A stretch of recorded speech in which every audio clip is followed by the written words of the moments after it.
Not gonna lie, completely forgot TennoCon was a thing this year.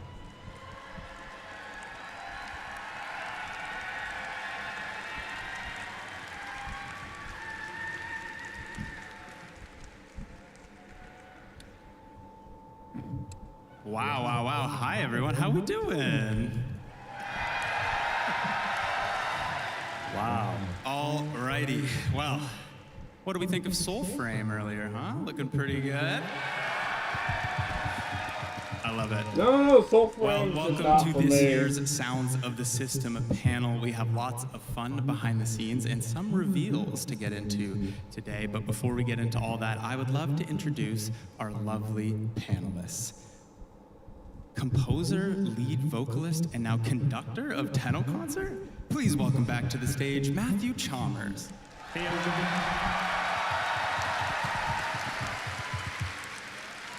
On his right, the auditory auteur himself.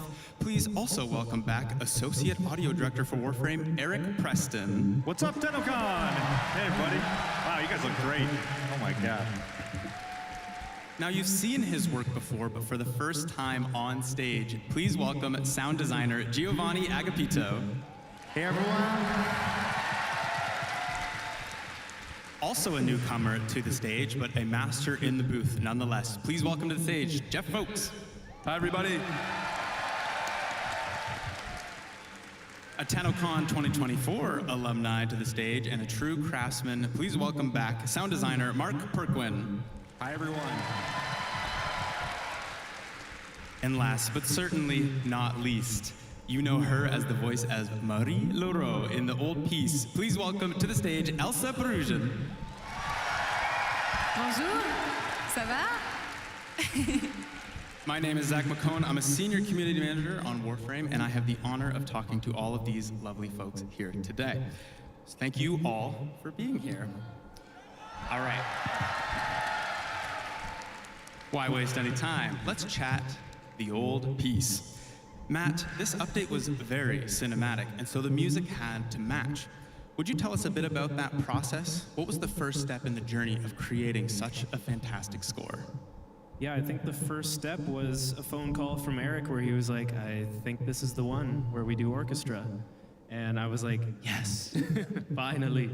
And so yeah, then it was just about like finding the right influences and figuring out how big of an orchestra and when do we record this, how much music, and all the details that go into that. But yeah, that became a big sound of the old piece.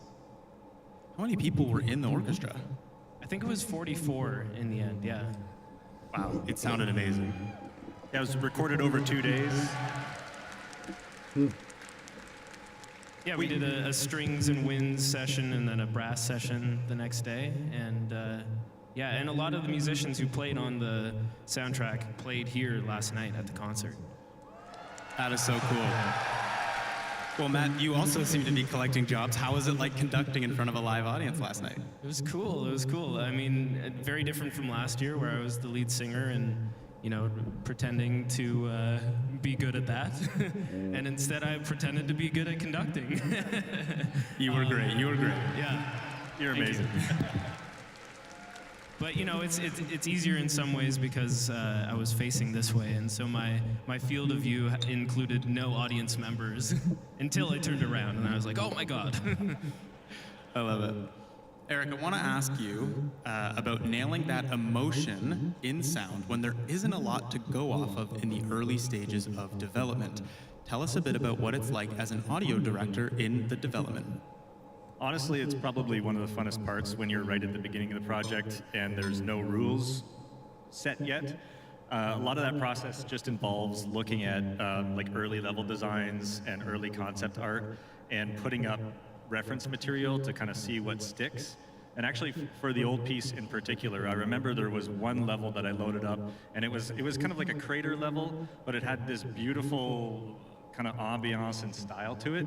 And that was the very first shot that I used to put some music up to and some sounds up to get a feel for how it was going to work and what's going to work and what doesn't work. So yeah, it's a great fun time at the beginning.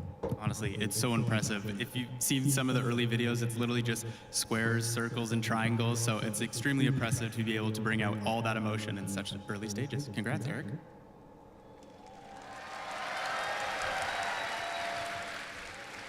Now, it's not just quests, but missions too that require a huge amount of work and creative thought. Mark, you had first-hand experience with this when you were designing sounds for our newest bosses. Tell us about it. Yeah, so working on the sentient giant from the last update was a really cool challenge. Typically with enemies, what we will do is have one bark vocal sound coming from them. And it's a compromise between hearing that enemy up close versus hearing them far away. And so with this giant, we thought, let's not compromise, let's have both. So we made some sounds that work while you're right up next to the giant, and then we layered in some echoey reverb, to give you that distance when you're far away, and then we mixed the two based on how close or far you are from the giant, because we really wanted you to feel like it was everywhere in the level, even if you weren't right up next to it. But when you are right up next to it, you're like, oh my gosh, it's right there. I love it. It's my favorite boss out of the three. And you actually made a video showcasing your behind-the-scenes work. So let's take a look.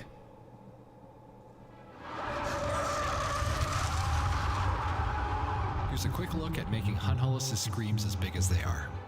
Here's how this would sound through a typical chain and engine. We have a random sample selected, played with a number of parameters.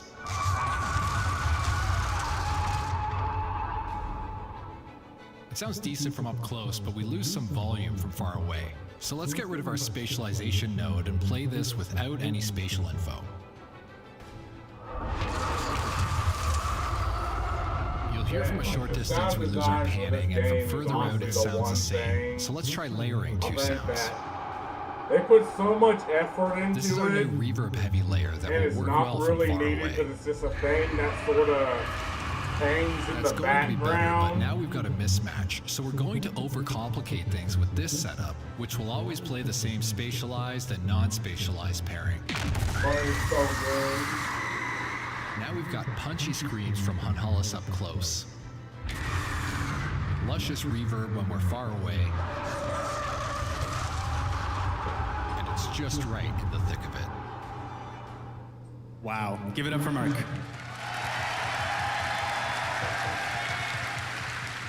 Now, Jeff, you also worked on another set of bosses this update, the Prime Vanguard. What's the challenge of designing such a chaotic fight into our harmonious mix? Yeah, that's right. The Prime Vanguard, there's so much going on, so it's trying to make the chaos readable. There's multiple warframes fighting you at the same time, and their abilities are overlapping. There's projectiles and effects all on the screen, so to try to make that somewhat cohesion was the goal. We kind of did that by thinking about carving out space in the mix for the important things. So whether that was like a big impact ability or an ultimate or a projectile that you needed to know to move out of the way, so that way you didn't get hurt kind of thing. Yeah, another thing we did too, because they were boss versions of the warframes we all know and love, we wanted to kind of punch up their abilities a little bit, give it some more oomph. So you might not hear it, but sometimes there's a kick drum sample there to give it that extra little punch, and you'll feel it when the ability happens. That is really cool. You nailed it. It's such a good fight. Thank you. Next question, I want to ask the entire panel of sound designers. We jumped from a battlefield to an ambient space station to a giant space egg. What was your favorite sound when you got to design for the whole piece? Matt, you want to start us off for sound or for music? For music? Favorite piece from the old piece would probably be Roses from the Abyss or Ironclad. Those two were fun. I see Nelda like, yeah. Eric?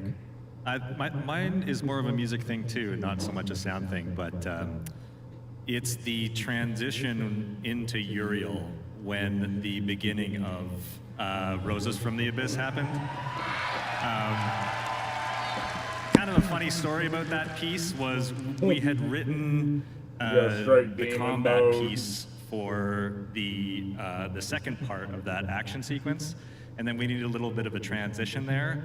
And that transition is just a really nice, happy accident that came from putting the music up randomly and having the choir stem soloed. And then, oh, what happens if I kind of unmute the drums here? What happens if I unmute the guitars at this part? And yeah, it just came together to be a really cool scene with some additional sound design from Paul from the sound team. Wow. Giovanni? My favorite sounds probably are the ones that I made for the somatic barriers, for the somatic barrier memorial.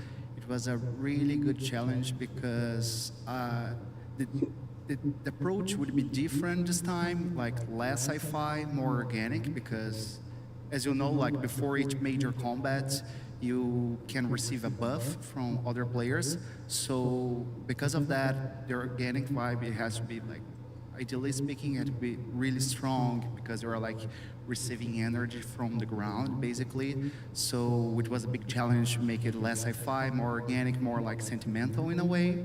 And yeah, I love it. My favorite sound so far, for sure. Very cool. And Jeff? Yeah, I think we had a day when we were designing where we all got together in the booth and we did some army yells and cries and chants, the Tanta Viha. And that was a really fun day, and the noises turned out cool. We all lost our voice together. We cried a lot. And Mark?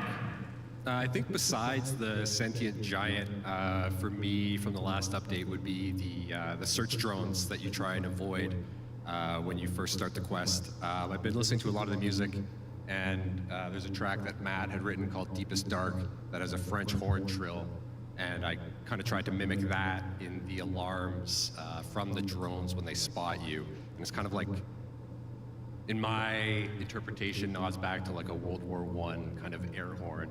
I put it in, and it worked, and it sounded good to me, and that's the best. Wow, that is super cool. And Elsa, do you have a favorite line of Marie? Yes.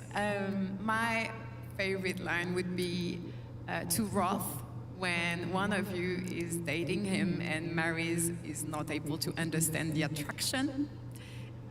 And so she goes, "Is it the tail? It has to be the tail." I knew it was the tail. I love that.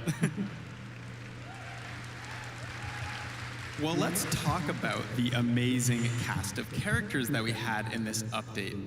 Elsa, you were incredible as Marie, and honestly, another round of applause for her amazing performance in the old piece.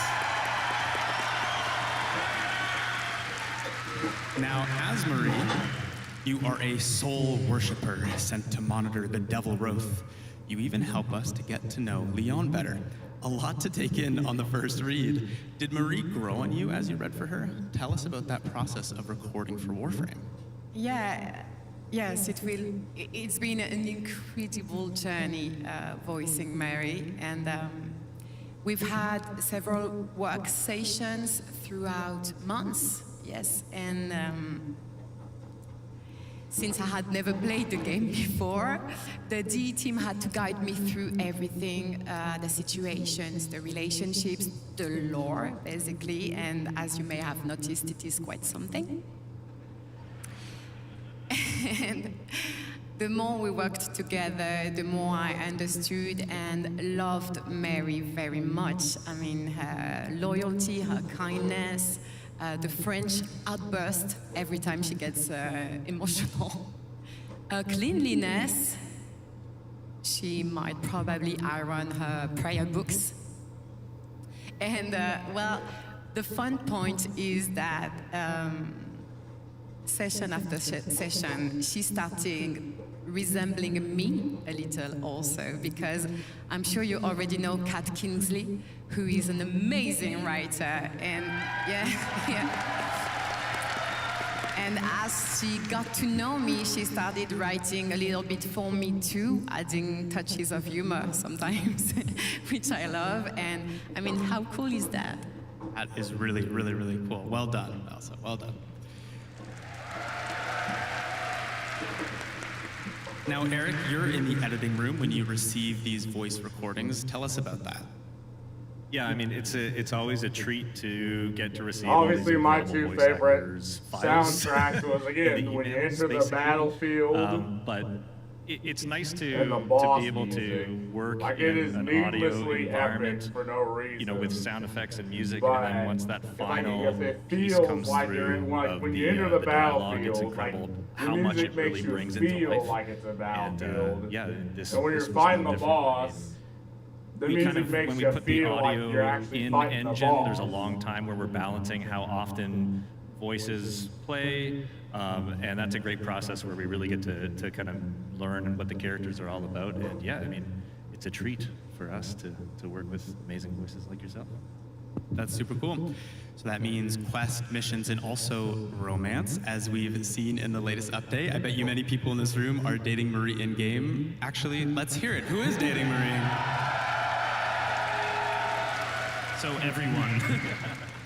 Is there anything you would like to say to these people? Yes, it made me a little bit sad. I'm a little bit sorry for all the Hex members that are not X's members.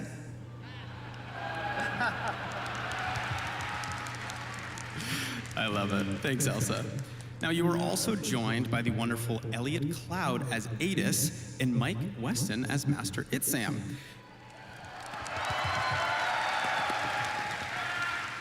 Eric, these are two characters that require a lot of processing effects after they do their raw recording. Tell us about going from that raw performance to what we hear in game.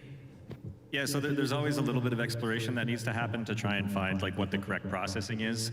For these two characters, it was a combination of a comb filter, which actually removes a lot of frequencies from the audio itself, and then taking another track on top of that and pitching it down just slightly, so you get this kind of like interesting phasing that happens between the two. And I tried some processing that was a little bit more extreme, but I found that having a good balance of a little bit of sci-fi and still hearing the essence of the voice come through was the right balance for these characters. Well, we actually have a short clip to demonstrate that process. Let's take a listen. Lestratus? They lead.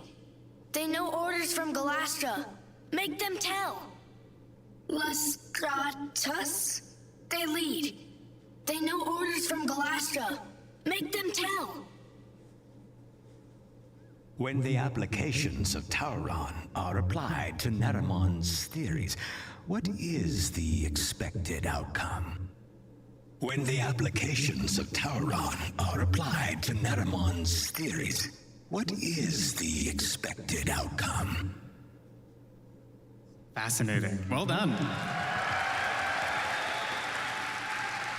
Now, regrettably, we are going to move on from the old piece, so please, one more round of applause for the amazing sound team here and all the sound team at DE. Again, effort. They put so much effort that's just All right, really let's go not on a little needed. journey, shall we? To worlds previously unknown, starting with the wonderful fucking do Valis it. Undermined. A wacky, weird world we had with this one. Who knew what was lurking underneath Fortuna was some cheeked up mushrooms? Now, Jeff, I want to start with you, as you had a huge hand in creating the sounds for Noko. Tell us about that experience.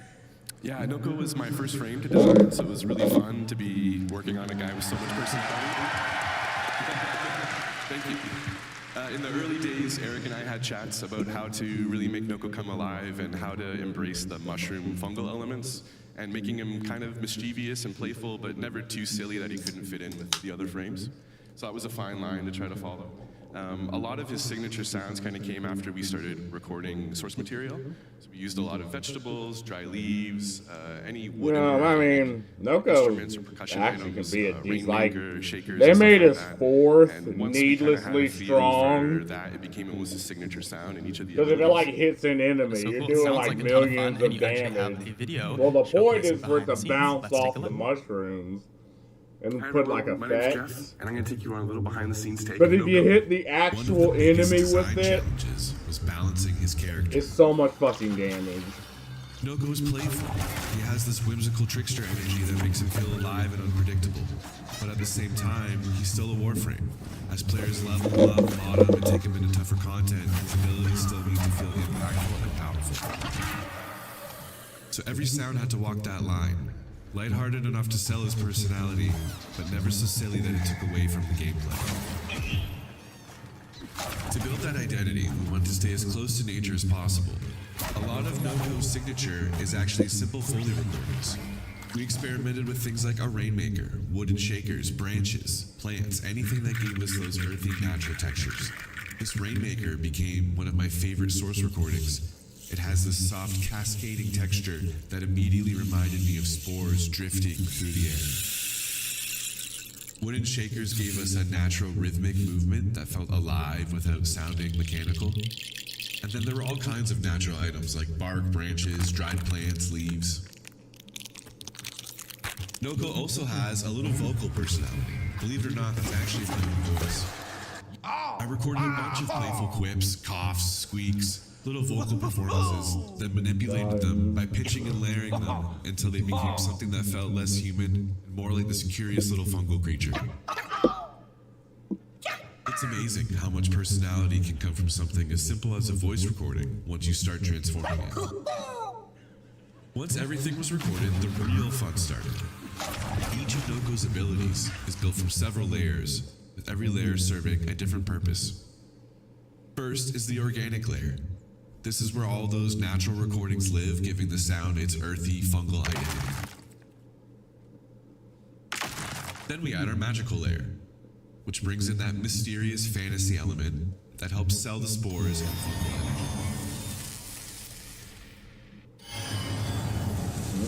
Next comes the impact layer, adding that punch and weight needed to make the abilities feel satisfying during combat.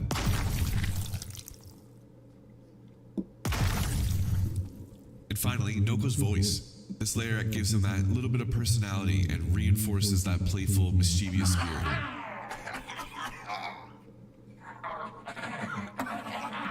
But it's only when all of these pieces come together that NoCo really starts to feel alive.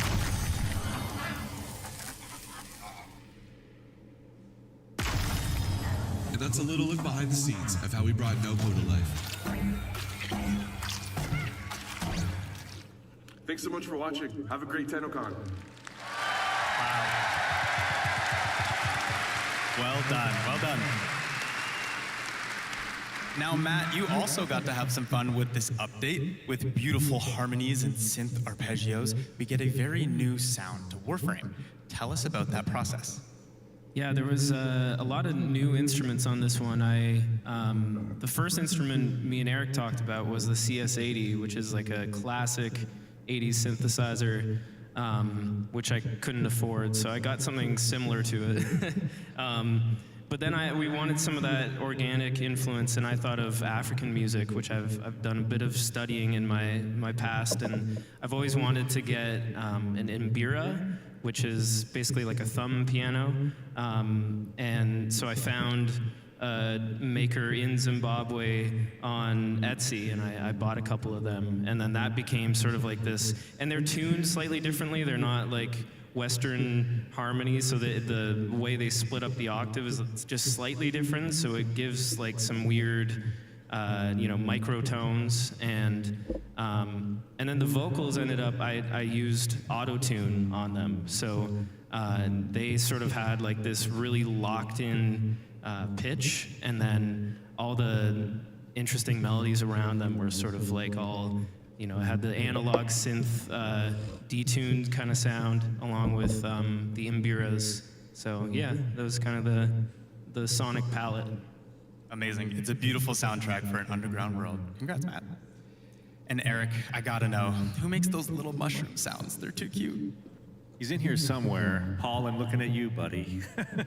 One of the sound designers, when we were kind of creating the little creature, Paul went off into his studio and came back with the most adorable little noises for this guy. And I don't think we really changed much after hearing it for the first time. It's like, yep, that's NoCo. Let's go. NoCo. Yeah, exactly. That's amazing. Well, not long after, we traveled to another unique, inky, scary world. The Shadowgrapher, of course.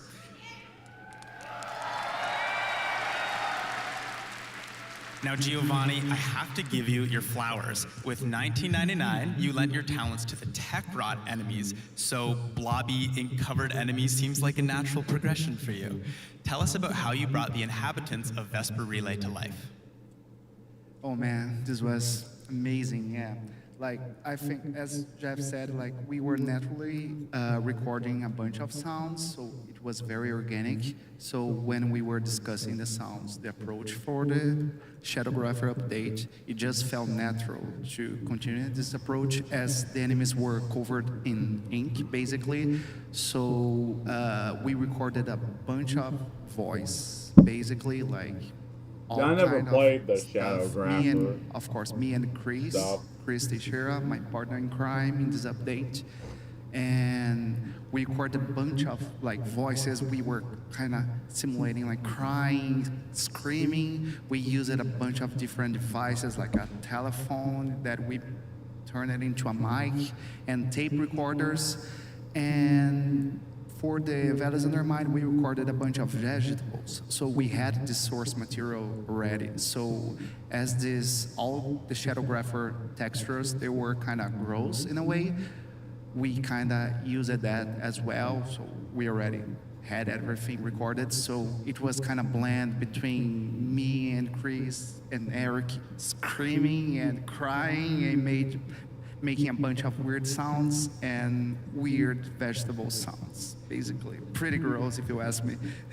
Well, let's see how you brought all of that together in a behind-the-scenes video.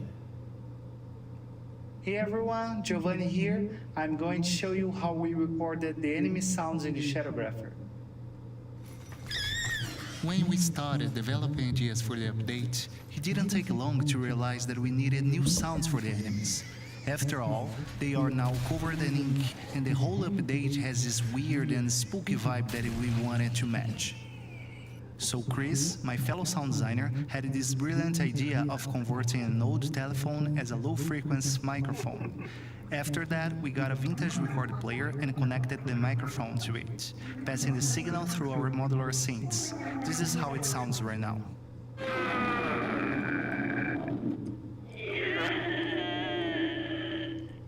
As you can see, there's two tracks. One is the telephone converted as a microphone, and the other one passed through the synths. Pretty weird if you ask me. After this recording session, I had plenty of material to work with, but I still felt the need for vocalizations. I really liked the idea of the enemies having baby sounds, so I decided to give it a try and recorded myself at home, acting like a big baby boy for a day. In the end, it turned out to be a strange little creature with a high-pitched voice, but I think it fits what we were looking for. Well, you'll be the judge.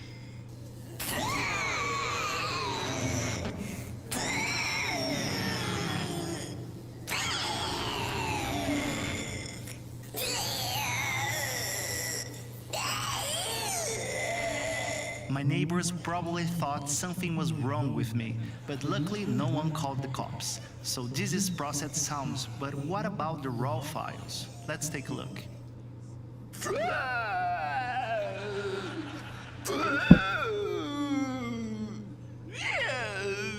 Okay, I know.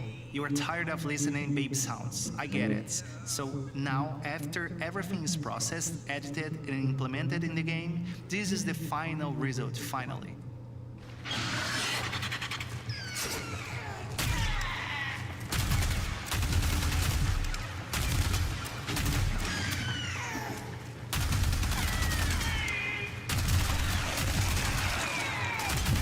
Hey, I never played this.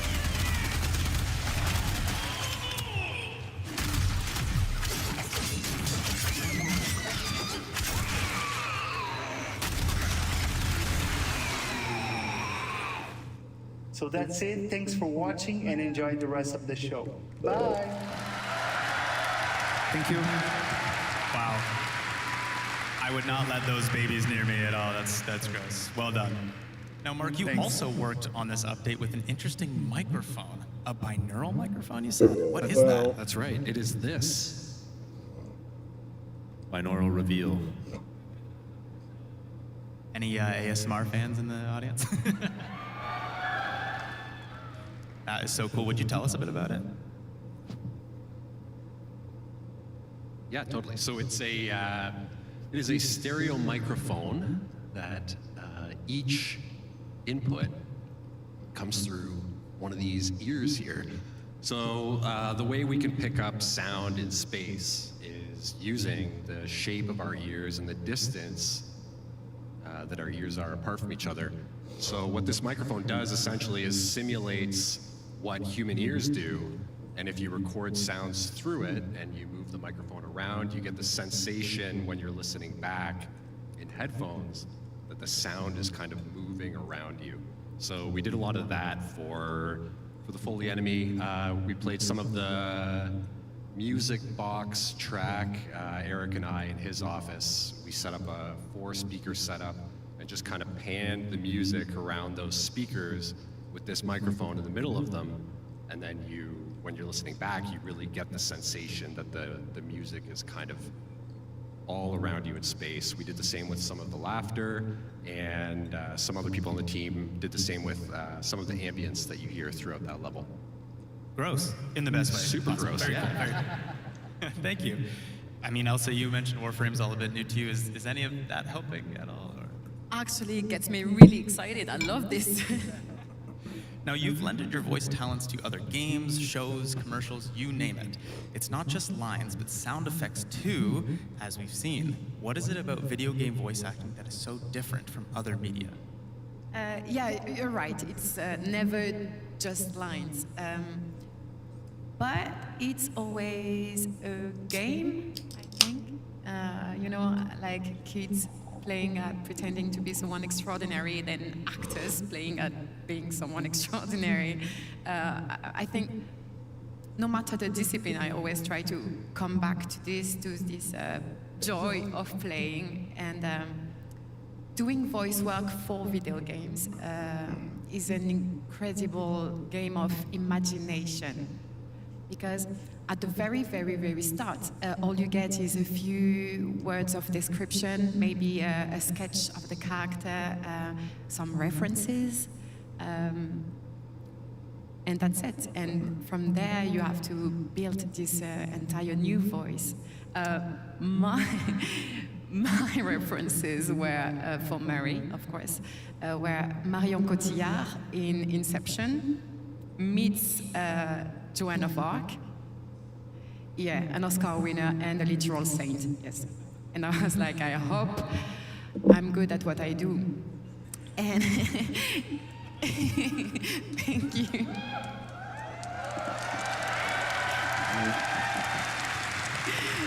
Thank you very much.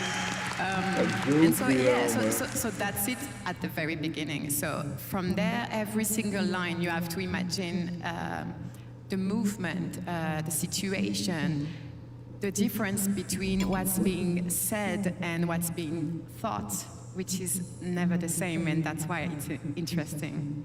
And also in video games, of course, you have the battle cries, the running, the hits. So you already all know that it's physically demanding video games, but also I think technically, because nowadays cinematics are gorgeous. They are basically films, so you have to act like if you were in a movie to do them justice, because when it's done right, it's beautiful, and you guys can tell. Wow, thank you, Elsa. I appreciate it. Thank you. Speaking of different, Matt, we gotta talk about Drip. What a fantastic song, and shout out to Francesca, our lovely vocalist, who you heard last night at the concert. But what inspirations did you have when working on the theme for this song? Well, we basically wanted to just make like a pop horror track. So just I was looking at a bunch of pop tracks and a bunch of like horror movie scores and seeing like, okay, what would be a cool way to approach this? And yeah, I think we have a little clip, right? We are gonna play a little clip to showcase this amazing song. Let's take a listen.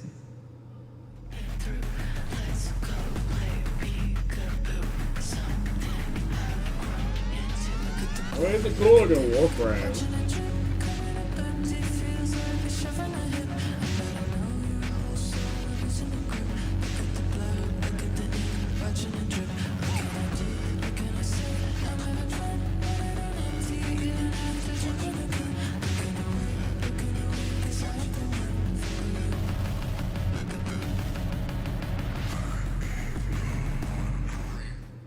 Ooh, so good. Love it. And last, but certainly not least of the new worlds to explore, Jade Shadow's constellations. Now we know it's new, we won't spoil too much, but Eric, Matt, I know you were both in the room with that choir for Jade Shadows 1. What was it like to bring it back bigger and better? I mean, it's always great working with live musicians, and again, similar thing to the orchestra. A lot of the choir members from last night were the vocalists in Jade Shadow's Constellations, and they're just amazing. Yeah, give it up for them.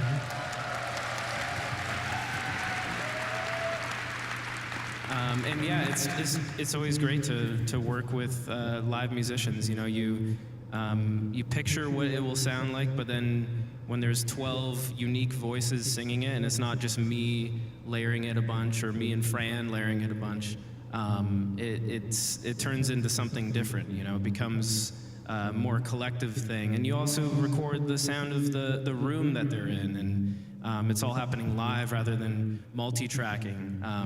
So it brings like a humanity to it, which I think was very important in the first Jade Shadows, and that sort of became the standard for anything Jade Shadows. And it's so beautiful, it works so well in the quest. Nice work. Speaking of the quest, Eric, I want to quickly mention a fun little project, the first cooking mini game in Warframe. I believe one of the sound team members had something to do with that. Yeah, Laura Dickens is the sound designer who did all the work on that, so shout out to Laura.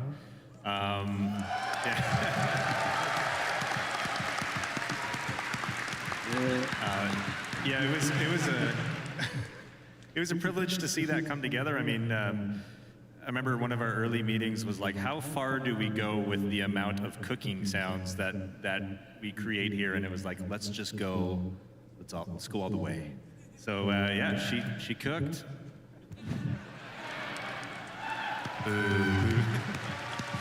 Amazing. Also, I want to quickly shout out, we've had some interesting deluxe skins over the years, including Gauss and Grendel Deluxe, if anyone's a fan here. We saw them at the cosplay. And with these skins, we did something different, including adding the track Redline to Gauss's ability, and also doing a lot of sound work for Grendel's abilities with the deluxe skin. Eric, I want to quickly chat about your process of that. Yeah, so that was a fun one. Grendel is very close to my heart. I did the sounds for the OG Grendel way back when. By the way, the uwu is not intentional. You've heard it here first. Those sounds were all created using like throat singing as the main character layer. So when we went to update Grendel for the deluxe skin, it was kind of a fun challenge. The first version of it that I did was horrible. I was like, okay, let's just do some subtle glitching of the original sounds and see what we get. And yeah, it was not good.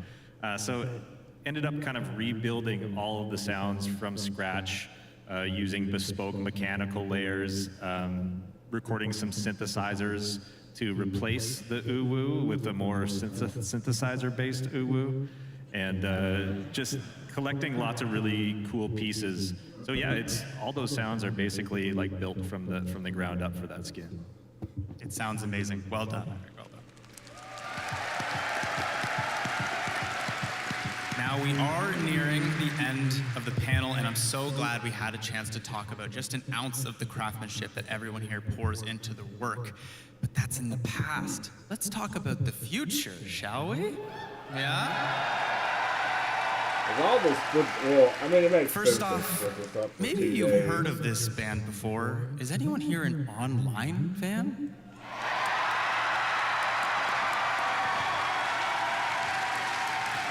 Well, you'll love this, because coming in a future Nightwave update, the newest, oldest online signal running late.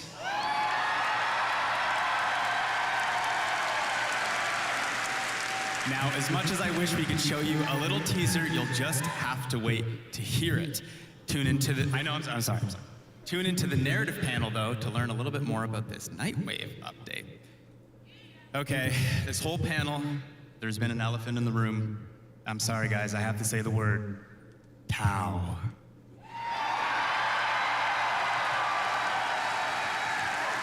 Now, I know we can't say much, but is there anything we can say about Tau today? There's nothing really that we can share. Nothing. Oh, hold on. What? There might be one thing we can share. Someone's joining the cast of Someone characters. is joining the Warframe cast. Should we hear for the man himself? Let's take a listen. Hello, TennoCon. I don't believe we've met. This dude is in literally everything. Like, everybody. he's in an old Kojima game. Matt, yep.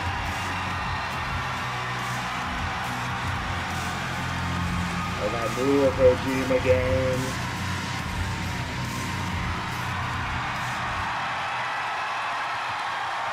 Yes, that is right. Matthew Mercer is joining the Warframe cast next. You're going to want to tune in to Tenno Live to learn who he plays.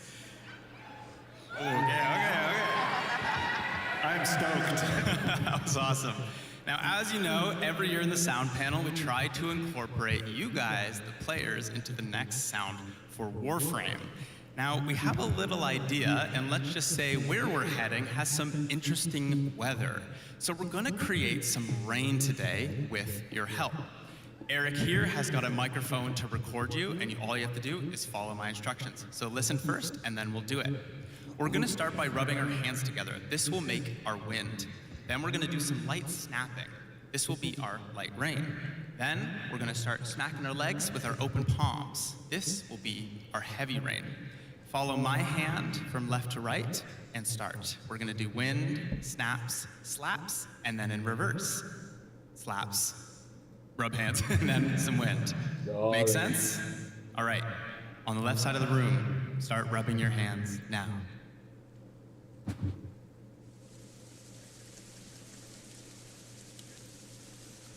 And then we'll do some light snaps.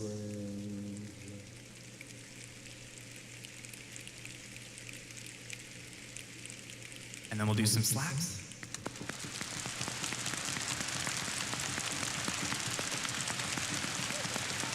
And then we'll do some snaps.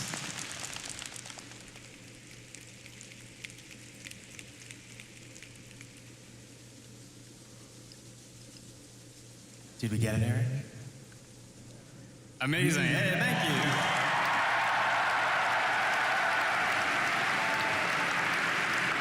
Well done, everyone. Well, that does bring us to time. Thank you, everyone, for being here. Thank you, panelists, for your amazing answers today, and the whole sound team at DE. Thank you. Thank you, Zach. Thank you.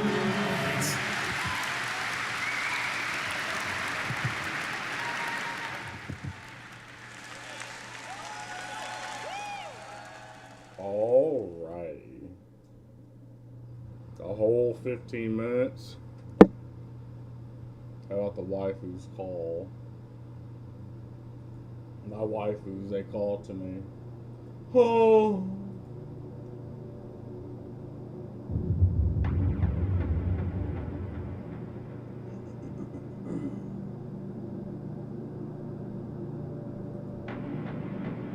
Wait, I didn't know I had my VPN on this computer.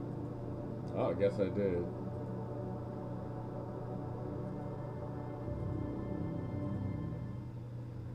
TennoCon, day 2. So you lost your voice at the Tenno concert, eh? You ain't here for nothing. Free rewards. It's always free rewards. If you watch TennoCon for 30 minutes between 11 a.m. and 4:30 p.m. Eastern, you'll receive the all-new primary weapon. Someone offered me a free weapon once. Hey kiddo, he said.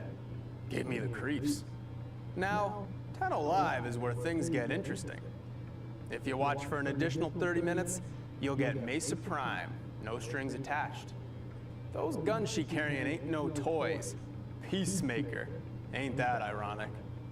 So you need to know how to get these rewards. Logging into warframe.com/Twitch should do it. You can follow instructions better than any street cavat can. If you can do that, those Twitch drops will be sent to your inbox. Maybe you prefer Steam.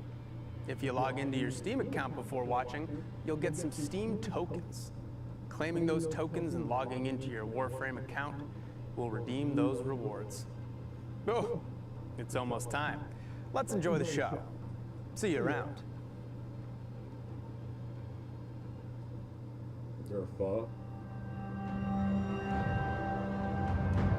Okay, so Twitch is a little bit behind than YouTube.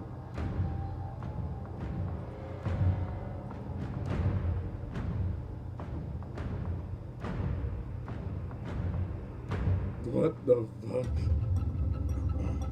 Google guy.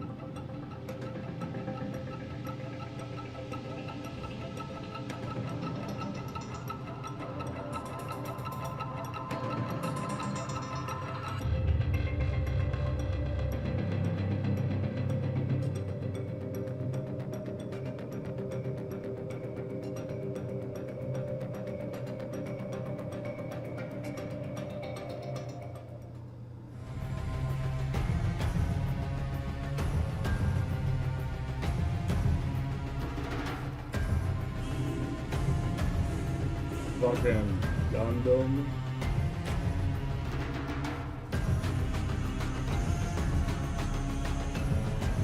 Those are some of the shit people made in their bases. I don't know if I'm still part of my clan or not.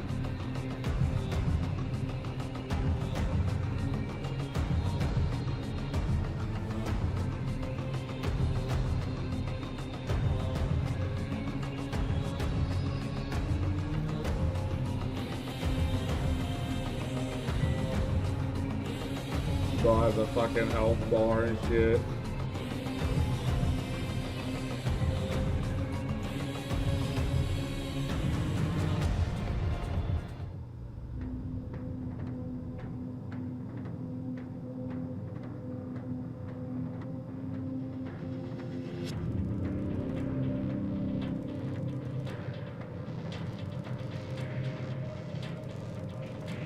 You know what? Why am I could literally. Hold on, I'm gonna jump on. See, I'm still in my clan. I haven't played that shit in like months. I'm probably not. Yeah, I wouldn't be surprised if I'd be surprised if I was.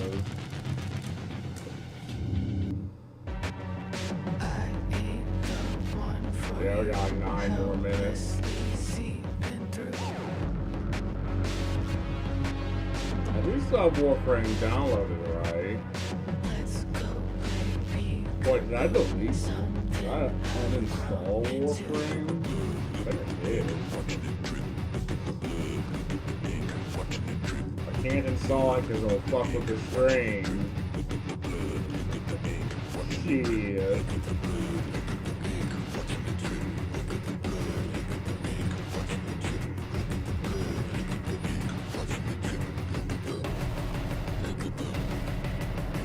Shit. I will assume I'm not in that clan anymore.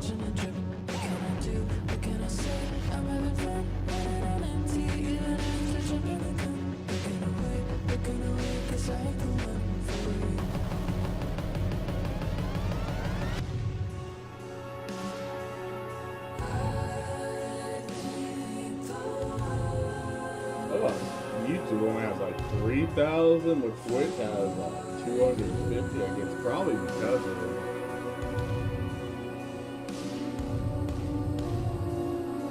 The drops.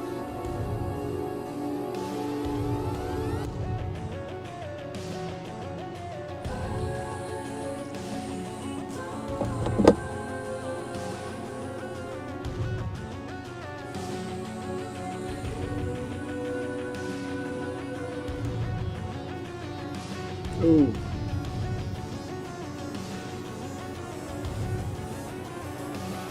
Look at the blood, look at the ink, watch it drip, drip. Look at the blood, look at the ink, watch it drip.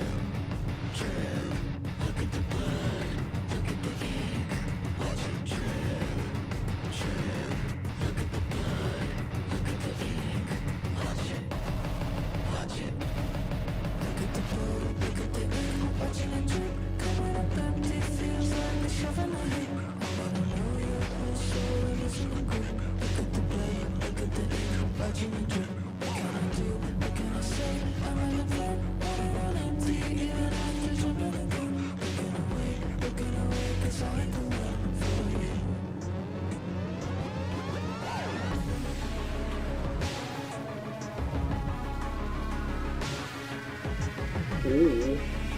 Oh. Oh.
Watching it drip.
Oh, yeah.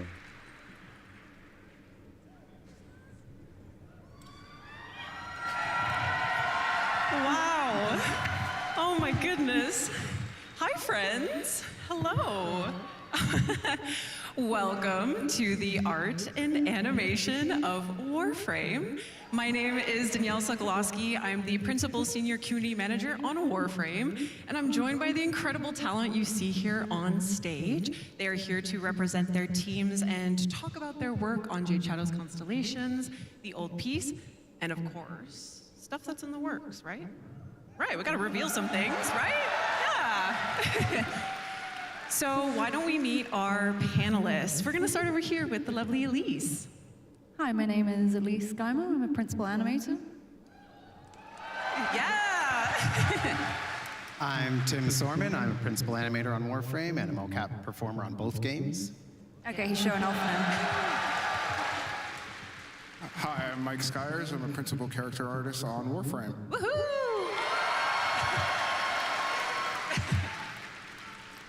Hi, I'm Marco Hasman, Associate Art Director on Warframe. Yeah, Marco! Hi, I'm Gary Black. I'm the art director on Warframe. Hey, scary! And who is that we have on the end there? Detective? Detective Kaz? Hello. Hello. I'm Kaz Adams. I'm the weapons art lead on Warframe. Woohoo! Okay, everyone. Let's get started talking about one of our Twitch drops for today, the Halfu. Yeah, hey, a free sentient weapon? For free. Yes, if you're watching from home, you'll be getting this weapon for free just by watching. For those who are in the audience, you're getting it in an email. Don't you worry, we got you. For free, of course. Now, this primary has an interesting origin, actually. It was, oh, let's see, my slide. Oh, there she is. Oh, so not so sentient in its origins. Now, Marco, what can you tell us about this concept? Well, as you can note, it was initially done as a TennoCon, and it was more of an open task where we didn't have a precise slot where to publish it yet. So I wanted something that it was still working with our rifle animation, but I really like that kind of minigun vibe. So I really wanted that floating and rotating barrel, but tried to keep it in a compact design. So that's what it was at the beginning, and then a while later we have a slot for it, and we decided to give it a sentient twist, which I think having it be a sentient weapon made it such a more unique weapon at the end than it was initially, especially thanks to the work that the weapon team and the specialty team just kicked it out of the park, I think. Absolutely, absolutely. And Kaz, can you talk about giving the Halvu a bit of that sentient treatment? Well, it's already got a lot of the sentient sort of vibe to it to begin with. It's got these hook shapes, and the floating stuff really lends itself well to a bunch of weird ideas that we can put into it. If we change it into an alien thing, you can do whatever you want with it. Exactly. So, why not? Why not? Why not? We love weird stuff in Warframe, don't we? Yes. Now, yes, and those weird components really came in, and the team on the animation team made that a bit of a focal point in the alt-fire, and actually kind of every animation aspect of this weapon, utilizing its many moving parts. So let's have a look at the animation work that went into that.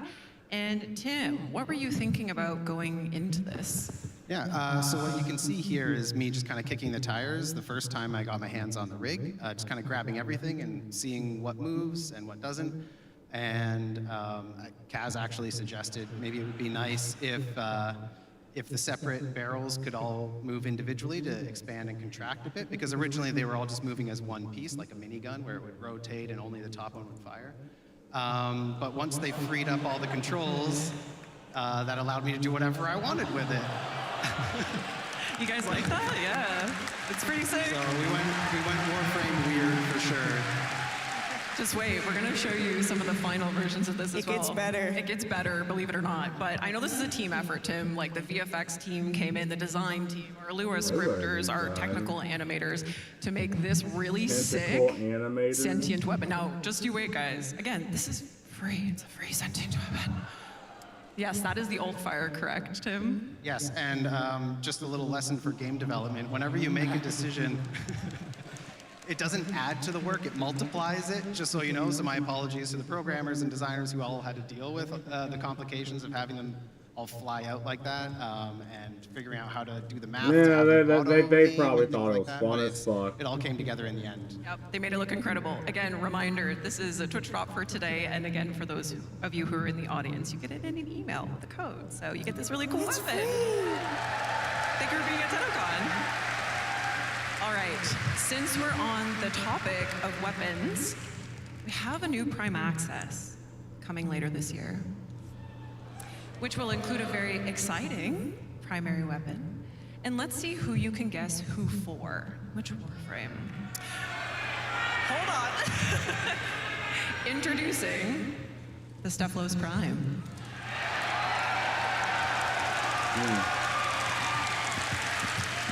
Now, Kaz, with prime weapons, we always kind of want to take it to the next level, but with the Stephalos, which is such a big, grandiose weapon, I imagine that kind of presents some challenges sometimes. Yeah, sometimes we start with really enormous weapons on the Tenno faction. So if you're going to make something enormous look more elegant and beautiful, you kind of need to slim it down a little bit. You need to get rid of some of the surface area and just stretch it out and make it more elegant that way. So we stripped it back down and we made it longer and more elegant that way, and then came back in and added some touches of the gold rails and everything. Yeah, Stephalos is that shot. Made it a beautiful prime weapon.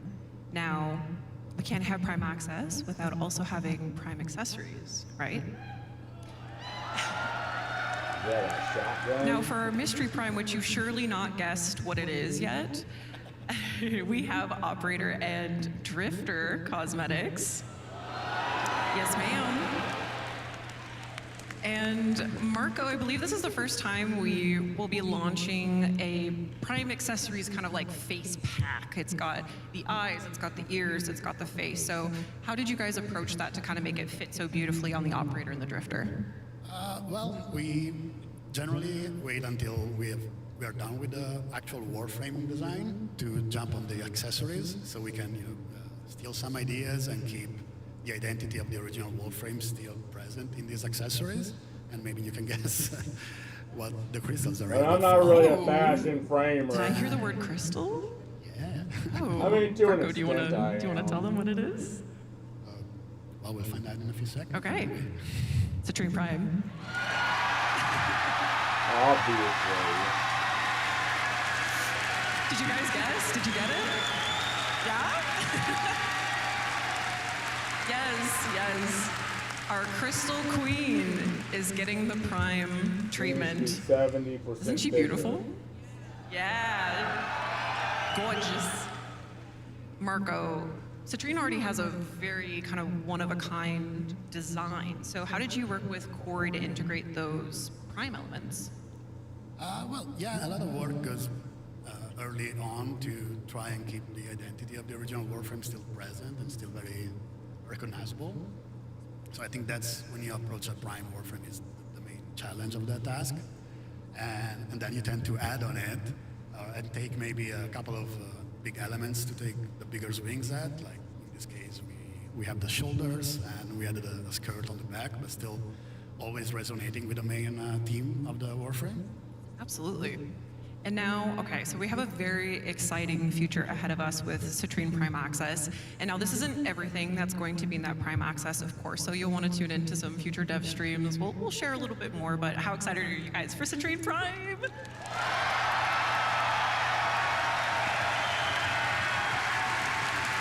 The last prime I was going for was Caliban Prime. Let's talk Jade Shadows Constellations. Now, a heads up. I don't know how many we have more fans. We have fans of Jade Shadows primes are Constellations. out Of course we do. between him and Heads up for the audience. If you haven't played through the quest yet, there will be some quest spoilers, so maybe avert your eyes or maybe not.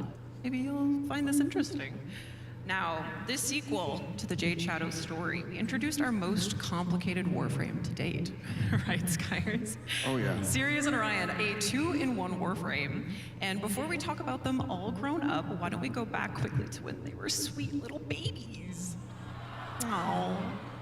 Now, Mike, as the creator of the Jade Warframe, what was it like for you as an artist to not only see 2 cinematic quests come from your design, but also Warframe babies?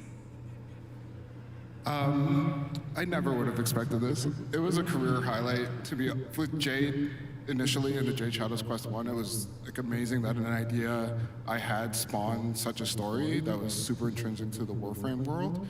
And then when I was about 1 week left in my paternity leave, Reb reached out to me and I'm like, if she's reaching out to me, this must be important. And then she's like, so we're gonna do Jade's babies. Do you want to design them? And I was like, yes. And I was still on paternity leave, and I had a few moments during a nap to do some sketches, and During a nap? Yes. And shared these ideas, and Reb was very interested in doing a very angelic, white angel, black angel kind of theme, and I kept working on it and developed it into what you guys saw today, or in the past quest. Yeah, and were there any kind of standout moments while you were designing Sirius and Orion? Yes. You guys all saw that really awesome animated trailer by The Line, right? We were still heavy into working on the 3D models for these, and these being 2 characters with a lot of complexities with their helmet wings that open, and they both have to be 2 parts of one whole. It was crazy to see the trailer release, and then all the amazing fan art that came out really helped us get over the hump and get these guys done. Yeah, and we love Sirius and Orion here, don't we? We do. Thank you, Mike. Thank you, Antonio. Look at our boys there, our sons, all grown up. They had a growth spurt. Now, Kaz, working off of Mike and Antonio's work with Sirius and Orion, you designed their signature heavy size, the Wrath and Pride. How did you want to approach the concept and the models for these? Because you did both. Yep, I did the whole thing on these ones. We knew we wanted to have something that represented both of the warframes in one, and we were thinking about other types of weapons, like maybe the split dark sword kind of thing or something like that. But when I thought about just the theme of the scythes and stuff, and well, a heavy scythe has a blade on both sides, why don't we just do one on each side that represents each character? And it looks like I had to do was flip it over to do each version, but the rig's a little more complicated than that. There's 2 bones on one side and 1 on another, and they telescope, and it's all sorts of weird stuff. So actually, this was a lot more difficult than it looked, but it was really, really fun to work on, really fun to sculpt. It was really fun trying to bring in some of the elements from each of the characters into these pieces. Yeah, and you made them so beautifully complementary to our sons, so thank you for that. Now, we can't forget about Sirius and Orion's mentors, Ryoku and Vina. Yes, shout out to our character artist, Frederick and Adele. Yes, our newest proto frames. And now, with new proto frames, we need new Gemini emotes, don't we, Elise? And both you and Shaylee worked on Vina and Ryoku's, which we'll have a look at now. And I know you shared a fun story with me about Vina's Gemini emote. Yeah, here's some footage of me being really creepy. I should have probably just mocapped it, but no, this is hand-keyed. So the direction for Vina, I think Reb said, well, first off, she's hot as fudge. And she would live in blood, drink blood. She's all about that blood. So I was like, well, I'm gonna have to have her licking some of it at some point. So I'll do something where she kills someone so she can lick the blood. And then Liger, who did the concept for it, he was saying, oh, it'd be really cool. She was super unsettling, contortionist vibe, creepy movement. Kind of how a tiger stalks its prey, or how a chicken head is gyroed. So my direction for this was basically sexy murder chicken. Hopefully I nailed it. Nailed it, absolutely. At least nailed it, right? Sexy murder chicken? Yeah. You did it. Now, all these characters come together, you know, Sirius and Orion, Vina and Ryoku, in the Jade Shadows Constellations quest. Let's have a look at some of the mocap and early animation work that went into the cinematics for that. I mean, I'd have a lot to Tim, say, what but kind of again, I've been off inspirations did you pull Warframe. But I from did for say I'd these watch cinematics it. that you can tell us, and maybe a little bit of general how you. Maybe you Yeah. want to talk about that. It looks hilarious, but I mean, like, if anyone's like me when you were a kid and you had like action figures or Legos, and for me it was like Power Rangers toys, you kind of, you know, you're flying them around your room and they're just kind of standing like this. But in your head, what you're seeing is the line trailer, right? Epic action. So we actually, when you're animating, you can start like that with just stiff characters flying around, figure out your choreography, your camera movement, all the kind of gross overall movements, and then you get into the fine details, polish it all up, and try to get that like extra zazz that makes it look really cool. Very cool. And I know, at least you were telling me this, that animators are involved in like pretty much every single process, every single part of the creative process. So you're working with like direction and the narration team to kind of build these up, right? Yeah, so the amazing thing about digital streams is that all teams are kind of involved with everyone. Good ideas come from anywhere. But the cool thing about us is that we have a mocap studio on site. So me and Tim are animating these scenes, but we're also doing the motion capture. We're in the bodies, we're acting as the characters and talking with, you know, Jeff and Reb about what the narrative team are thinking for this and working with sound and everything. So it's one big collaboration, and it's really nice that we're you know, it's not like an outsourced company goes away and does the mocap and we get it, we just animate it. We're through the whole process, so it's really hands-on. Like, We love that, and we love that. Okay, who is, yes, we love our animation team. We love the DE team. Okay, who is ready for some more reveals? You guys like cool stuff, right? Well, let's have a look at a very cool and sleek operator and drifter suit coming. So this suit is planned for an upcoming Nightwave mix. Now we won't spoil too much here on this panel, but you're gonna learn a lot more about it on the narration panel, the narrative panel with Corey and the narrative crew. So you wanna tune in for that. Are there any motorcycle enthusiasts in here? So this is speaking your language then. Yeah. That'd be hype. All right. In addition to the suit, we also have another Nightwave Mix reward that will be coming. Elise, any words for this before we show it? Yeah, so, you know, when you're doing emotes, and a lot of them are super cool, it's like you get at the end of the mission and you're like, oh, I'm like a badass, I finished, I'm cool. And I was like, you know what, it'd be really fun if we had like a cheeky one where you're like, come on guys, you gotta get to the end, come on. So I wanted to do something like more fun. Okay, well let's see what Elise got up to in the mocap room. Let's see what kind of energy you brought. Yeah.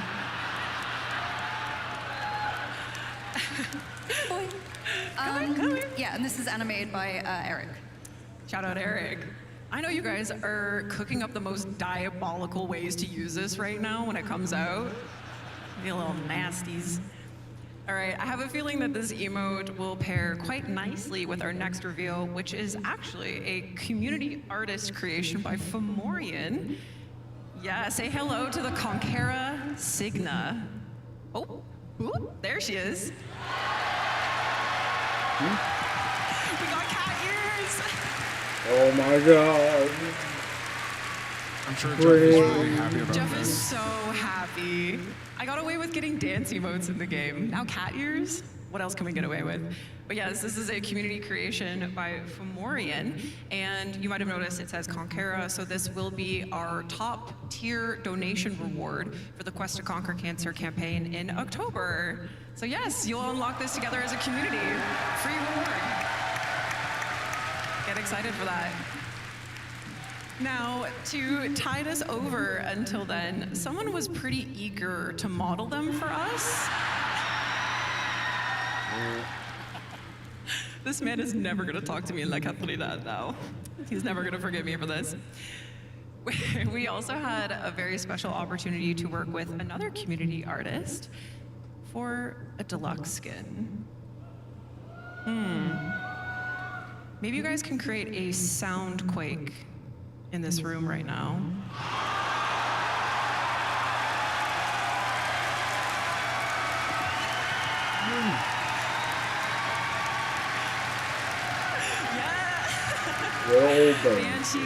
Banshee Deluxe. She's real. And this is designed by the lovely Mishka, who's actually here at TennoCon. Mishka, where are you? Hi, Mishka! Hi! Yes. Beautiful, beautiful, beautiful, beautiful design by Mishka.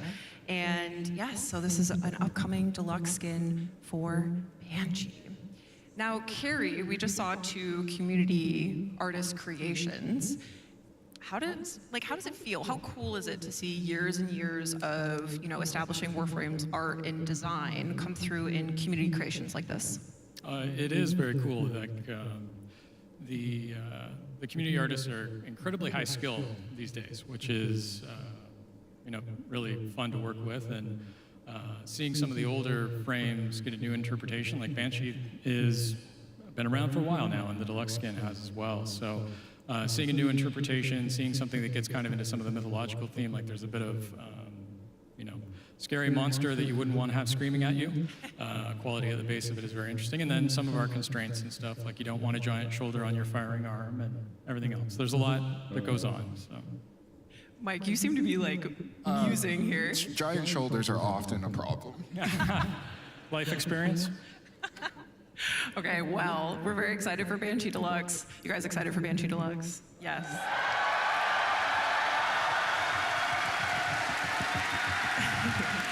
I still remember the 3 so much builds to of look forward Banshee to. I But used. let's take a look back.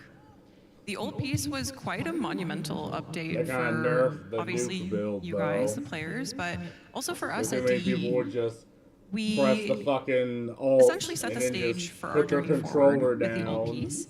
But, of course, before we look forward, we have to look back. So we looked back through the eyes of the Just kill operator as they everything. relive the moments of the war-torn moon Parida.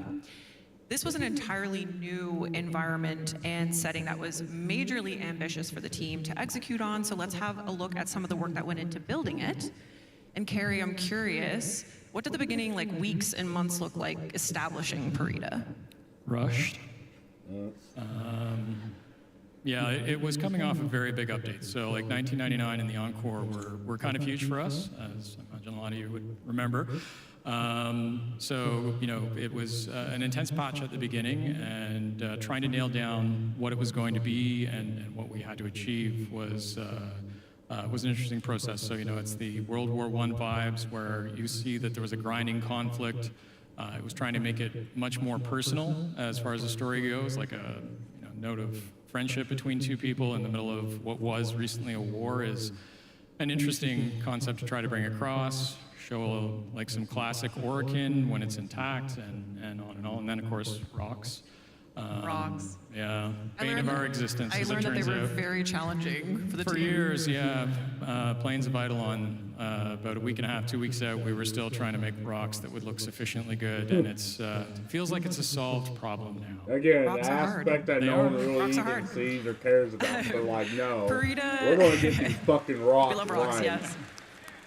Parida is also where we meet Adis, our little sentient friend who went through many iterations actually before we landed on the version that we know now. So let's have a look at some of the exploration the team did there on that. Marco, how in the world did you make players care about a sentient character? It's kind of unintuitive for us, right? Well, this is one of those rare occasions where we managed to get most of the concept team to take a stab at this. And we had, stuff that was very, very alien and something that was a little bit more into the human. And then, you have to pick one artist to go at it and finish it up. And in this case, Alfio took care of the last steps that you see here. And even at the very last steps, we even took more of the humanity out from taking care of the skin, but still keeping that kind of mask that could still emote, and you have the original Eddie's face under it, aligned to the eyes, etc. So we pushed it more and more into less familiar, more alien. And I think at the end, the reason why you still care so much for the character is mostly for the narrative, for the story, kind of the whole quest that you run through within, and especially the work that the animators and the voice actor did that really push it forward. Absolutely, brought it all together. Now, if you've played the quest, you know that Adis has the ability to control what has got to be one of the biggest bosses in Warframe to date, the Hunhullus. Oh, Carrie, you might want to fact check me there. Is it the biggest to date? Are we including spaceships? Ooh, spaceship bosses? Maybe bipedal characters? Let's go with that category. Golems or something. It's very big. Yeah, he's very big. Yeah. How did you guys go about tackling such a large-scale sentient? I mean, it is different. You don't often kind of design from the point of view of an ant about to be stomped. So a different kind of design challenge on that side. And happily, we had the same person who did the vessels actually did the Hunhullus, and there's a lot of overlap in terms of scale and everything else that's involved with that. But, you know, it's a different point of view. Guy that's Actually like, look, I care want you quite to a make lot this about a ship. foot design. I know there is a lot of caring about foot designs in Warframe, but this one particularly... Carrie, we're trying to get through this panel without mentioning feet. It's a fetish. There is that. But yeah, you look up, so your silhouette at the top, everything else matters. So it is a bit of a different game, and it's bloody huge. So. It is bloody huge. Shout out to Alberto for such phenomenal work on the Hunhullus. Now, if you want to see some really cool kind of like in-progress states of the Hunhullus model, we actually have like a bonus panel content article that will be posted over at warframe.com after this panel concludes, and it includes, you know, Alberto's kind of step-by-step on how the Hunhullus was created. So you'll definitely want to check that out. We also can't forget about the Dactylus in our lineup of sentient characters. And now, Mike, can you tell us a little bit about how it was collaborating with different departments to make the Dactylus? It's kind of a dynamic character in the boss fight. Before that, next time you guys are doing a big, giant robot, please let me know. I think we already did. Working on this guy was really I think Carrie told me to say fluid process. It is. There's a lot of interdepartmentals. Yes. Often, sometimes or actually I should say, the question often is what comes first, chicken or the egg, and the answer at DE is generally yes.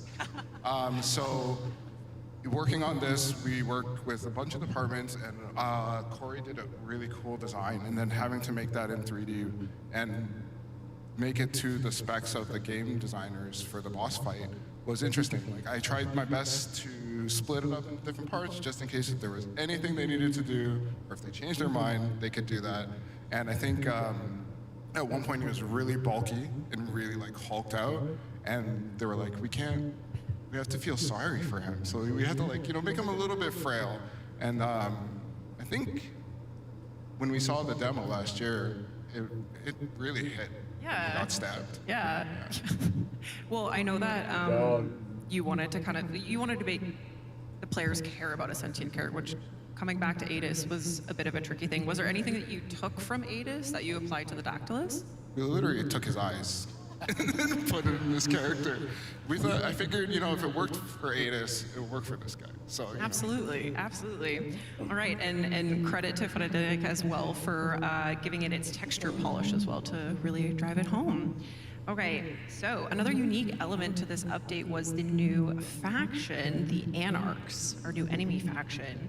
And of course, they came fully equipped with Tau Dax weapons. And Kaz, I know you had a blast working on these with the weapons team. What were some of the highlights? Yeah, so I got to design all of them, which is always fun. The only one that we had to use for reference at this point was the Orpheus from Teshin. So, well, I can't make everything out of just arc shapes and stuff. He's got to start pulling in some other elements. So I started looking at Teshin's model as well and bringing in more of those like slightly bulbous like bell shapes and things like that. And then some parabolic kinds of shapes as well, especially for the bow. And yeah, just kind of tried to expand the style a little bit. But it always is hard to start with these sorts of things, with the blank page. You don't know what you're going to do. But by the end, the last one I did was the Grattler skin, and that one I'm really proud of. I think that one came out the best. Yeah, as you should be. It's incredible, Well, right? the weapons are pretty fucking cool. And these are weapons that are on enemies, so they don't really have to go too hard on them, but we they had do some anyway. big ones released in this update, the Tectilus artifacts. Focus school weapons that perform Tauron strikes, as we know. And Tim, these had to be big. So what kind of techniques did the animation team employ to kind of give it that oomph? Yeah, so usually when we cast powers, we're focused mostly on mobility. Warframe's a very fast game, and we want you to be able to cast powers on the move. But with the advent of the Gemini emotes, we kind of tapped more into a cinematic camera where we would take control for a few seconds, not too long, and it really adds more cinematic flair and zazz to it. So when we had these big weapons, we knew it wasn't going to feel huge and impactful unless we did the same thing. So we made a bit more of a cinematic moment, take over control of the camera, and really show like the perspective of how big these things are. And I know you guys didn't mocap any of these because I don't think you could, right? So they were mostly hand-keyed, am I correct? Yes, we'll often shoot video reference, but I think maybe that first one that was shown in the demo was like a little bit longer, where you grab the sword and pull it out. That was originally mocap, but then we had to like crunch it down for speed, and there's heavy modification after the fact. But the rest, I believe, are all hand-keyed. Incredible. And I know a lot of VFX and SFX to kind of like really bring it home and give it that punchiness. Now, the Tauron strikes, like everything else we've discussed thus far about the old piece, all came together in one seriously epic cinematic quest. Elise, this screenshot maybe is giving you a little stress from looking back on putting it together, but I know that you said it was particularly cool to work on this opening sequence. Yeah. The sequence was super fun. You can't mocap guy gets smacked by a giant vessel. Well, we could, but I think someone might die. So so you can't mocap like hardly any of this stuff, and you also can't film any reference, which is what I usually do. So you just have to kind of eyeball it, and it was a really fun challenge. And then I think I was done with the sin and moving on to other stuff, and then Jeff said, "Hey, I know we have him on the ground and then he gets smacked and then rolls and then does all this other stuff, but the designers have added this really cool Maritic feature, so what if instead of that he jumps up, hits him in the face, then gets blasted, then falls through the air, then gets knocked, and then and you have 2 weeks to go." So that was a fun challenge. So you made it happen. And Tim, as I understand it, you found some motivation during your mocapping. You found it in a really great place while you were working on the old piece. Do you want to share that? Yeah, so like I woke up at one point last year with frozen shoulder, which just meant that like if I move into certain positions, it would hurt a lot. And I thought, well, I just won't do that, it'll be fine. And then I was mocapping, I think, some agile animations for Uriel where he's got it like, raw, and I was like, oh, that kind of hurt. I think I really need physio. And physio apparently is find all the things that hurt the most and then do that for 40 minutes in the morning and 40 minutes in the evening. And I was like, I know I need to do it, but it's like, it's so annoying and it takes so long. And but at the same time that this was going on, NDD20 was doing his new player playthrough through Warframe, and watching him get absolutely giddy about the lore and feel all the feels in the quest. Getting to experience that again for the first time vicariously. To all the people who stream their new player experience, thank you for giving us the opportunity to feel that stuff again. But yeah, so what I did is I said, I'm just going to save these as a treat. I will only watch them while I'm exercising and doing my physio, otherwise I won't do them. And so he motivated me. So to some extent, you can thank Andy for the old piece having all the proper mocap where it's not just one arm stiff by my side the whole time. So wow. Thank you, Andy. I was hoping to shake his hand today, but he's not here. So sometime maybe we'll make that happen. Virtual handshake. Yeah, thank you everyone who plays Warframe and streams it and shares those experiences with us. That makes it very special, very motivating for the team. So thank you, Elise and Tim, for sharing that. We now have a video showcasing all of the incredible animation and mocap work that went into the old piece, so sit back, relax, and enjoy.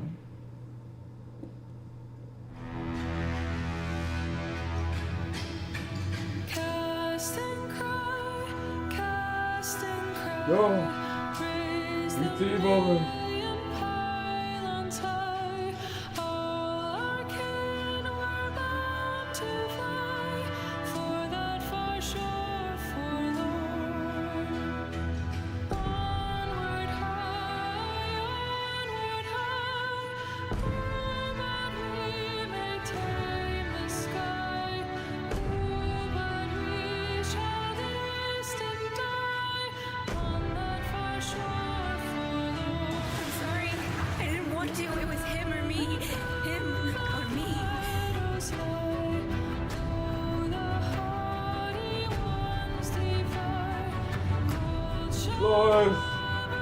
God, her old design had the widest ass crack known to man, bro.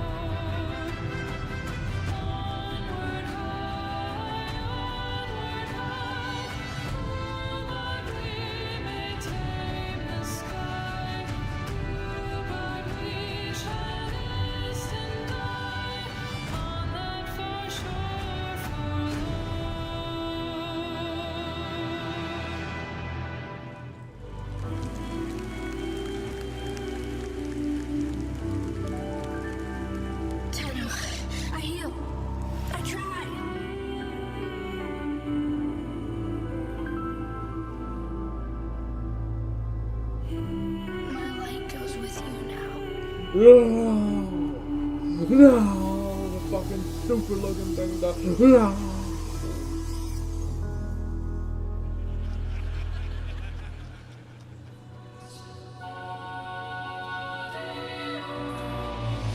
Probably some of this was just fucking epic as shit.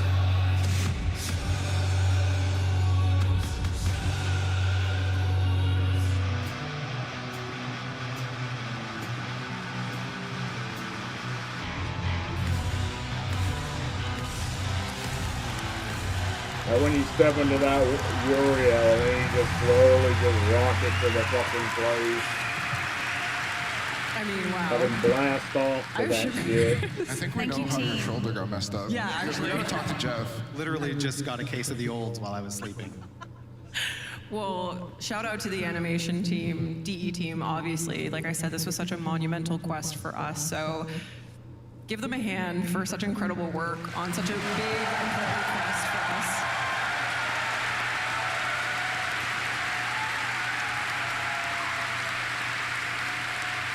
Now, of course, that quest sets the stage for our journey to Tau.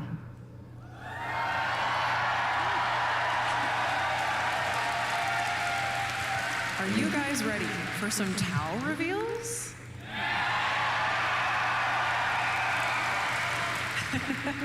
Is Tim not ready? Is that what was happening over there? Okay.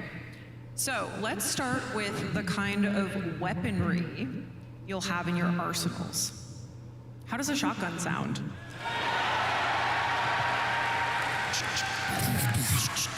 And not just a shotgun, a sentient shotgun. Yes. Now, Kaz, we can't say too much about this, but we are looking at a sentient shotgun. What can you tell us about it? Well, it's got 6 barrels. It's gotta be really weird. It's sentient. There might be a really weird animation that goes with this one, with some really weird little arms and stuff. Tim, do you wanna give him a little tease, maybe? Warframe weird. Warframe weird. So sentient arms, 6 barrels. They move. They move. They do stuff. Okay, you'll just have to wait and see. All right, and it's been a while since we've had a new fist melee weapon. Yes. Kaz's jazz that you guys are excited. It is an unbelievably cool design. Perhaps we'll see it later in action. Without spoiling anything again, Kaz, sorry, Kaz, I haven't given you any crazy prompts for this, but what can you tell us? What was actually your favorite part about this design? Well, the metal parts on the front, they might look a little bit like the sentient thingies that move in that undulating way on sentience. I don't know what you call those. What are they, generators? Wings. Wings? Wings? Yeah, so it's kind of like, you know, when you're like tapping your fingers. It's kind of badass. Ooh, undulating fingers. We like that. And with a new shotgun and with a new fist melee, you'll surely need something to shoot and punch, right? Well, we're heading to a place where you'll meet some very interesting sentient enemies.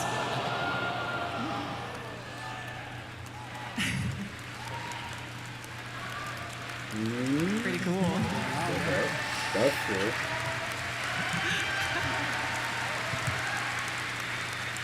Don't you just want to punch him? Yeah, I kind of just want to punch him. Okay, again, so sorry we can't say much about this at all, but maybe you're theorizing. You got some things going on in the brain. All shall be revealed soon, Tenno. We can, however, show you some work in progress animation for this new sentient enemy. So let's have a look at that.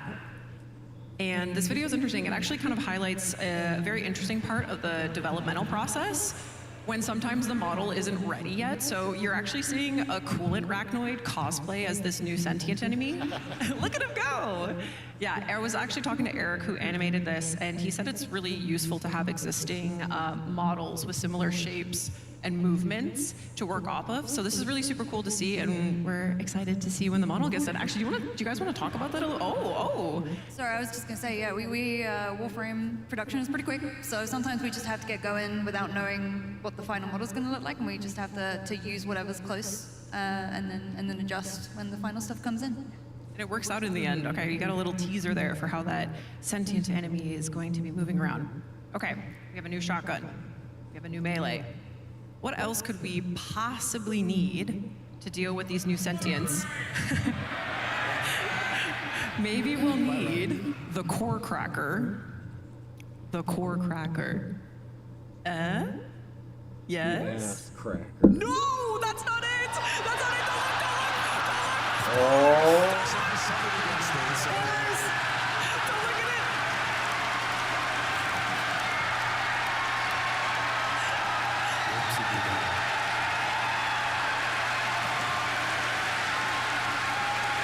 Wow, you sure like that revolver.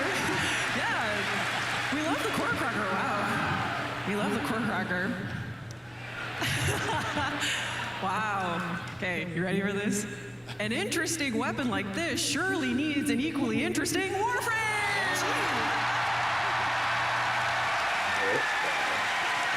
You got the high name looking motherfucker.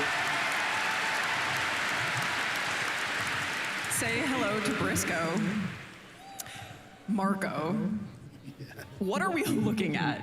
What are we looking at here? Well, yeah, there you go. Briscoe is a new detective warframe that's gonna play an important part in the, our main update for this year. Absolutely. And as you've seen, he's carrying a big gun, and we're kind of going with that long trench vibe with him.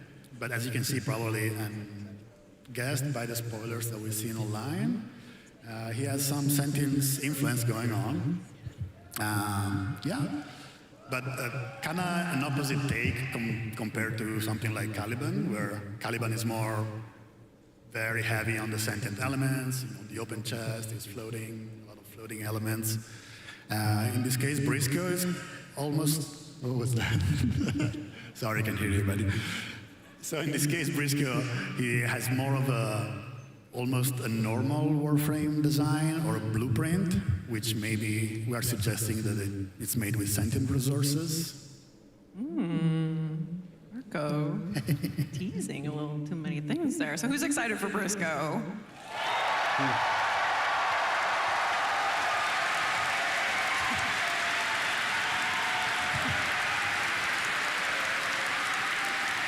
I have one extra little tidbit of information about Briscoe that we can share. He will have his very own hound companion. It's very exciting. And it looks awesome. And it looks awesome. I'm sorry we're not showing it to you today.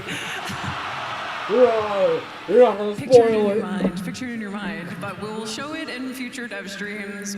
Don't worry, but get excited for that. Little Briscoe hound companion. Okay, Tenno, that brings us to the end of the art and animation panel. There will be an article, like I mentioned, a bonus panel content article posted over at warframe.com. It features things like a video about Descendia's level design process from Cole Crosby, which is very cool. You'll want to check that out. Thank you, panelists. Thank you, Elise. Thank you, Tim. Thank you, Mike. Thank you, Marco. Thank you, Carrie. Thank you, Kaz, so much for joining and sitting up here in front of this amazing crowd of Tenno, sitting here in London, Ontario, Canada, watching from around the world. Shout out to everyone at Digital Extremes. I think Steve said it best at the beginning of the day. We love humans that make art. We love human-made art. Yes, sir. We sure do. We sure do. And a heartfelt thank you for creating characters and worlds that make us fall in love more and more with Warframe, with each update, with each chapter of this 13-year story. We are so appreciative for all of your hard work. Thank you so much to the DE team, the art departments, the animation departments, everyone who makes these updates happen, who makes Warframe happen. And thank you guys for watching and being here with us today.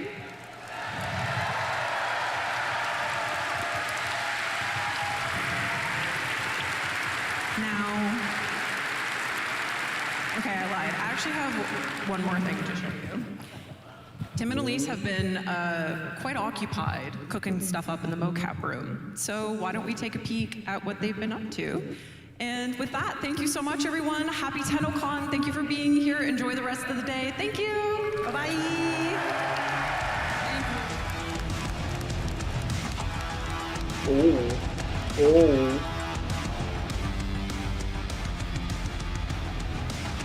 That's funny.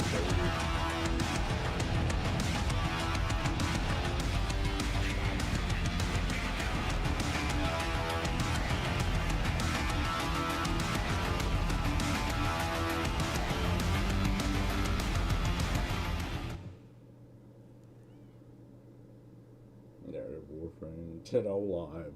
Oh yeah.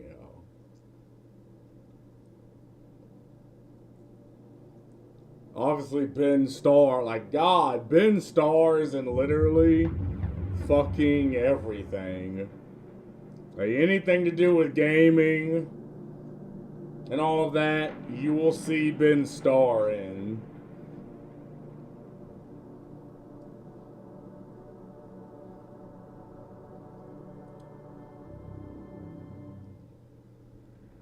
TennoCon, day 2.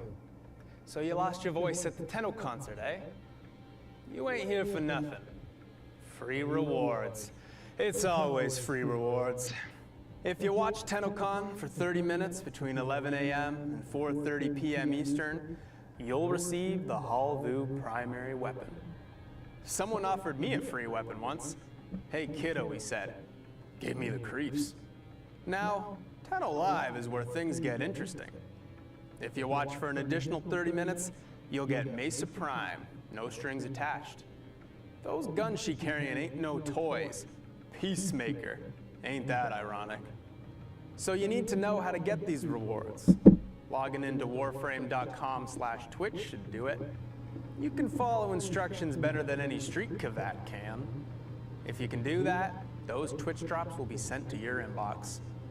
Maybe you prefer Steam. If you log into your Steam account before watching, you'll get some Steam tokens. Claiming those tokens and logging into your Warframe account will redeem those rewards. Oh, it's almost time. Let's enjoy the show. See you around.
Sacré Leroux, ordained of soul, sworn to Lua, and bearer of the holy fire.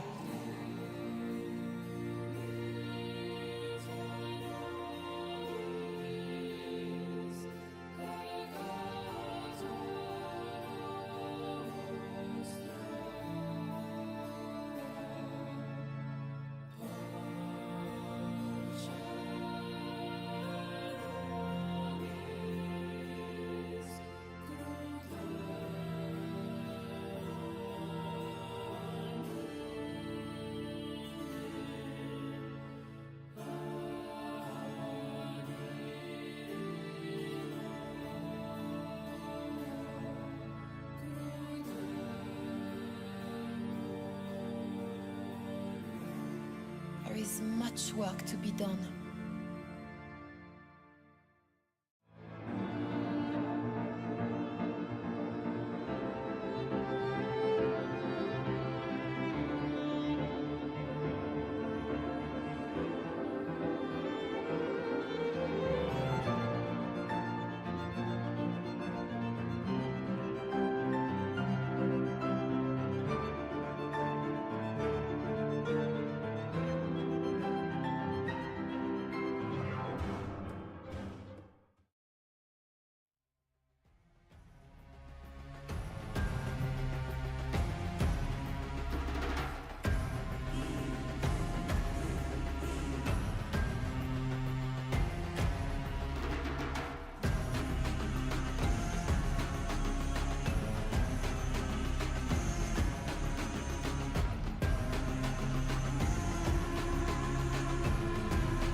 Oh, shit.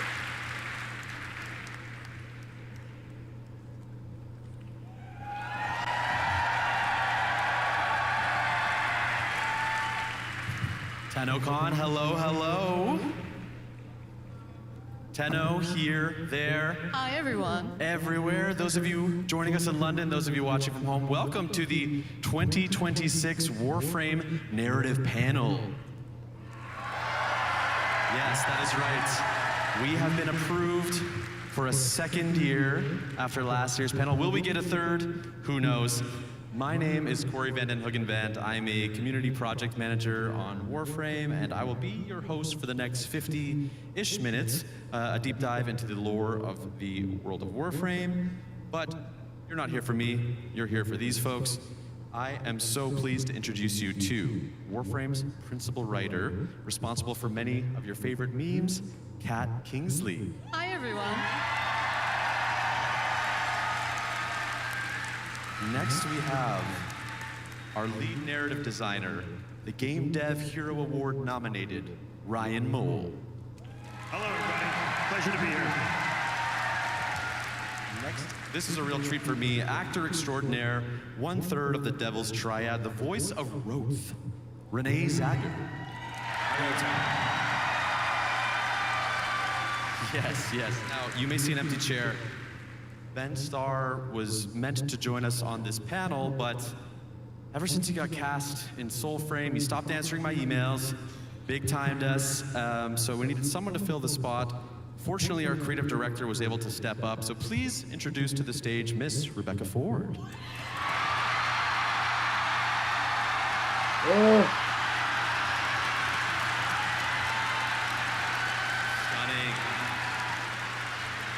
Rebecca Ford. What the fuck? Get out of here. Get the fuck out. I don't know how she made it. I hate She you just guys.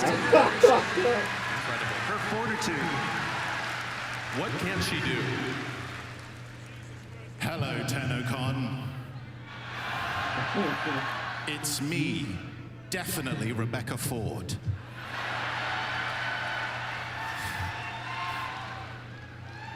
Reb, it's so wonderful to see you. Can you look at us? Can you believe this? I can't believe it. It's amazing. It's amazing to be here. And you know, unlike Ben Starr, who's cheating on you with Soulframe, I would never do that to you. Because I truly love you. As Rebecca Ford, the creative director of Warframe, no further questions. Right. So today's panel is really a twofold initiative. We want to do our sort of informative deep dive into the world of Warframe, but also, much like last year, to the craft of storytelling, how writing and acting and even visual art all overlap and collaborate together. So that's the plan for today. I'm going to run you through the spoiler policy. Essentially, we are covering everything up to the reveal of Jade Shadow's constellations. So I'm talking dev stream. We're talking Ryoku, Vina, Orion, Sirius, but we won't, dive into the quests because people are working through things at their own pace. We would hate to spoil something so fresh. Having said that, I would like to kick things off by taking us back, way back, to the old piece. Last year's Tenno Live was where we first showed this off, and since then, the quest has released. Ryan, you have been with Digital Extreme since the mid-2000s. You've been responsible. You've worked on Warframe since day one. You have been there cashing very old 13-year-old checks. What can you tell us about the process of cashing old checks, but finally taking players back to this old era? Yeah, well, we've certainly written a lot of checks over the years and bits of dialogue and codex, and I hope that we've come in to cache them, especially in the Kim system. But there was one check, it became clear at our writer's room last year that we still had to cache, and we hadn't done it. And actually, Reb, you were leading that meeting. Do you want to tell the story? Thank you, underling Ryan. You truly have been a good servant to me over the years. But I do... It's a wonderful point you raised, because I remember vividly being there in January 2025, and the story that we wanted to tell is the story of tonight. It's what we're going to be revealing at Tenno Live. But what we realized in that meeting that I was definitely there for was the fact that in order to tell this story, we needed to see Tau before. We needed to see where we were before, and we needed to see peace. And it was in that moment that this is where the old peace kind of derived from. And there was one thing that I just really wanted, and that was essentially I'm sorry, trench I warfare, fucking right? I Ben said Starr over and is over fucking again, everywhere. trench warframe. Good Coin it now. afternoon. It's true. It was right there from the beginning. And the problem with that meeting is, Ryan, you wouldn't stop screaming. He has that problem. Ryan, do you feel that the old piece, for the most part, matches your vision for the era? Oh, you know, it's tough to say because over the years we've been developing it, and we've been, you know, in the very beginning, the old war was a notion that we would write into weapon descriptions and into little codex entries as a thing that happened. It was a mythical event in the history of Warframe. We knew bits about it, but it took all these quests and system writing and all this to kind of tease out bits of detail about it. You know, as we developed the Second Dream, as we put Teshin in the game and had Dax, we started to learn more and more about who the Orokin were in the past. And so when it came to write this, it was almost like the way that the Operator and the Lotus are excavating memories. We had to do the same thing for this quest to really understand what this era of Tau was going to be like. TennoCon. I completely forgot this was a thing until I Googled it. So if I remember one It thing, didn't really give a date, again, but then I very looked vividly, on Cat, my Twitch and it's like, there was a holy conversation shit, the fact this that, shit's like, live what now. was the story that we wanted to tell? It was almost I like, mean, you mentioned it in the been room. good. It I mean, was they the talk Christmas about all armistice in the World War I, and I think sound that's the great thing design, about this art game, is you're design taking of weapons inspirations, and enemies. from various parts of the world, and we're Now placing they're it into the talking game, about we're the transposing narrative it into the key of Warframe, but it's always stuff. kind of identifiably that. Exactly. No, it was how do we're always trying to connect something that's so otherworldly to a very human experience, and that was something that you really wanted to draw from, Reb, is like always how do we connect this to the human experience? And that's something that, you know, your leadership is always so inspiring. Thank you. And it's definitely human Rebecca Ford. I really agree with you there. Yeah, and speaking of Reb's vision, you know, if I had to guess, the Dax, the Grineer sentience, that was always a part of the plan as it relates to the old war. But I imagine things like the Hanhalas, the Tauron strikes, this great big anime sword. Maybe that wasn't in the 2013 lore Bible. Reb, can you talk about balancing classic concepts with new things appearing in the past? Yeah. I'm a benevolent overlord, and what I want, I get. You know? And if there's one thing you know about me, definitely Rebecca Ford, is that when I want something, I get it. So... It's true.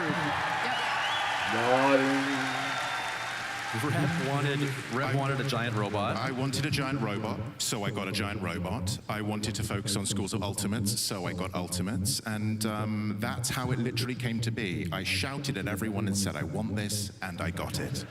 It's why I couldn't stop screaming. Speaking of getting what you wanted, of course, the proto-frames weren't on anyone's mind back in 2013, and yet here is Roth, who arrived with the old piece and whose voice actor is here with us today. Renee, this was your first step into the world of Warframe. It's clear that they You joined in wanted with to the moment. sort of What can you tell me about the early days of this go project? back to like I think every actor before Warframe, loves what was it called, a Dark great something. like a breakdown. It's clear they kind of wanted to implement that into the game to a tiny extent. The late great Peter O'Toole meets Paul Bettany. You know, for the people that did not Sprinkle play, of you Russell know, Crowe from Master that era of So, Warframe.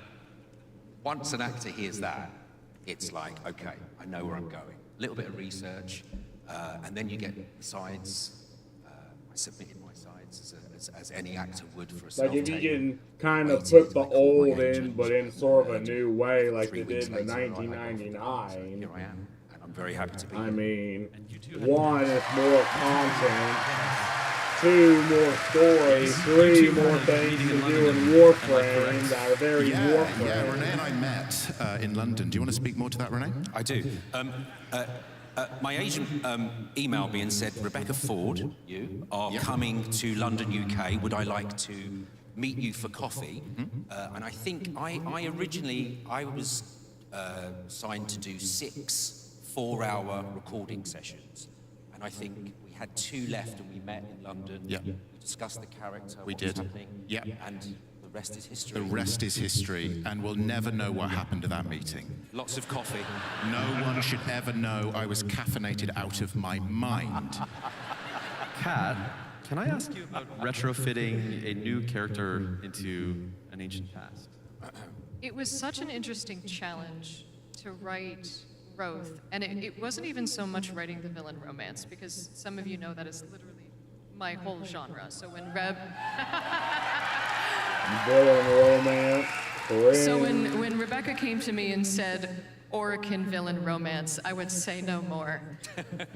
But the tricky part was writing an Orokin, because here's a character who knows more about Orokin society than we do, because he lived it. And so I had to go off and like create the Orokin org chart, so to speak, and sit there and figure out a whole lot, because he was there, he lived it, he breathed it.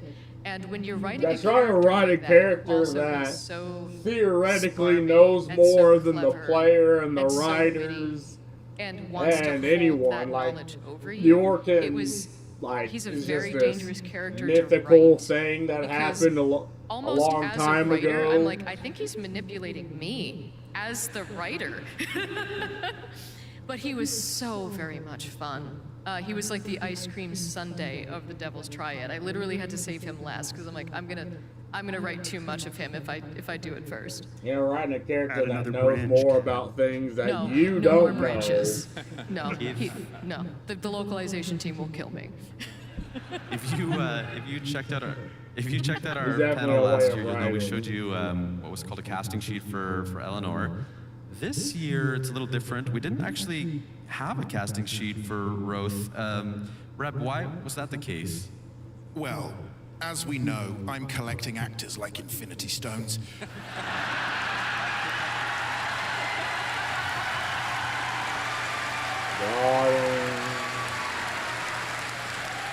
If I want them, I get them. And with this, I quite clearly in mind had an idea for this character. And there was an actor in mind that I was particularly interested in, and Renee, you were that actor. And so we didn't actually need to write anything. It was more just finding the flavor of something. You don't need to hear the actual lines written down. It's more a sense of the character. So this is what you were given. And had you turned it down, which you never would have, never. That we would have written something more particular and put out a casting brief, but really we had you in mind from the very beginning. Thank you. I mean, Ben Starr is a legitimate actor. Like, he's not doing the thing most actors do. He's talking about shit you I don't understand care you about. recently revisited some of the material goddamn, from the he's Devil's everywhere. Triad. Was there any line or any particular part that stuck out to you? I have a line that I'd like you to read. In the style of Roth? Yes, please. Okay. And there are many people watching.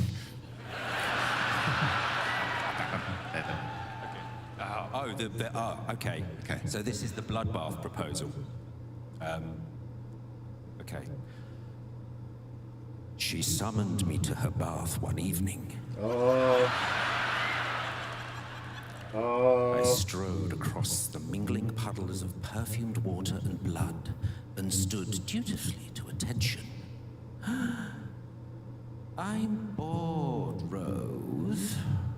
Let's kill all the other Orokin and take over.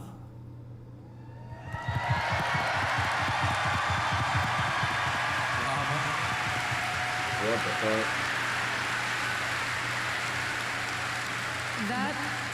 That line was written by our lead writer, Adrian Bott, who wrote all of the Descendia voice logs. Shout out to Adrian. Shout out to Adrian, who is home in London Prime or nearby with a family conflict, and he wrote all of those dialogues because there is a effortless way that he commands the way of Orokin monologuing that I just could not even hope to approach. is just beautiful the way that he can do that. Bro's like fucking Beethoven, only for dialogue. Adrian, we miss you. We miss you, Adrian. In the interest of time, we'll keep going beyond the old piece. But before we leave, I do want to talk about Adis. Reb. Yes. Why Adis, this sweet sentient child? Where did the idea of Adis come from? We wanted them to experience what was at stake, and how better to do this than through a young fledgling friendship, and to give Tenno's first friend, and to show it in such a kind of a young state. It's so raw and real, and showing what people were fighting for, and ultimately what was there to lose, and best to tell it through character and through storytelling. And I think we really hit it out of the park. And I will say that was something we knew from that very first meeting that we were going to tell that story with the operator and a young sentient. We didn't know he was going to be Adis yet, but it was part of the DNA of the old piece at the very beginning was that story. Right on. We're going to keep trucking along. But between conventions, we also shipped The Teacher, Valis Undermined, Shadowgrapher. Ryan, you led writing on The Teacher, and I'd love to hear you tell us more about dipping back into the early game. Oh yeah, well, we knew we needed Again, I haven't jumped to on teach the Warframe mods in to like players months. better.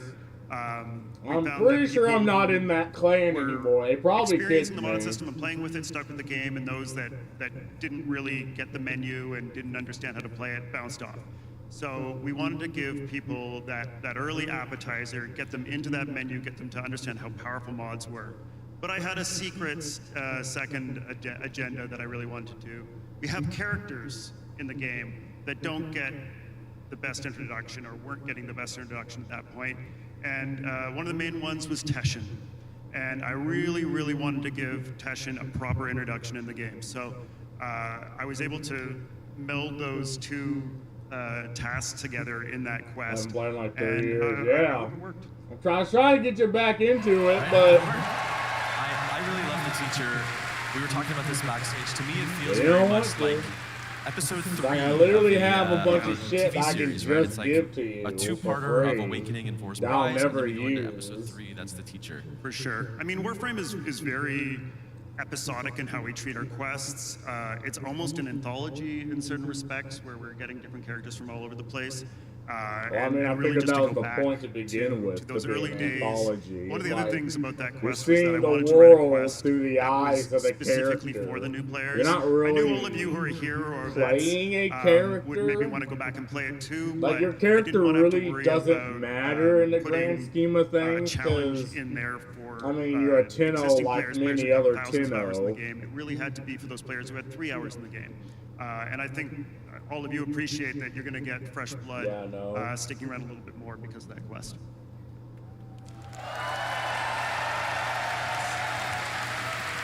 By now, our players understand the premise of the update for Jade Shadow's And after Constellations. fell off. Kat, what can you tell us about developing a direct sequel to a quest? It's somewhat rare for us.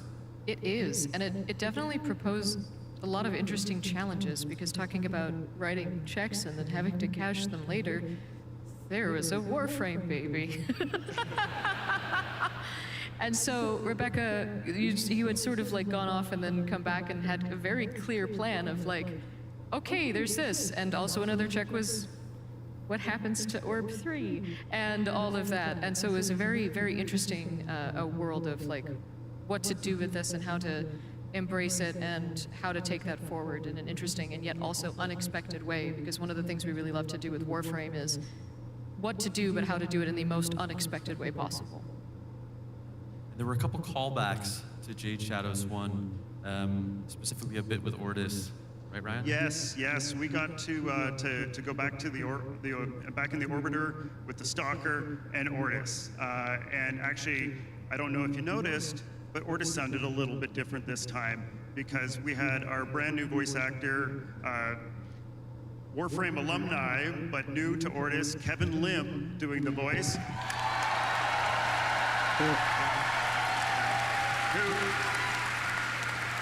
Kevin, I really think you nailed the spirit of Ortis without, trying to do a sound-alike or anything like that. You really took the mantle that Mike Leatham, our retired Ortis, developed and ran with it, and I'm so happy with where we are. Yep, thank you. Can we give it up for Mike Leatham? Oh yeah, and one for Mike Leatham. OG Ortis. So that is everything we wrote and shipped between the last TennoCon and this one. Before we move out of the past and start contemplating the future, there's one member of the writing staff who could not be here today, and Adrian Baud, the lead writer on Warframe, insisted on sharing a short message with all of the Tenno here today and watching all over the globe. This one is for the Lorehead, so grab your notebooks. Class is in session. Hi, Tenno. So I really just wanted to follow up on last year's narrative panel, where Corey asked if there was anything the players should have brushed up on prior to the big Tenno Live reveal, which of course back then was the old piece. Back then I could only make vague and half-assed references to old lore and Hunhao's comment about how we severed worlds. That was because one important background detail for the old piece is that the Sentients did in fact complete their solar rail between the Origin system and Tau. That's actually something we've known about for as long as we've known about Tau at all. It was first mentioned in Mag's Prime Codex entry way back in 2013. And on the topic of the old piece, I also really ought to address the question of how come the operator is up and about instead of in a cradle on Lua. The second dream is a transient state, one which they were put into for therapeutic reasons as well as to pilot warframes remotely. It's not the same thing quite as the long sleep or the long dream, which is when the Lotus put all the Tenno into their pods shortly after the night of the Naga drums, and they stayed there. One question that comes up a lot is, did the events of the old piece actually happen? Yes, they did, although bear in mind we are seeing them as the operator remembers them. They are not Eternalism shenanigans. We've actually only used Eternalism twice for serious story beats, once for the Operator and Drifter's existence in the New War, and once for Sirius and Orion. Hello? Hello? And a one, and a two, and a howdy. Which leads me neatly on to the question of what is the indifference really, and what does it want? Well, I can now reveal for the first time. I don't know. It's some old Britannic guy. Just overlay the signal. I couldn't believe it either. But the big question everyone's going to have is, are they romanceable? Well, I have special permission to tell you. Well, hello, TennoCon. Guess who just broke the fourth wall? They better not be replacing my girl Nora.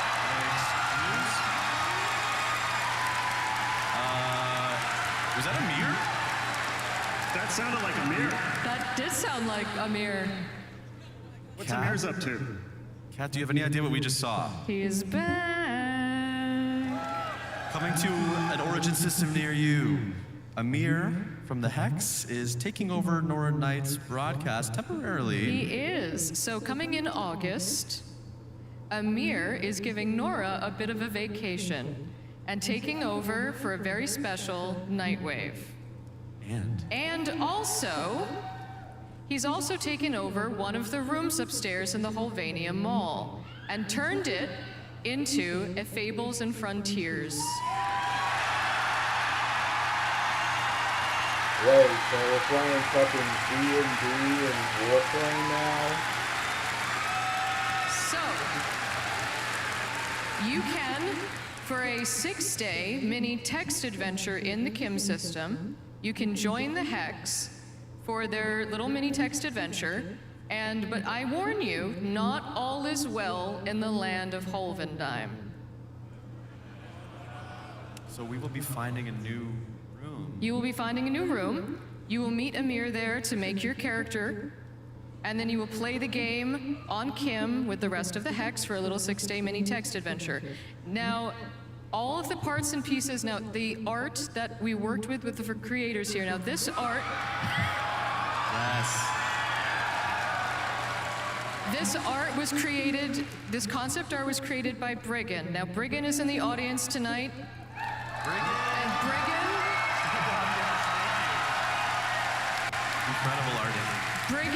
is my co-author of this Fables and Frontiers text adventure.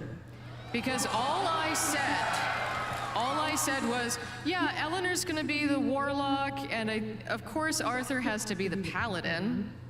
He's just gonna be the basic paladin, he's Arthur. What do you mean, basic? Is something Ben Starr would say. Exactly. And Briggan was off to the races, and I barely even scratched the surface of the art that Briggan created. And so what we've created here is the parts and pieces to then give back to the community for all of you to be able to take these and play campaigns of your own and run off and be free. We have a little time lapse. Can we show? We'll keep talking, but we'll show a little time lapse here of Briggan's work in process. Because this is our love letter to you, the community, because you fell in love with these characters, and then I've fallen back in love with what you've created. And it's like, this wouldn't have happened. This Fables and Frontiers campaign wouldn't exist without all the love that you've given to these characters. And so we wanted to do this as almost a thank you to all of you. And like to be able to see what, and yes, Monk Arthur. Monk Arthur is real. It haunts my dreams. Oh, and did we mention that there's some returning voice actors? Yes, and so in the Shockwave, all of the Hex are returning to make cameo appearances. If Ben Starr was here, he'd be so stoked. He would be so stoked if Ben Starr were here. He'd be thrilled. He would be thrilled. And to be able to work with Briggan was just so phenomenal. It was such a collaborative process, and we were able to just sort of bounce ideas back and forth. And they put so much love and thought and backstory into these. And just like the Eleanor, oh my God, like they have a guillotine around, she has a guillotine around her neck, and like is the patron, like her patron is like this eldritch, like infested death patron. It is so cool. It is so amazing. There's a few more things coming in this update as well. And so we have these amazing glyphs coming. Aoi is a barbarian fashioned after a bone widow. And it is so cool. It's gonna rock. It's gonna rock. And if you were watching the sound panel, you may have heard that a new online track is on its way, and that will be arriving with this update. Might also be a little bit of TennoGen, maybe a few more TennoGen signets. You didn't hear it from me. A little bit more art. And we have some of these character sheets that I drew up with all of the amazing concept art. So these will be coming with the update so that you guys can all take these and run off and play. And that is, have fun translating all of that, guys. I have a new respect for the art team, and I had to do that line by line in Photoshop. Yes, if you can translate that TennoBed, feel free. That is Lord Alan V. and Greg. And this is arriving in August. In August, yep. Right? I can't read that. Literally invented an entire fucking lexicon. Entire language I would like to add that this isn't possible without you guys. Exactly. The fact that the community have embraced the Hex in this way is absolutely incredible. And you have responded so brilliantly, and I think it's the vivid drawing of these characters by our amazing narrative team that means that they can be placed into different contexts. And the fact that you guys are so excited means a lot to us, that we keep getting to do this, and we keep getting to revisit these characters again and again and again. So thank you for turning up, and thank you for kind of giving us life so these characters can keep giving us life. So you're amazing. Thank you. Absolutely, well said. Absolutely. Did you have any final notes before we move out of this segment? I said it all. We'll see you in August. We are entering a segment of the show that I like to call Ask the Director. Yes. Last year, Adrian, Kat, and Ryan, they had to plead the fifth a little bit because some of my questions would be, why 1999? And they would say, oh, that's really a Reb decision. She would have to answer that, but Miss Rebecca Ford is here on the stage with me today. Yep. And now I get to ask you. Ask me anything. I will ask whatever I please. So I know we said no JS Constellations spoilers, but we agreed to make one exception. There was just one particular line that I want to dig into. Hunhao tells the stalker, quote, "Nata can never know. She must always believe in a future." I know this line caught a few people's ears, and it certainly caught mine. Why is it that Nata can never know what happens in Jade Shadow's Constellations? Hunhao can burden... He can deal with the burden of the knowledge that the future is fundamentally doomed in some capacity. He can shoulder that burden, but in order for Nata to keep going, he is giving her the one thing that enables her to keep going, and that is hope, the belief that there is a better world after today. And I think that is a gift and a beautiful thing that a father can give a child.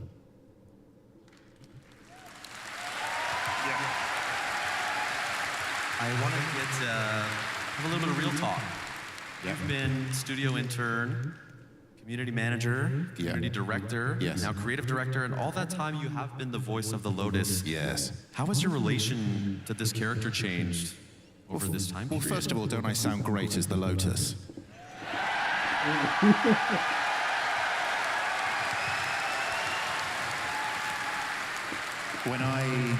When I definitely, Rebecca Ford, think of my relationship with the Lotus, I feel like she is both a part of me and not a part of me. I feel like she haunts me like a Dickensian ghost. If I respect her, she respects me. It's an amazing relationship, and I'm incredibly proud to kind of keep going with it. How do you plan and write for yourself now when Lotus is part of a quest? Are you... Well, every time I'm telling Adrian to kill her, and he won't let me kill her, because I, in good faith, can't continue on being a Nepo Lotus and writing all the stuff for her. So, no, Adrian wants to keep letting her live, but every single time we go into a new meeting, I want a death for her. But you guys keep wanting her, so she's just going to keep coming back. God, dude. How do you... I can just imagine how wide... How do you decide where her story should go? Do you feel an investment in her that is different from some of the other characters? Well, Kat and I actually had a good little chat about this recently, and we both decided that she has one... Ooh, a tease. She has one big important thing to accomplish. So I think we can tease stay tuned, Kat? Exactly. So stay tuned. This is a question for Reb, but I suppose the whole team can jump in as well. How important is story to the gameplay of each update? I'll say arguably probably the most important thing about this game. It's something to hang the grind on and make people keep coming back. We have this ethos which is at least one character per update. Because this isn't just a series of systems or mechanics. It's a living, breathing world, and the story keeps you coming back. And the fact that this game is thriving more than ever is testament to the strength of the stories, testament to the strength of the writing team, working in tandem with all of the amazing artists and designers and developers in this company. But yeah, I would say people want to come back because they are invested in these characters and they're invested in this world. And if I may add,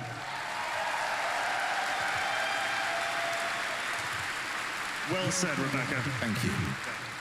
If I might add, when we first started working on Warframe, we didn't yet know that narrative and story was going to be as big a part of what it was. I mean, I didn't know it'd be so those fucking of you popular. Who are founders, I know there's a couple out there still, and that's amazing. You'll remember the stories in the early part of the game were much more simple. They were much more humble. Our character presentation was much more simple and humble. This is why, we were using our UI artist, Mike Leatham, as Ortis, and our marketing manager, Rebecca, as the Lotus. We were just trying to make a simple game, but the more we made it and the more we got your responses, we realized that delving deeper and deeper into story was what was keeping people around, and that's what people were telling us they were playing the game for. So we just kept on doing more and more, and here we are in a hockey arena talking about everything that's coming. I can't believe we're here. It's amazing. Thank you. Thank you. Thank you, Tenno. Reb, I have one more question for you. Do you really have a plan for the story? And if so, how far ahead are we planning? Oh, okay. So back in 2022, when I definitely, Rebecca Ford, took the job, I gave myself 5 years. There was a 5-year plan, and currently, if anyone's checking their calendars, we're currently at 4.5 years of that 5-year plan. Yeah, I thought it was just going to be another luckily, 2P, because of you, F2P because of the game amazing that was team that I get to work trading with every till single it day, died like every other F2P there may be game. more Yeah, runway to that second-player 5-year plan. shooter game, yeah. So thank you.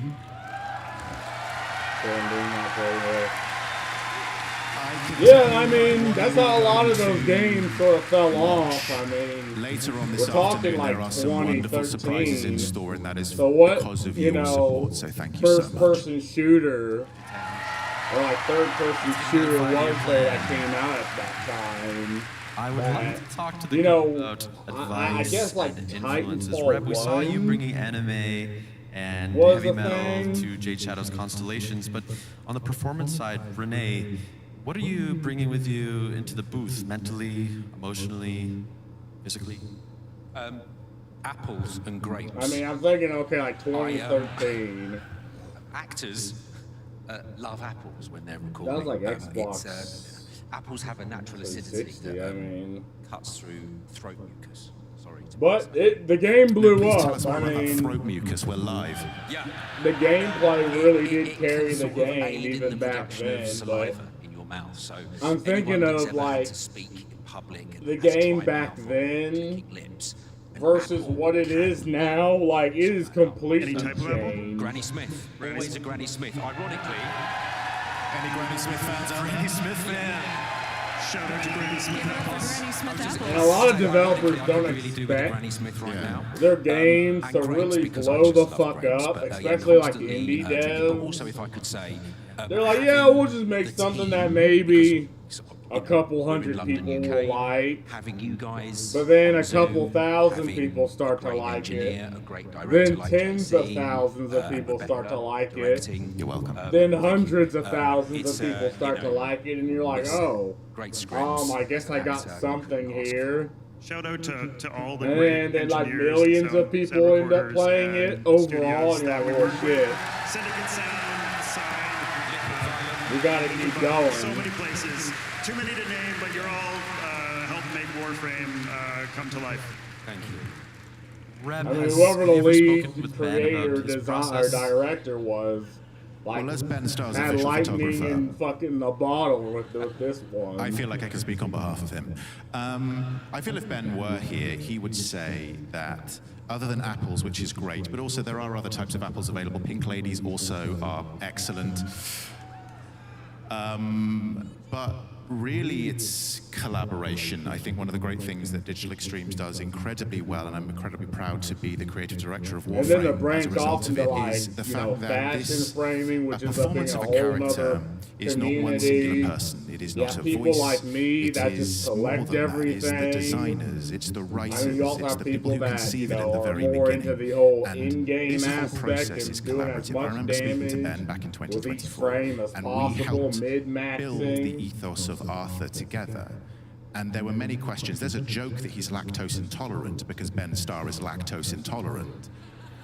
And then you have the story, They are which so, is actually pretty we good. are so I mean, collaborative. it's told in a way, and it is a like joy the to way get to work most with performers. And there's a anthologies reason are why told. I, Rebecca Ford, am collecting actors like Infinity Stones, because actors want to work in a free and creative environment. And it really is an absolute joy for all actors to come into this space, to be welcomed, and to be appreciated, and to feel like we are part of a collaboration, but understanding that actors are not just, they are one part of a much wider piece, and everyone has a say in it.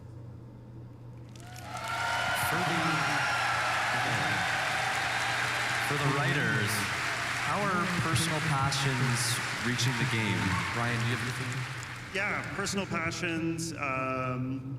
Well, a couple years ago, I got really into gardening, specifically native plant gardening, and then I was working on this mushroom update, trying to find a hook for it, trying to find a character, and I'm messing around in my dock, and the character's trying to talk to me, and all of a sudden he says, I got all these invasives sprouting up, these invasive corpus in my garden. Do you want to be my gardener? Noko used to be my gardener, but you can be my gardener now. And that became the basis for the update of Alice Undermine. It was really seeing those beautiful levels that Sumo Digital was putting together for us. Shout out to Sumo Digital, who also did the teacher quest. You guys are great. Got to mention that earlier. So they were building these beautiful levels, and they reminded me of my gardens, and so that's kind of how they had a my lot camp to was the born, early game, right? Like they had actually added a fucking tutorial. That was our, personal they passions allowed you coming to through. choose your frame Sometimes, outside of just Excalibur. it's other things. It's the news we see on TV. It's they added quite a bit to the game. Things we see, even early sometimes game less aspect that didn't exist that are happening. when I started playing. Play out in our like art. you're literally just I won't kind of go too much more thrown into into that the now, game, but, and from there.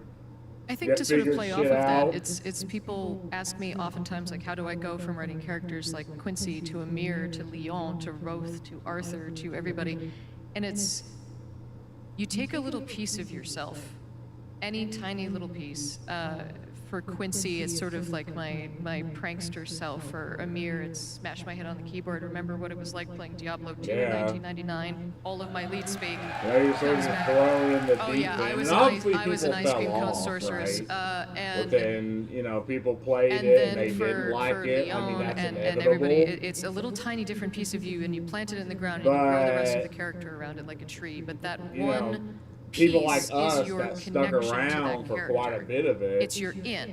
And I mean, you write the rest for you, for no and for it's for it to Nightcap, be a it was free that gardening game. connection. Exactly. And you grow the rest of the character around it. But that Like I that wanted one to piece believe acts that as a the lot door. of companies seen And so what for Warframe all of you out was, there that are and they're trying like, to yeah, learn how we to can character do write, that. like, that's kind of a Only method with that we Destiny, sort I of guess. have developed as a way to sort They of do that character demanded writing. money from But you to up sort of, front. also to sort of get into what And then they wanted Rebecca to was try saying to about sell working you shit later. with actors is it is such a one of my favorite things to do, and is one of my biggest joys working with actors, is being in a recording session and listening to them do a take of a line and then having the moment where they're comfortable enough to do another version where they've rewritten it. And because I love that, I mean, because then they're actors feeling are the one character thing, and they've right? But embodied the character and they're you gotta bringing their own understand a life to lot it. of the Because that older second games, take, like in the early they've 2000s, now brought it, like it a lot feels of the twice as voice alive. lines were Yeah, and as an made actor, from like especially the interns, sessions or that they we pulled had, someone and you from were responding to marketing. what we were doing, what I was You know, they doing, pulled, and it I don't just know, gives you the confidence. some dude off the Because it's like, street to me, to what do I voice write is lines. a Like a lot of starting point. older It's like, games to me, tried it's to like, here's the sell character in based my off head, but to me, the voice of the gameplay, character and the is story what was the just players sort are of going to there. hear. So if you can do a version that is going to sound more alive, they're going to hear it and it will feel more alive. But now voice acting is kind of cutthroat. Performance often. An actor It's can like come you into kind of gotta a spin studio around the onto a set, circles that and obviously text is Ben often Starr king, spins right? around. A writer writes something, and then an actor will have to perform it as written.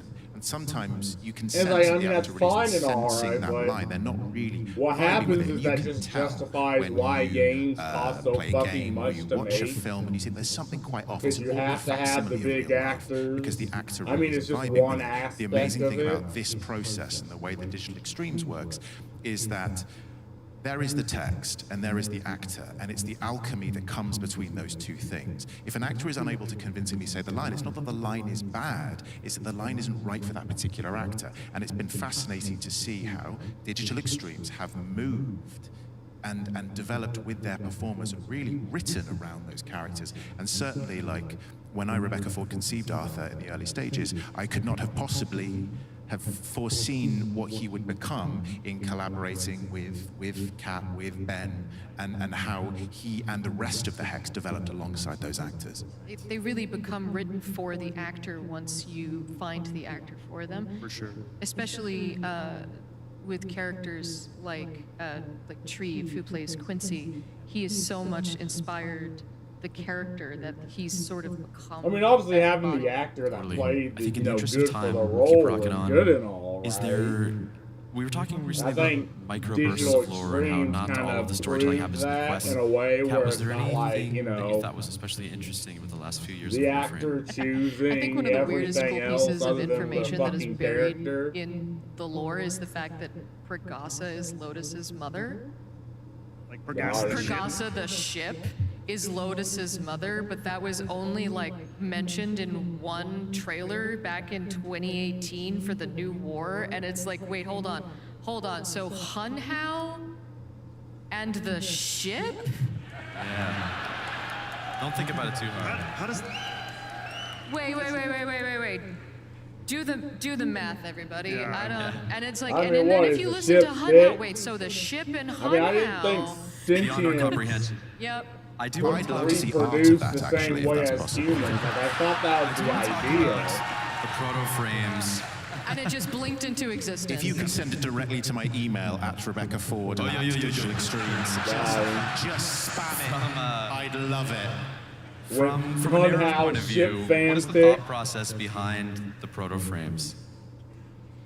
To me, the proto-frames are a different way of being able to tell the Warframe story. They are a new voice to be able to explore the narrative, and to me, that's a very, very Well, I thought the proto frames was just sort of like an alternate version, right? Because the original idea was with Warframes is like they had a Tenno that had the personality. Whenever we were telling stories about They Warframes, just sort we of had to have played another that character come in and speak. through the character, Which, based works, off their but, abilities and off, the other proto-frames let things us like their let lore. Warframes have a point of view. And I I think thought that's the really proto special, frame was sort of like because, an alternate Volt is route Volt, but in 1999. is his own character.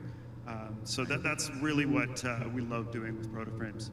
I understand Ryoku and Vina just arrived quite recently, but can you give us any crumbs of what's next? Any world premieres? Any one more things? Well, I can say that there aren't going to be any more proto-frames coming this year, but... There will be a Warframe with a point of view. They had to give me something to do. Yes, we need something weird for Kat. With a little bit of time left here, I would just like to kind of ask the panelists for some closing thoughts or closing remarks. If I could be so bold as to start, I just want to say to the audience here and online, start making things, keep making things. In the words of David Lynch, I hope you are all having a lot of fun working on your favorite projects. I mean, I don't know what other like game and what other IP will actively take ideas from the community, from people who actually play the game and implement them. Now, obviously, they can only really choose one person. I will write for you to the heat death of the At universe, the so end I of won't the day, repeat myself. So but instead, there's this so year I will many say that people and ideas that I go have met into so the many of you game this week who that, have told I mean, me and it's shown me almost your amazing completely artwork, and I different. tell Like, you it's how a beautiful it completely is, and you say, different oh, it's nothing. environment than I say want you all World to of know that Warcraft is I feel now. the same way. I suffer from Or like, what's another imposter syndrome like you would not MMO? believe, and I never considered myself a Like writer. Monster Hunter? And to this day, I still don't really believe that I'm a writer. I know I'm sitting here and I walked out and I get to cross off my bucket list that I get to walk out to a stadium like a WWE wrestler. And I still will go home after this and think to myself, I'm crap, they'll figure it out next week and fire me. And I want you all to think to yourselves like, oh, well, this is probably just brain goblins then. So believe in yourselves, keep making things, and just keep being amazing, Tenno. Please. Please.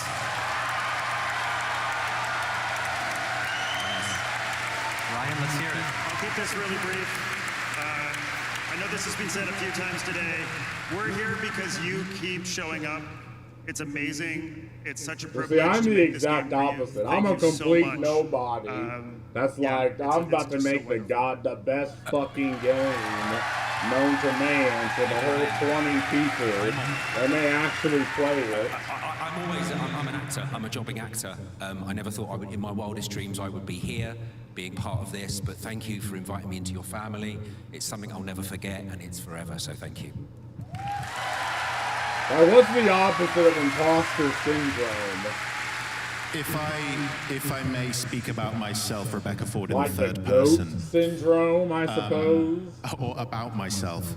I believe that I, Rebecca Ford, am a remarkable individual. It sounds like hubris, it is not. I believe that I am so proud to be here. I am devastated in ways that I couldn't be here. I'm devastated that I couldn't share this with you right now and instead had to get the actor Ben Starr to dress up as me. Got him. Wait, what? What? Guys, I'm not really Rebecca Ford. Oh my god! I hate this. You idiots! It was me, Ben, all along. I hate TennoCon. I'm uninstalling the game. But what I would like to say is you are an amazing community, and I know Reb would have loved to have been here. And she, from a personal view, is one of the most remarkable people I've ever had the pleasure to be in the vicinity of, let alone work with in a professional capacity. And I know that she loves every single one of you. I've seen the way that she is at work, whether she's with you as a community, and I'm so proud to call her not just a colleague, but a friend. And it would do me a great honor if we could all together say, we love you, Space Mom. Is that okay? Yeah. Okay. On three. You ready? One, two, three. We love you, Space Mom! Thank you. Thank you, Tenno. That is our narrative panel. Tenno Live 2026 is coming up. Bye-bye. Oh, now we're stepping into the main course. This is why we're all here.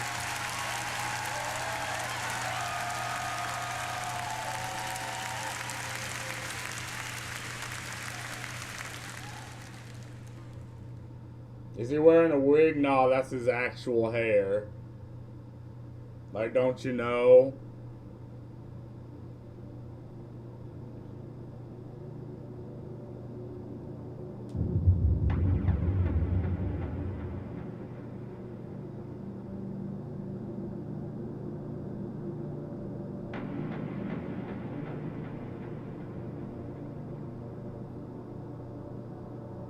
No, I don't.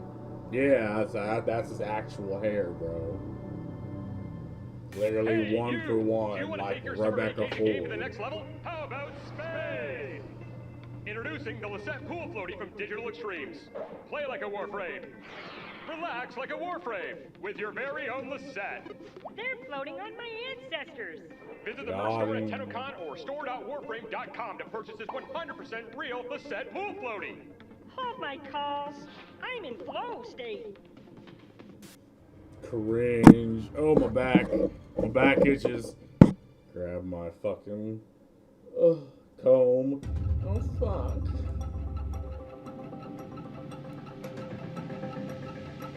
How many base mods, not including variants, can be made into Hexagraph mods? I have no fucking clue. That's probably a new thing.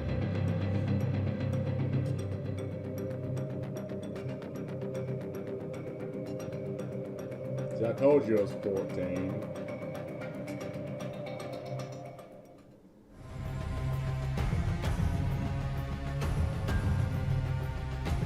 Yeah, I know all my builds are outdated.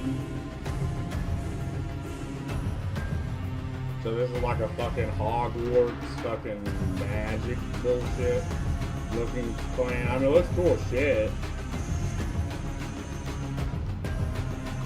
Also, they had to have the fucking Ultraman. Okay, now that looks cool. I'll give them that.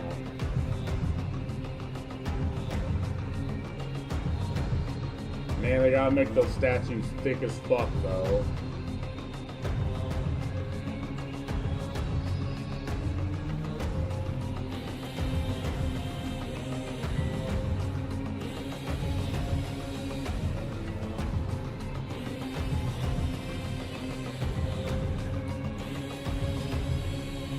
A ghost crying.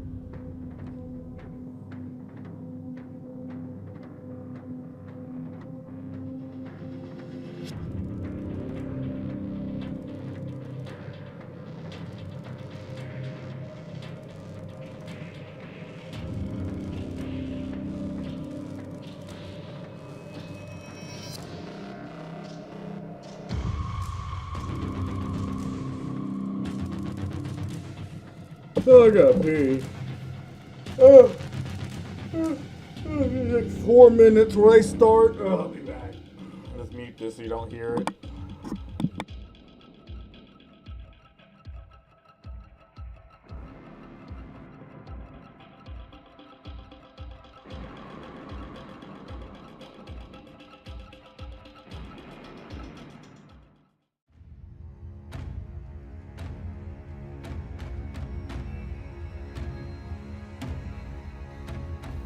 Rivers give trees their light.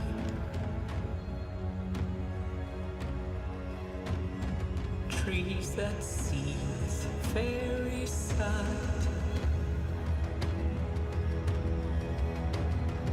Whispering, they sing for foam. What need is a devil for forgiveness when hell is a lie spun by madmen?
I am back.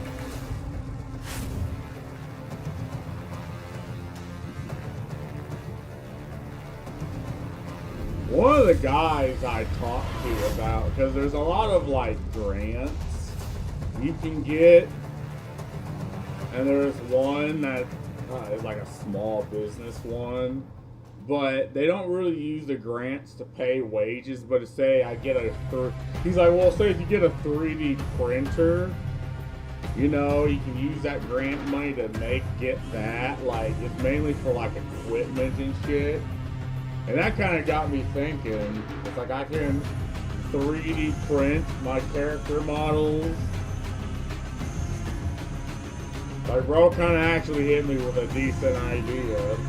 Now, I don't know. My whole thing is getting the fucking game released before I worry about all of that.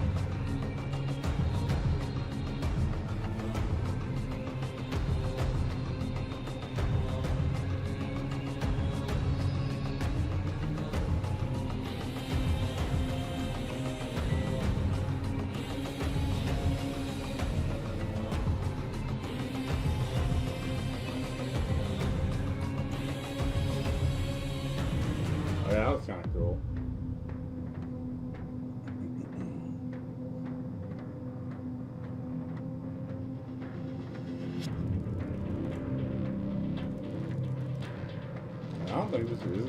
It won't be started for another 30 minutes. But they probably have a lot to set up.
At your service.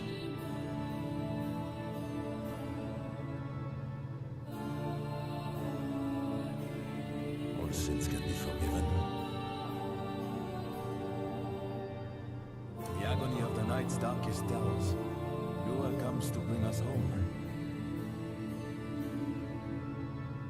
Beneath the sadness here, there is a serenity.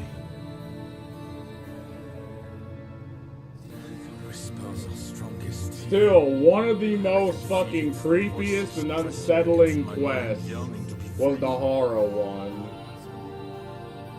Cause I was in college and I played that shit at 2 a.m. and it legitimately fucked with me. Be with them in darkness and in pain.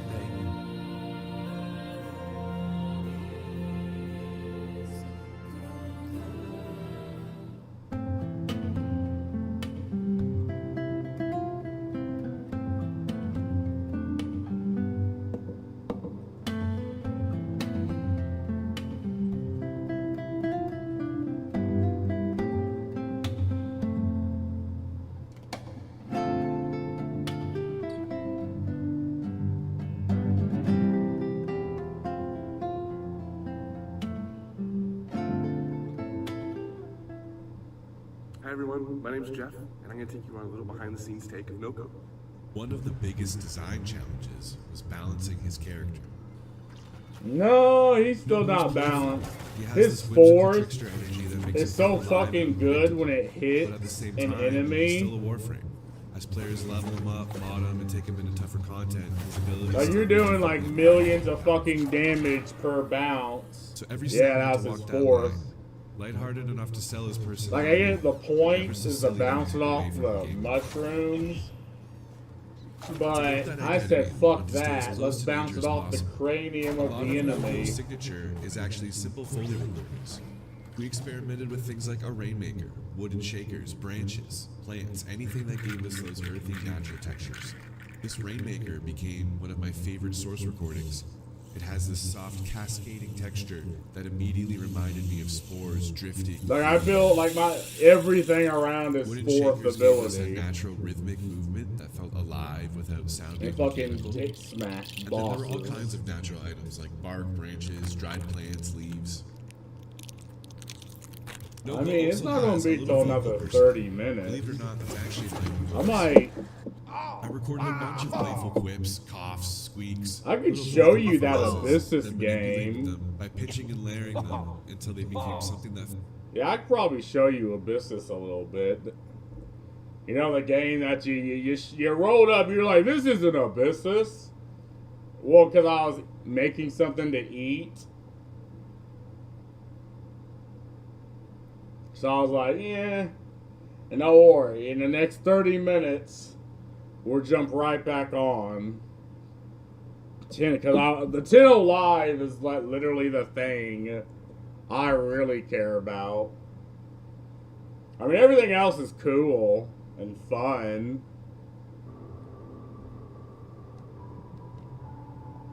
And I advise we play this game, like, if you want to play with me. So here's like the hub area. I don't really like this weapon. Like, you have your weapons that... You really just start out with this weapon. But as you go, you'll find all of these other weapons. Let's do the Daka shotgun. You have your abilities. Again, this is early access. I stick with the turret because it's actually pretty cool.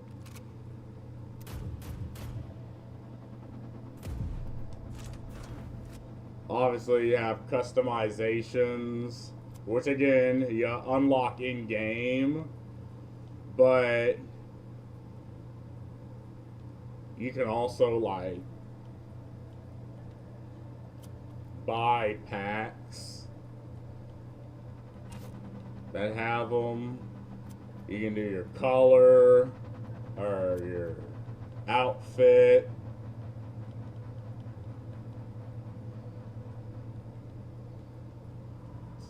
I mean, I did this one because I don't know. It looked alright. Customize the colors. I like this one because you look like a fucking pimp. You know, this is the thing that you use your soul fragments. And the soul fragments is what you use to come back and to upgrade this shit. As you can see, I have them all upgraded because I have a mental illness. And I really like this game. This is for you to increase the difficulty. Because, I mean, it's a roguelite. What do you expect? And let's start an expedition, shall we? Because this is what you really care about.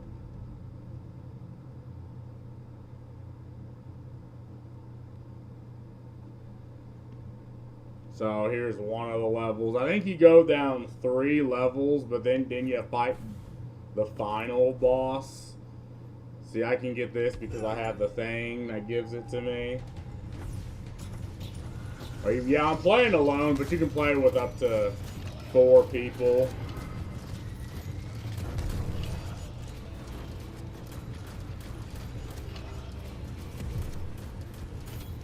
Dock a shotgun. And you can play with randos, but honestly, I prefer to play with my friends. Ooh, give me that shit.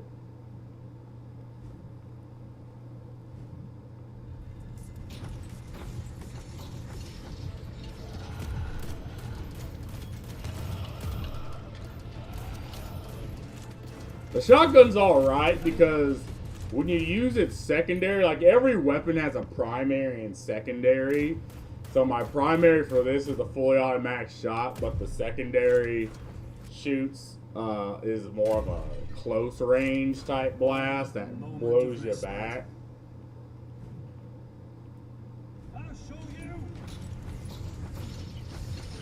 It's good for repositioning, does decent damage.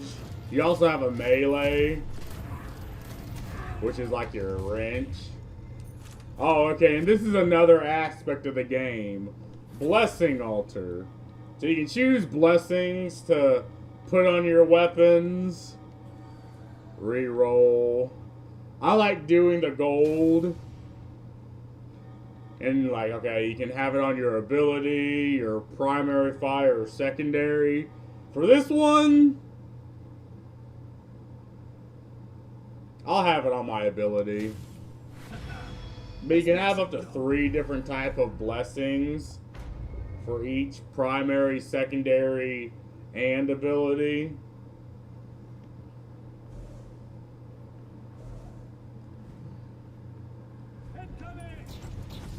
Oh yeah, there's also variations of missions. Like now I gotta follow this fucking thing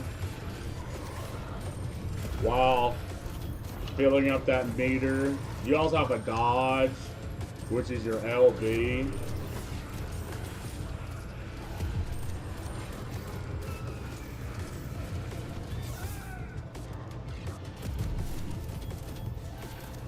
I gotta be careful because I picked a thing where every time I take damage, it lowers my max health. So I kind of gotta, oh god, be a little considerate about that, which probably isn't going to happen.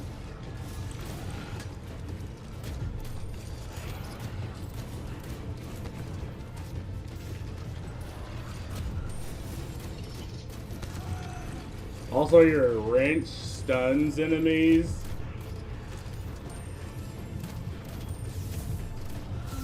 I think I have to, oh god, you also can heal.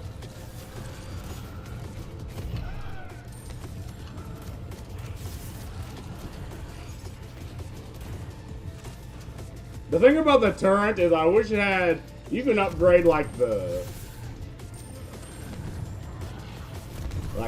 your abilities and your weapons. For the turret, you'll want to upgrade it to where it lowers the cooldown.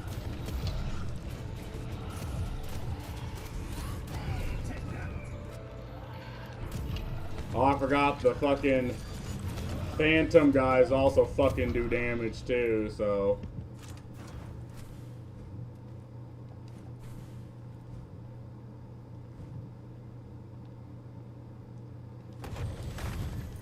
Gold.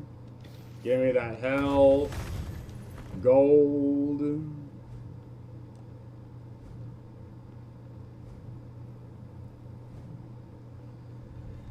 And each, like, mission is random.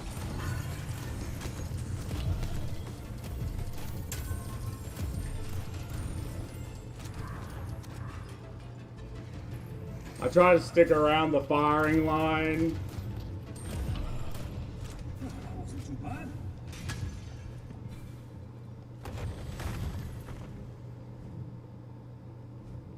Oh, I can spend. I also do this where I spend health to increase my health, my overall health. Think you can take me?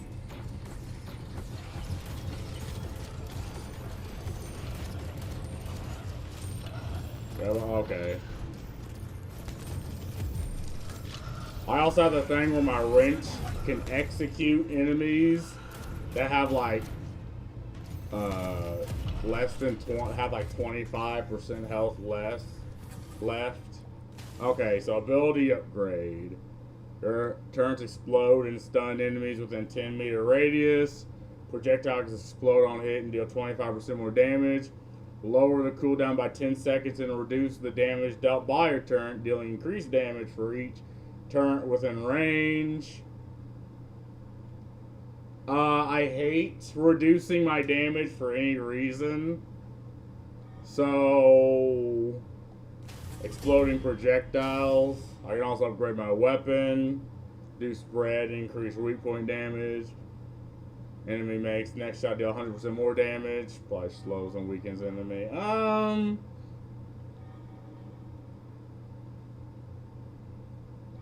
Yeah, you kind of want to make your shit a boss killer. Well, the higher the difficulty is. Because you'll be fighting a lot more fucking bosses. Like, we're rolling up on a mini boss right now.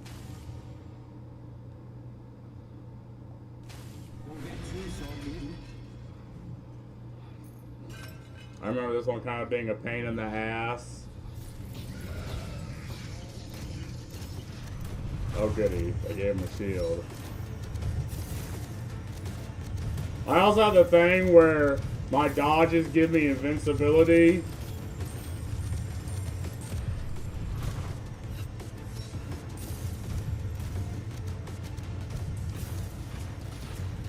Oh, dodge too early there. Oh, dodge in the wrong direction.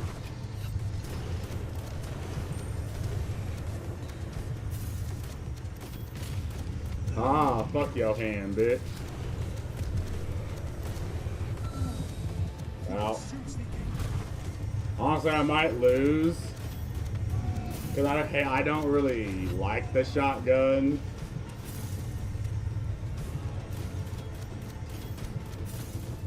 Man, fuck your hand, bitch.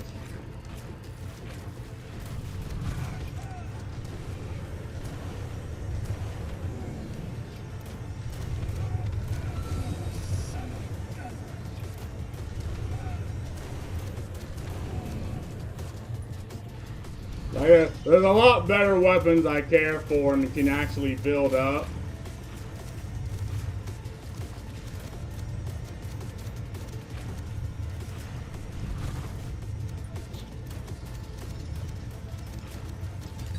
And as you go, it becomes a hell of a lot more of a slog.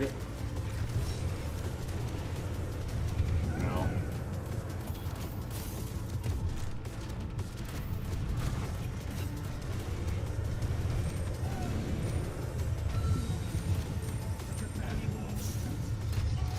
Oh, it's too early. Oh god, he gets his shield back too, bro. Oh god. Dodge forward.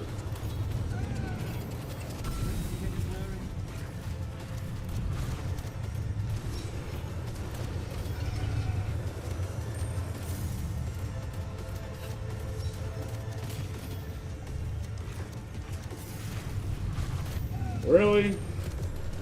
Oh, I think I... Oh yeah, I also have the thing that can give me a second wind. Will that help me? Probably not.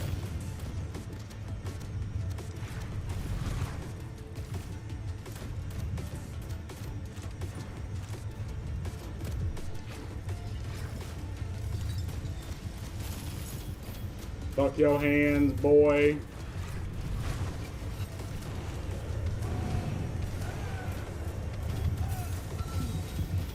As you can see, it becomes a platformer as well.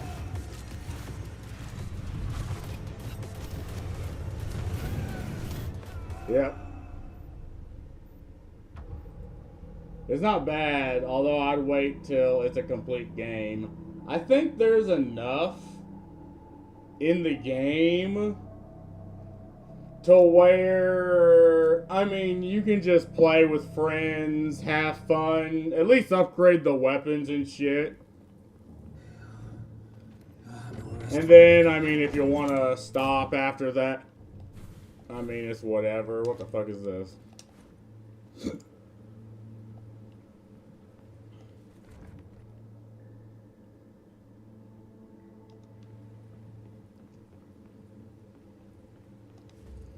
I don't wanna, because reducing my health for every hit is a bit too much.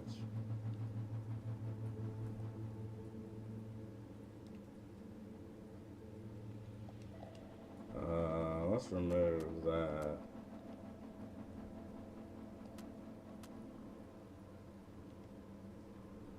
Enemies can only be killed with a melee attack. 30% damage. And more health. Killing shrines no longer appear after boss. Merchant prices are a little bit more. You have to complete.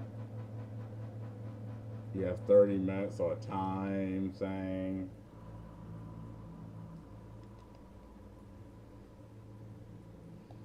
Well, losing gold when I take damage is alright. But losing overall health.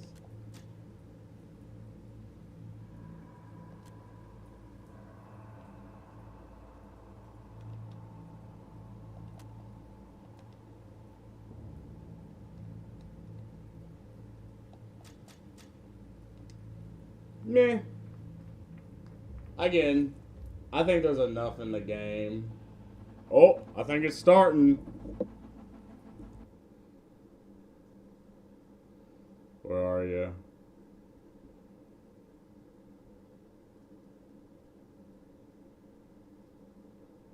Is it starting?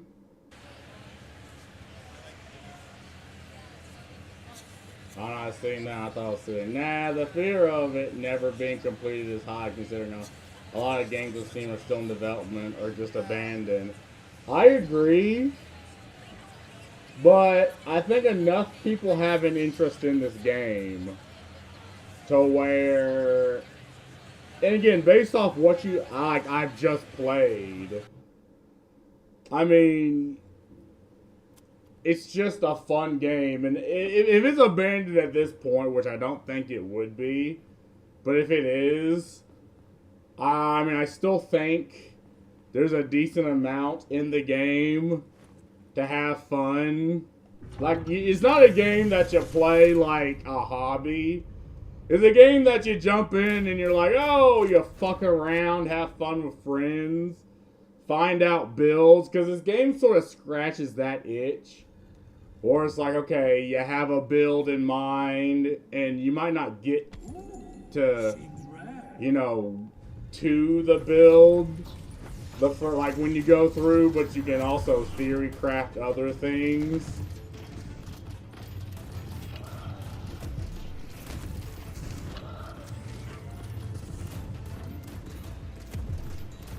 Like, I think there's enough of an idea here, and there's enough of an interest. And he made the commitment that he's like, yeah, I'm going to add much. Like, this, it has a decent base to where it can sort of build up any way it wants. And again, like, they don't really have to really change a lot, add a lot to make it a decent product.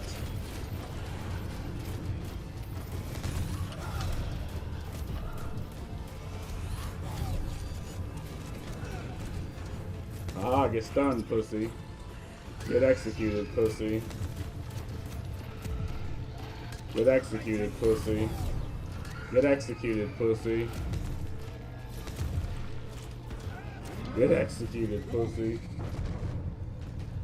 But, again, if you want to wait until it's complete, I mean, I had sort of the same idea, but a friend got me into it, and I'm like, yeah, I'll just play it with them.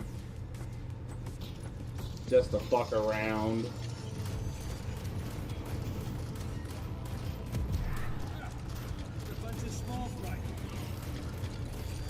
Like, there's a specific build with the turrets that I'm gonna try to get, but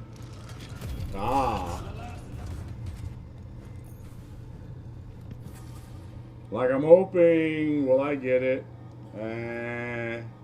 Okay, probably not. This is fine, though. The tentacle build's also pretty fucking cool. I still feel better when it's complete, plus it may be getting good wet now, but it could change later. I mean, that's always the possibility, yeah. You know, I may be alright now, but then people fall off. Not gonna understand that. But, again, when have I ever steered you wrong with games? Like, I think we have a pretty, like, pretty similar idea on the type of games we like. Oh god, that thing's about to blow. But I can't move. Ooh. Ah. Get executed? Nope.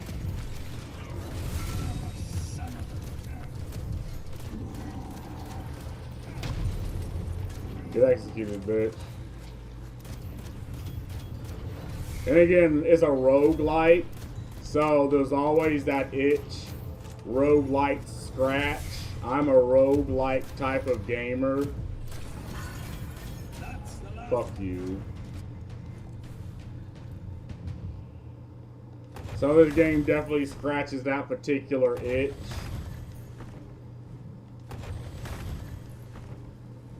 Yeah, I don't usually try to spend gold for gambling. Happens all too much nowadays. Yeah, we have similar tastes. Yeah, it happens with AAA games. I can agree with that. But indie games, I mean, it does happen. But, I mean, I think this game's like 30 bucks. So, you kind of got to do the cost analysis. You know, but like most products, you know, there's always that chance that something happens. You know, with most indie games, they may have a decent idea, then completely fall flat.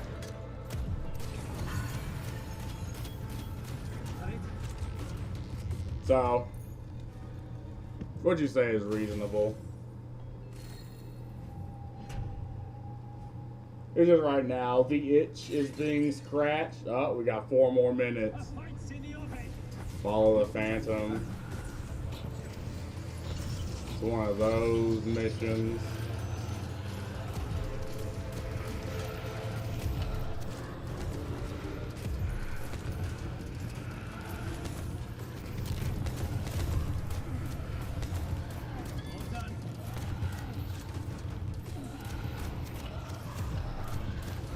Oh, pussy.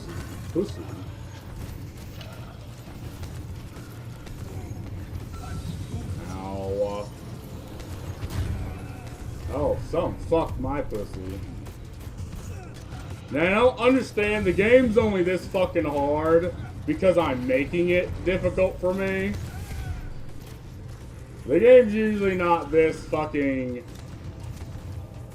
you know, grueling. I just have a lot of like added things I put in.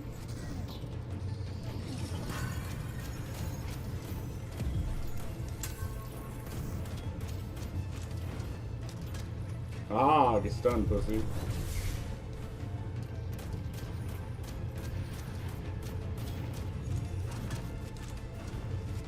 Last game I spent money on, I regretted it. What was that? What was that? Was it,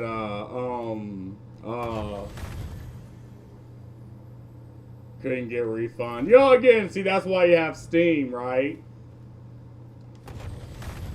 You know, it's not one of those games that try to waste your time and try to suck at 2 hours from you. Like, the first hour of the game is literally the same as the second hour, which is the same as the third, where I don't even want to spend $5 on a game. I hardly buy games anymore. Yeah, see, and that's also fair. Kills lower cooldown. You know, what you get at the beginning is effectively what you'll get throughout the entire game.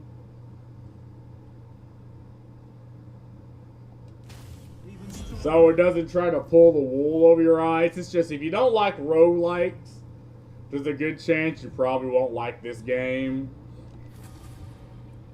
Can I get... Yeah, probably not.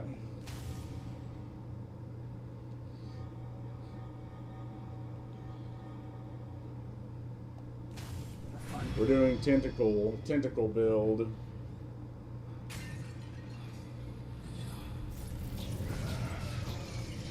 It's you again.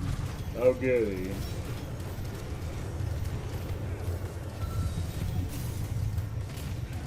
Fuck your hands, bro. At least you don't got that annoying shield on you, pussy.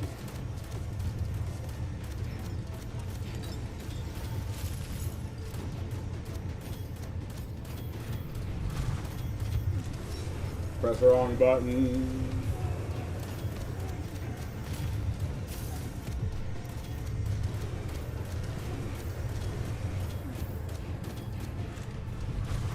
Oh, we got 30 more seconds. Can I beat this asshole within 30 seconds?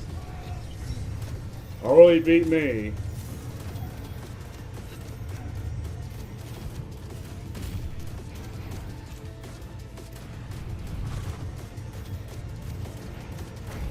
Got him.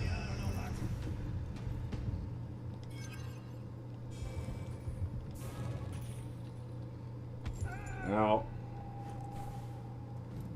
Oh, we're about to start. It's about to go down.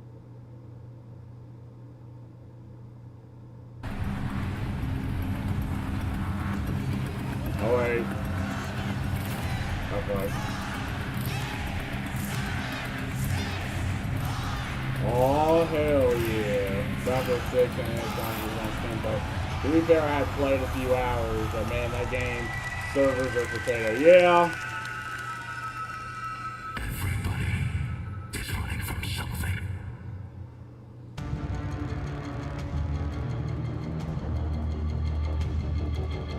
Yeah, I can kind of see that. But I mean, a lot of people like Battlefield 6. It's just, yeah, it's kind of goofy.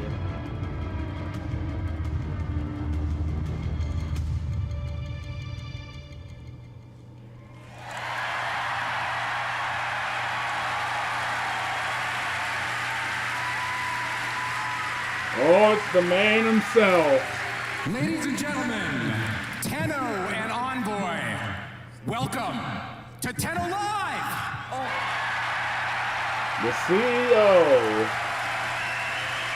My name is Sheldon Carter. I am the president of Digital Extremes. And my God, what a couple of days we have had. Panels, meetups, amazing cosplay, and even a full symphony. Are you guys having a good time?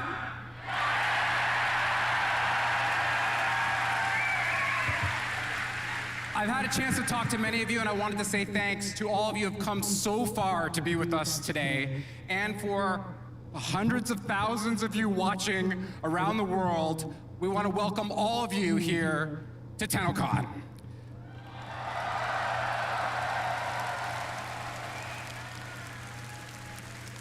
This community and the connection between Digital Extremes and this community is the reason why this all happens. And so tonight, we are very proud to show you all of our efforts. The blood, sweat, and tears that we have done over the last year to get ready for this event and to show you what you're about to see on the stage. Before we do that, I want to acknowledge all of the amazing staff at Digital Extremes. They're all in here amongst you. We all want to be with you while you experience this. If I could get a big round of applause for everyone at D. Yeah. Hey guys, my thing is, I will support indie devs. You have to have good games, you know. I kind of jumped out of the This TennoCon has been great, but I think we all know that there's a piece of the puzzle that's missing. As some of you might know, our amazing, talented creative director, Rebecca Ford, is not here because she had a serious medical procedure yesterday. But I can tell you that the surgery was successful.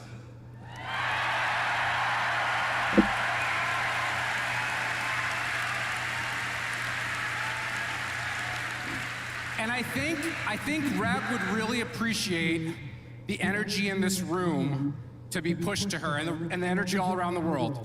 So in previous years, I've had you guys cheer, and I've had you guys chant. This year, we're gonna go one more. We're gonna have you sing, because this is D, and we like music. Now I see people squirming in the front. They're like, I gotta sing?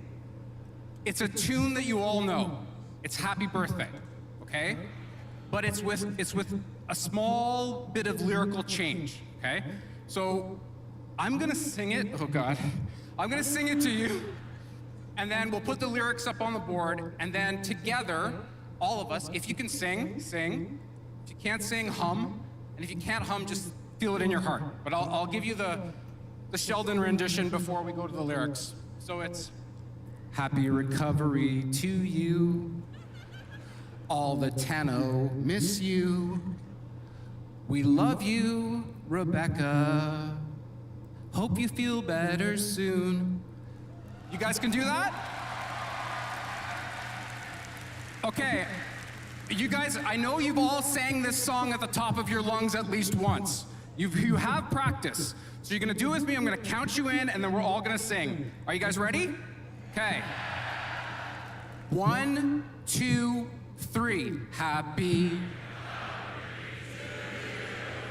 All. We love you.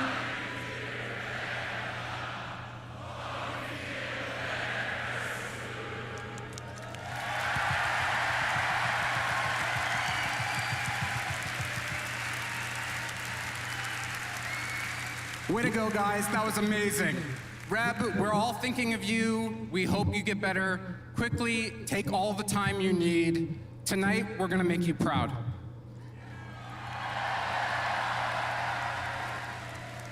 And to do that, I get to introduce you to your panel. Are you ready?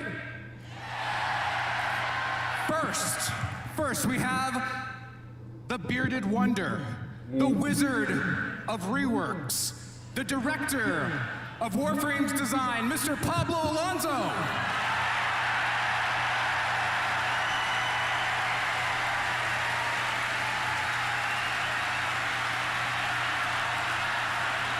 The man.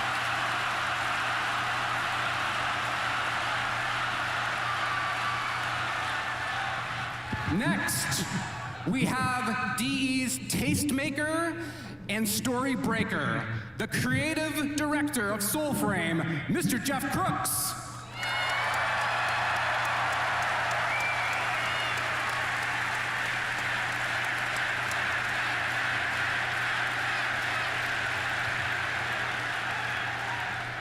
Next, we have your host, the one who can keep this entire panel and community under control. She is never tongue-tied, and she is tonight the big dog, Megan Everett.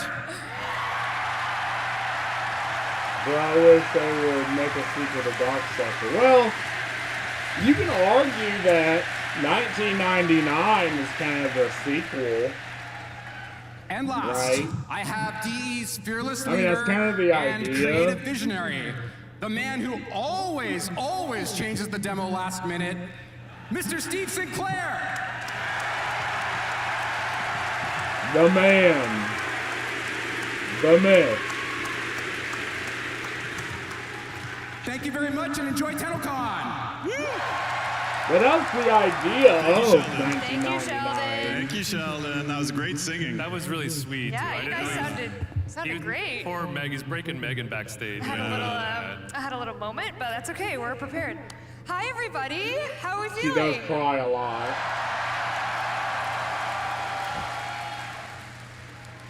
Welcome to our 11th TennoCon. Can you believe that? That is crazy. Like she can like Just burst looking out out, this is, crying, like, but then just we're beyond reel fortunate it back and in. Grateful that this is even happening. This is incredible. 11 years of making memories. 11 years of your support, loving us. And they said this year there's we no have connection a between the games. record-breaking They said attendance. that, but We have unlocked. come on, let's get real. That's Like so many people, it's crazy. It's so from many the people. proto frame And next month, to the like, there's no Ryan like Adams is actual Oh my legitimate God. connection. Is that a Canadian? But we know what they were trying to do. sure is Like, there's no like Is he lore Canadian? connection because again, to be frank, I'm Dark sorry. Sector I'm didn't really uncultured. have lore. Exactly. All right. But from the tech As we rod typically like to enemies, do, shall we get some the housekeeping out of the way before we proto-frame. start the party? Yeah. like, we love it. let's be honest, they know what they were doing. I know. I'm sorry. First, though, There's just a lot they couldn't chat. port over because of, You're supposed to be watching Twitch. I guess, Pablo's locked in on the Twitch chat. previous What are they saying? agreements with that studio. What? Clim, clim, clim, clim, clim, clim, clim, clim. No way. I know, surprising. Oh, wait. They're saying bring Balco. But let's do. I knew what they were doing. Okay, maybe that's Rebecca's out. That's Rebecca's alternate. Okay, Asking so for we'll do Balco. that. Asking for Balco. We'll get on it. We'll get on that right away. Okay. Let's start with housekeeping. Is my clicker working? Excellent. Again, just a very heartfelt, genuine thank you to everyone who has ever supported TennoCon, supported Warframe, supported Soulframe. We literally cannot put this event on without you, and we cannot support these charity beneficiaries without you. You met Sistema last night and London Cares today. So again, from the bottom of our hearts, thank you so much for allowing us to give back to these charities. It means the world, so thank you so much. Thank you all. You make it possible.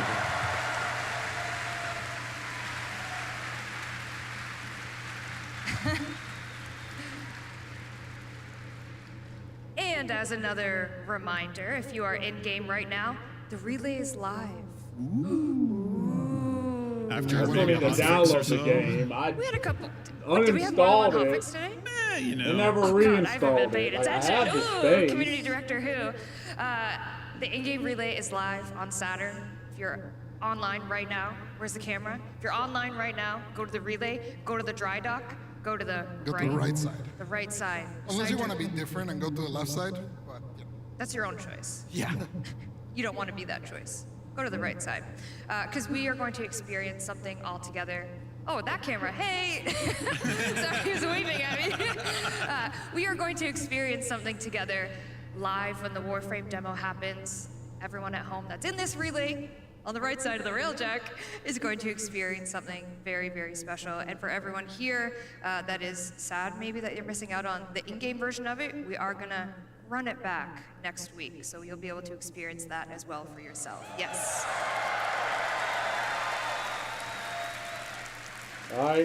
And right now, if you're watching, you're linked. If you watch Zach's video over and over about Twitch linking, you'll be earning yourself a Mesa Prime. What does it say? Obviously, everyone in the audience is getting one as well from via email. You probably already got your email. Redeem it, get it. Yes, there you go. Mesa Prime, everybody.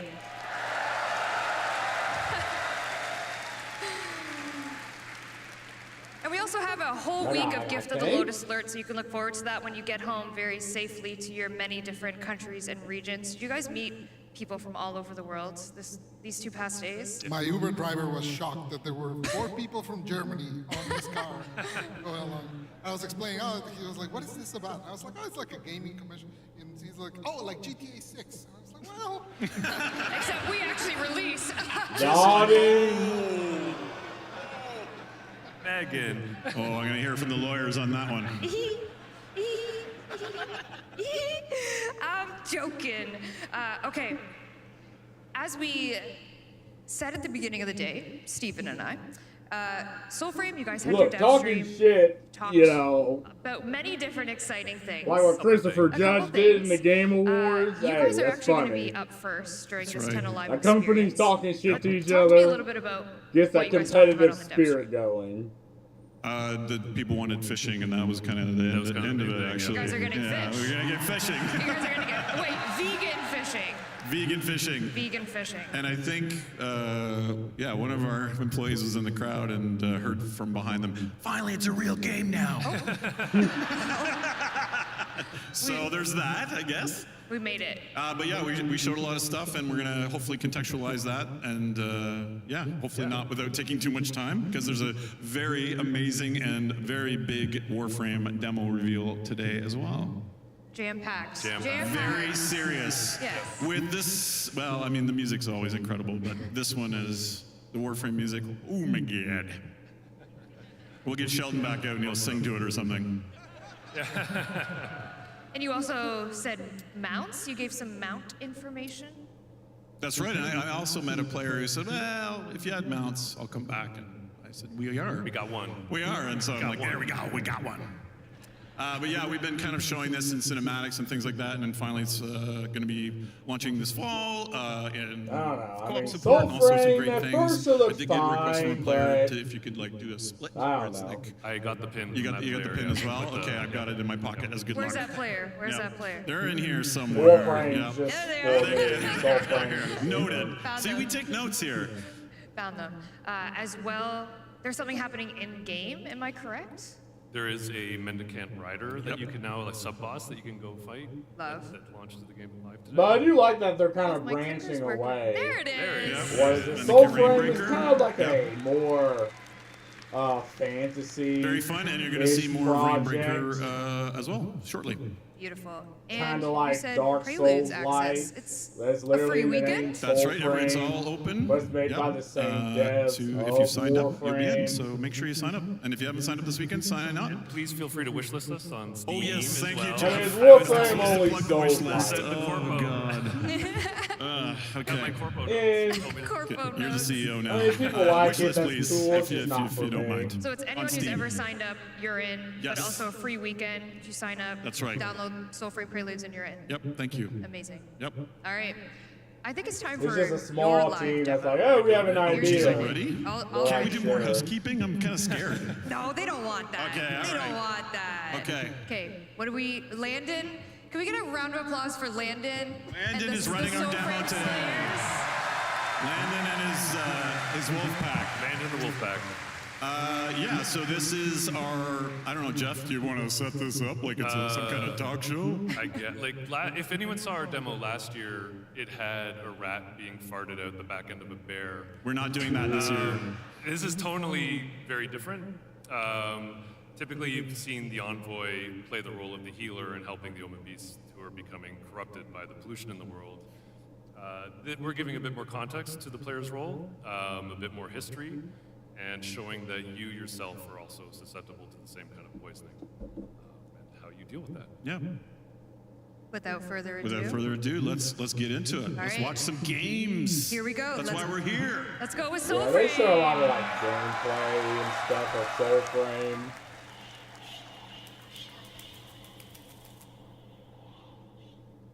A splinter in the heart sings in the tree.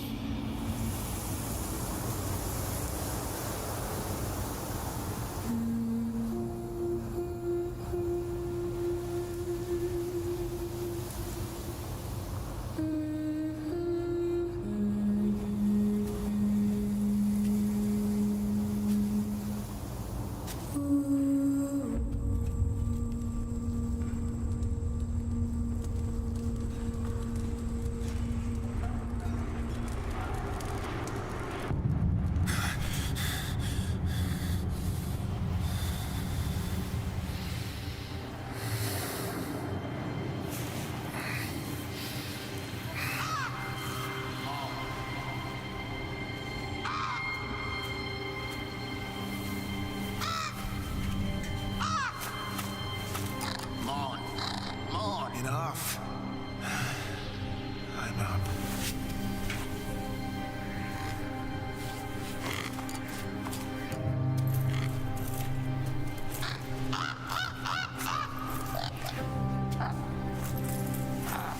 I mean, the cinematics do look a lot different from when it began. And I think they took a lot more creative inspiration from Warframe.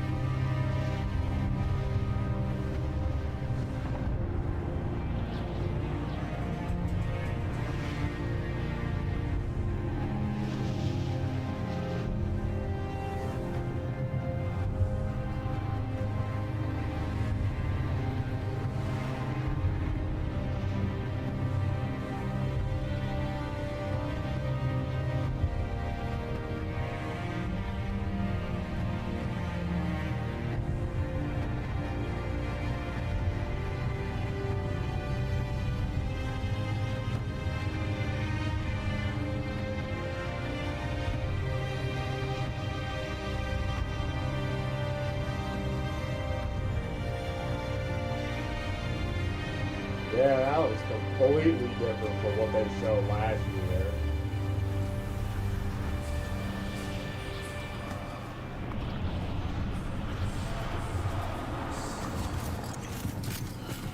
Hail Tempest. He's waiting in the pits. None too heavy.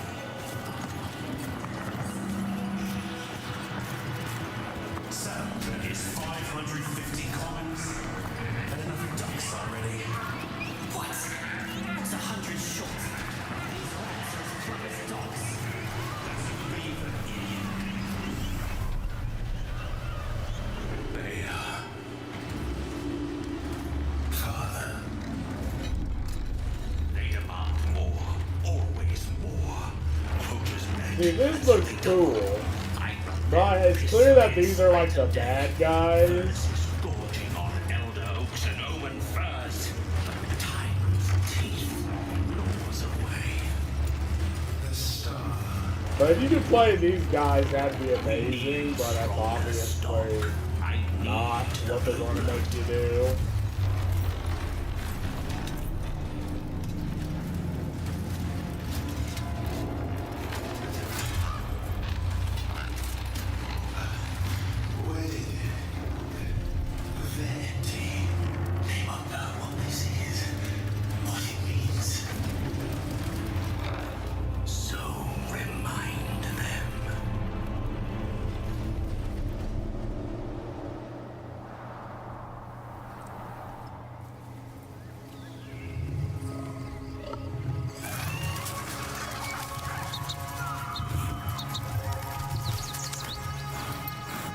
Yeah, this is full frame, yeah.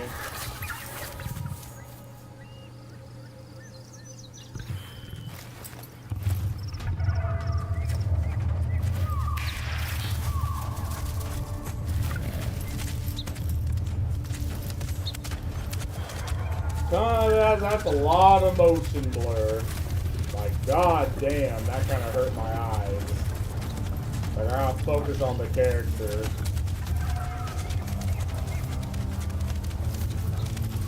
I mean, to be fair, this is a drastic change to what they did last year.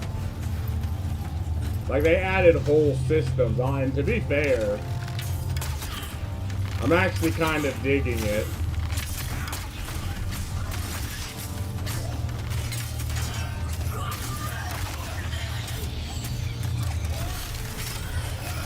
Yeah, it's a lot, but obviously something you can turn off. It's obviously trying to be more cinematic. You missed, idiot.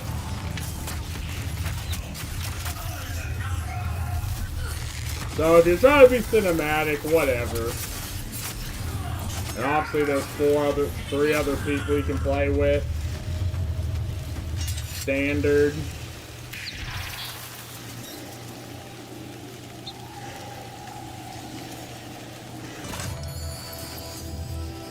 And you release the fucking rabbits.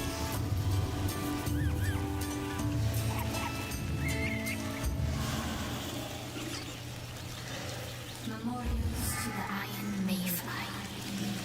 Heaven to your shadow heart.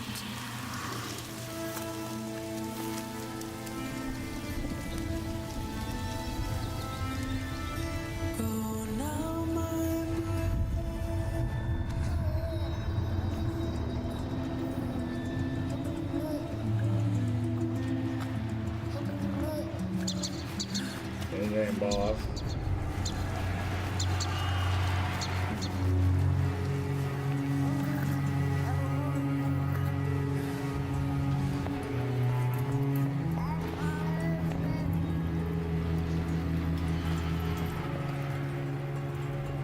Busty nuns.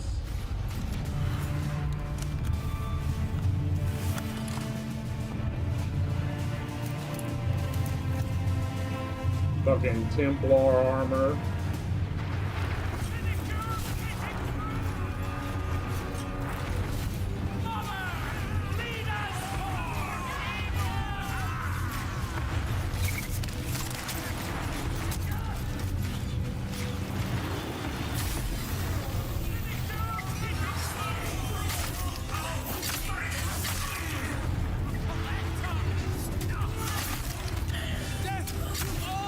A lot slower movement, but I'm okay with it.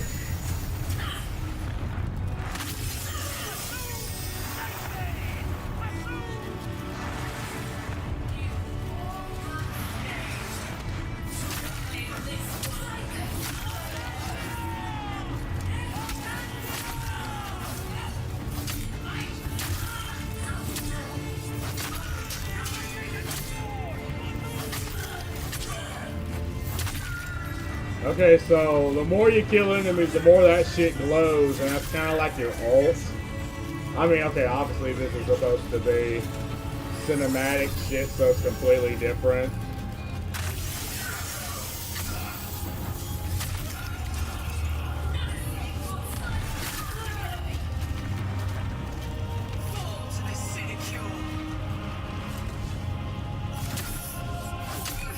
Okay, boss time, kind of.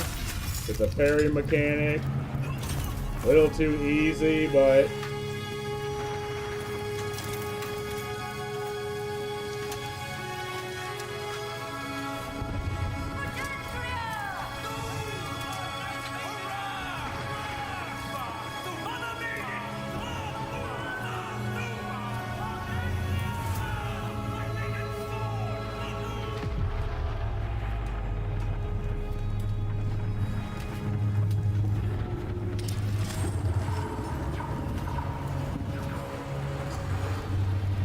Oh shit, you know if you have a dude descending from the sky, you know he means business.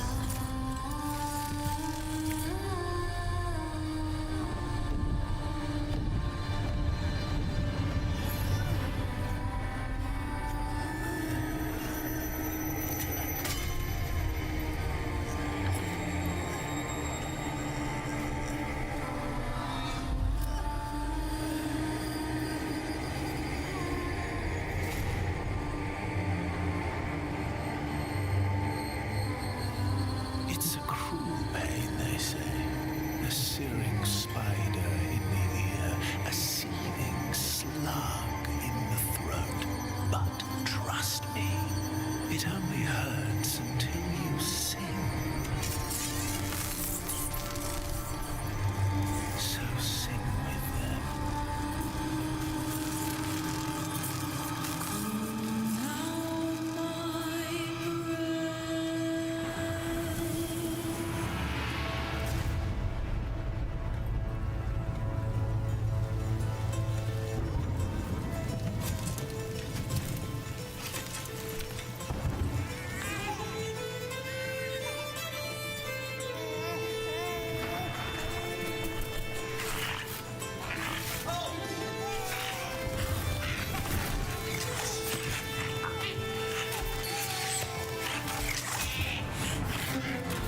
No! The beaver! No! There ain't no fucking way that thing's moving with that shit sticking right out his ass. I don't care, it's on his foot.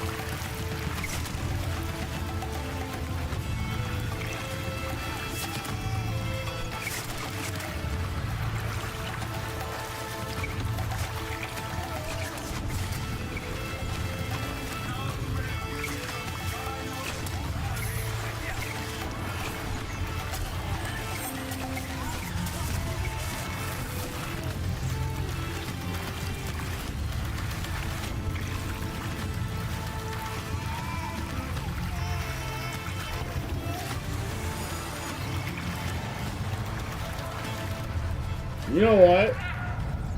That looked pretty good. You know, from what I seen last time, I kind of fell off, but now I'm back in. This fucking idiot. Look at this dead ass idiot. Stupid. That's stupid, you look. Master Beaver? Oh no. What's this you pulled from the clear? I see. Oh. Look at that fucking idiot.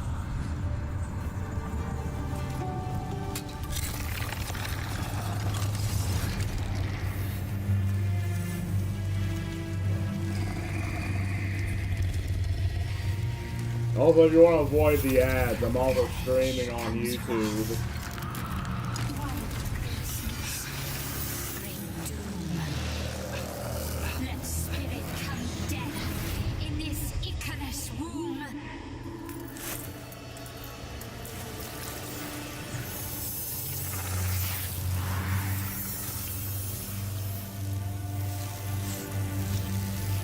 Oh, see it? The little blue one there with the tail.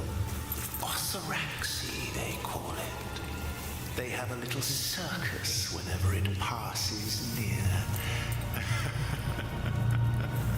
And you're the star.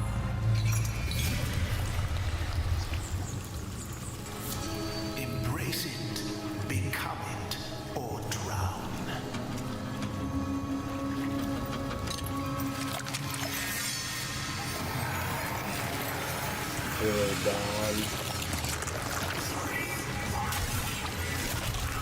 Oh, it sounds like a whip sword. That's kind of cool.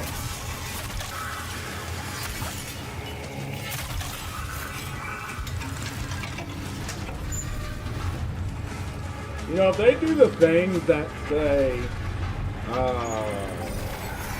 Bloodborne does, where you have different weapons that sort of can do different functions, I think that'd be good.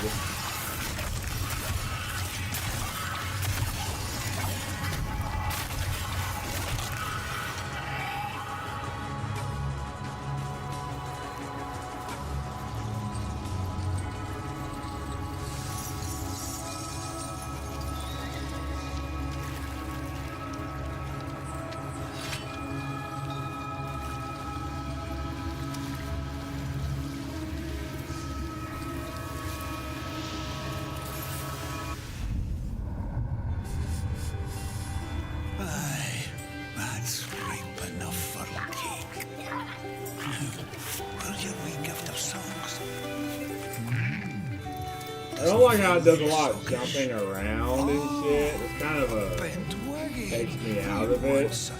I don't know if this is actual in-game shit, but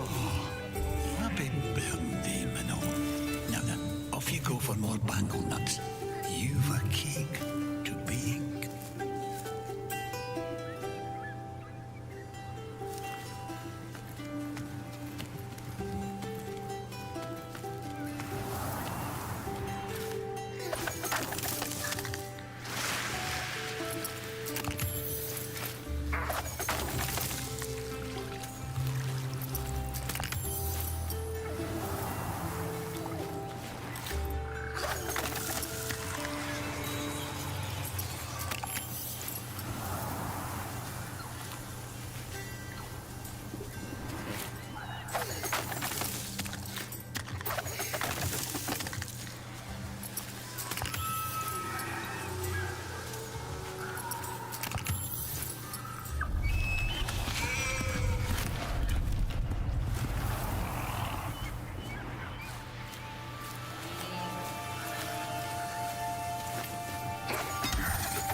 Stupid things. Flash them and they freeze.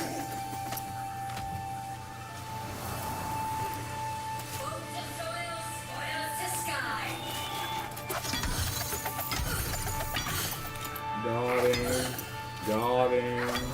got him. So far, feel so far, feel.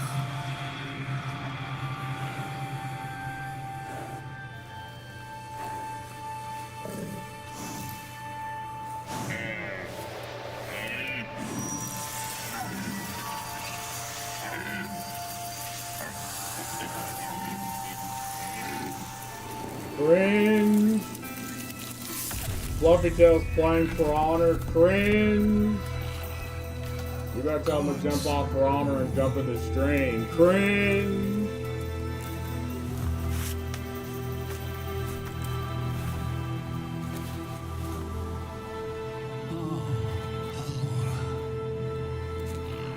Slow in lessons, are they? Fly, neathing, for I joining your breaking oaths. The Vale lands wither, Doyen. Same as you. Cringe. Your flight.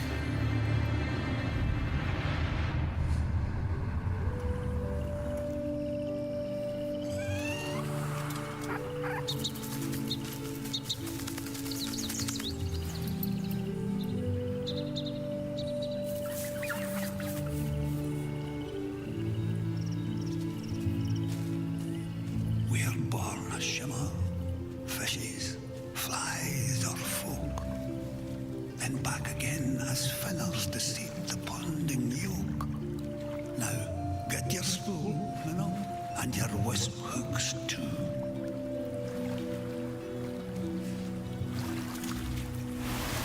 Spin her up and lower. Oh shit, they got fishing. Alright, 10 out of 10 game. They have fishing.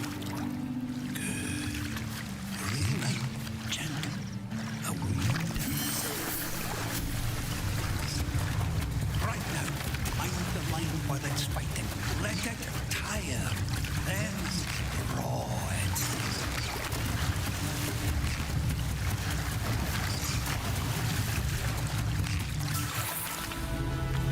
Might be my old aunt. Let's see you pinch my cheek now with those Careful, Matt. That sounds like a slur. Wait, so did you just throw him back? What the fuck? Well, the other day, what came over you? I should have told you sooner, but now you know. We blue have the touch of life, unnatural. We can grasp the fleeing soul and set it back. There is a story, of course, a reason. We will read the soul of Talisker come night, but for now it is enough to say, be wary, Minnow, for we pay the cost with our own soul lost. And who would want to forget all this?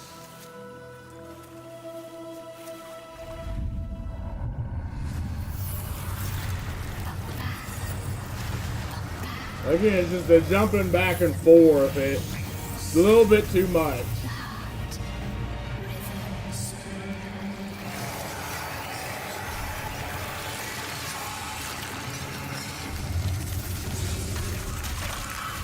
Got him. My beasties desert you soon, kiss your marrow. Are you even trying to hold this back?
Something wicked comes, Gordon.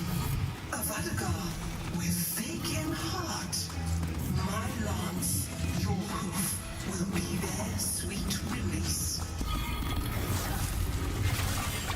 Ride it down now. Let its Icarus blood seed our festering field.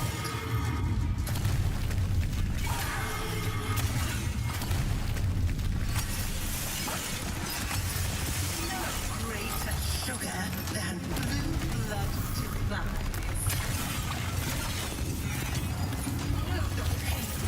Enough warrioring.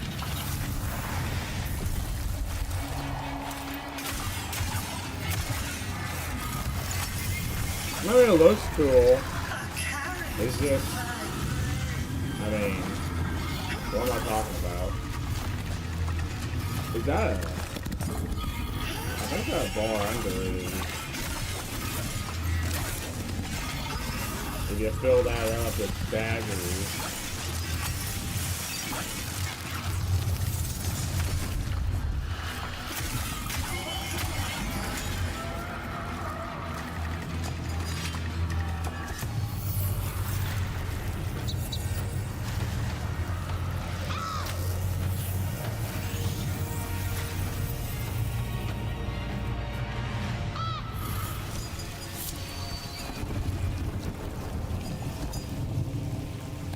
Oh, so you get the fucking horse? Hi.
never told you, did he? How she died.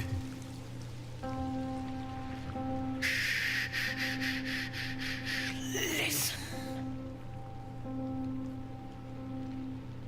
Do you Yeah, hear it? extremely dark, yeah. Like a needle in the ear.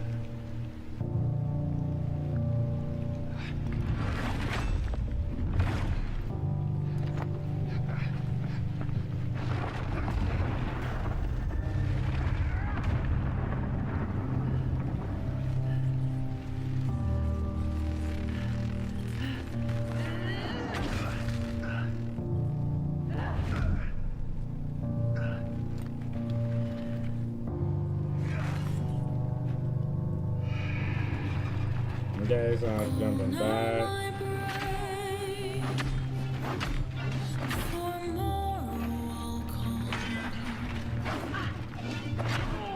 This night of war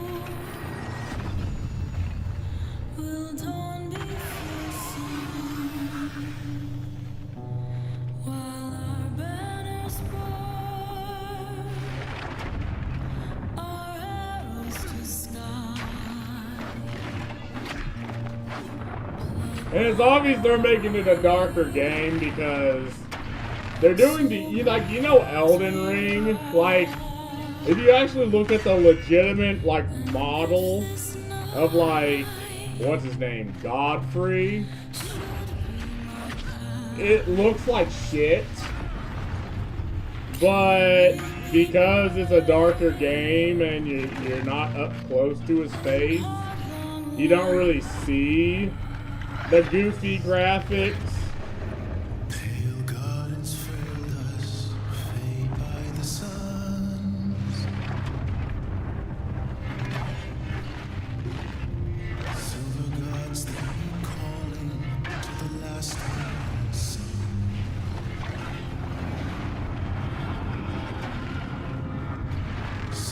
So if you want, a game developer hint.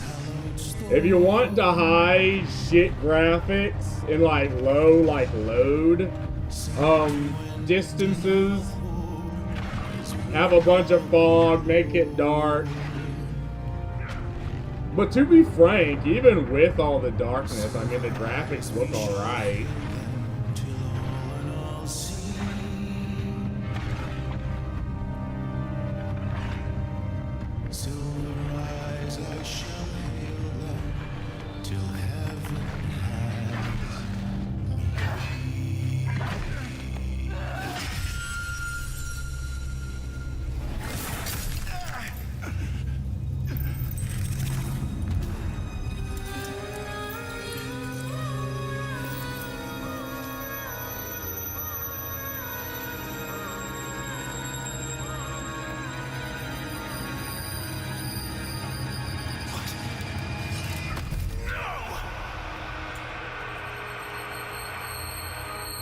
Carry me.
to me. There's no magic there. It's too far up. They'll be stronger. They'll burn you alive with no stones to remake you. If you're smart, you won't push that button.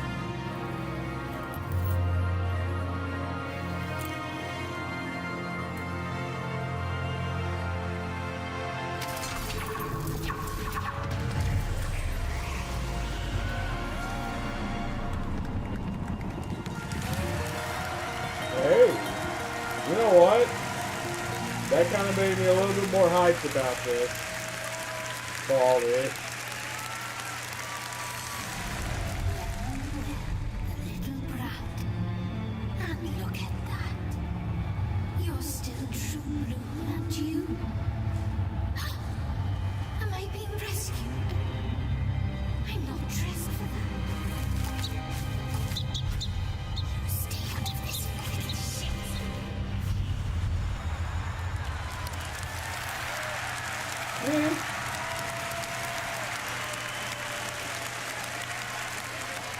I feel like I'll wait till that game's fully released.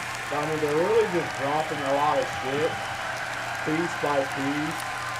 Great work, Landon. Good job, Landon. You killed it. Amazing, Landon. Oh my god. The beavers survived. The beaver survived! Wow, that stupid fucking idiot. Stupid fucking It is idiot. not a dog-sized rat. It's a beaver. Beaver. He's the true hero. What did we just witness? Do you want to leave it at that? A very relentlessly paced, condensed version of half of War Songs. That's the first. That's a condensed version of the first half of the War Songs quest. Yep. I'm still confused by it, but a lot of amazing things in it, and the team just did an incredible job with a very complicated time-traveling, time-swapping boss fight as well. So, very proud of it. It was quite the task. They killed it. I hope you liked it.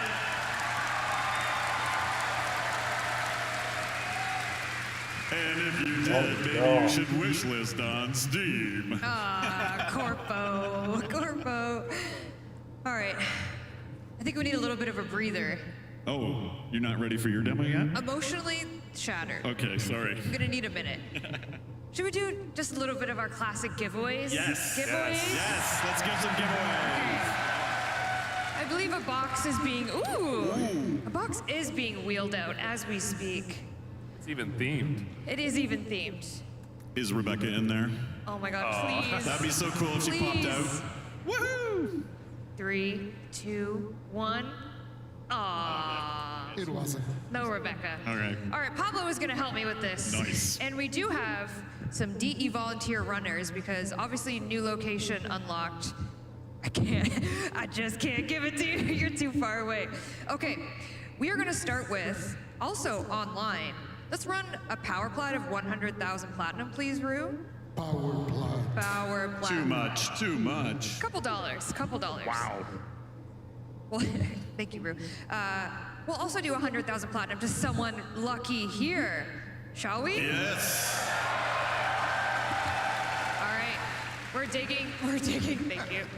All right, Pablo's gonna read it out, and we have DE runners on the side ready to come collect your information. If you're in the bowl, I believe we're gonna do a come to the box office and show us you're legit, and we'll give you your gift, because So I didn't ask you this, but do I say the in-game alias or do I dox them? no ducks. Okay, no dox. No Okay, docs. Sure.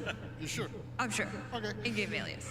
Onion Aid, congratulations. Do we have an Onion Aid in the house? Onion Aid? Oh no. Where are you? I see. Oh, by the Canada Life sign? Plug. Are you like right there? Yep. There's so many people. Oh, do you see him? Confirmed?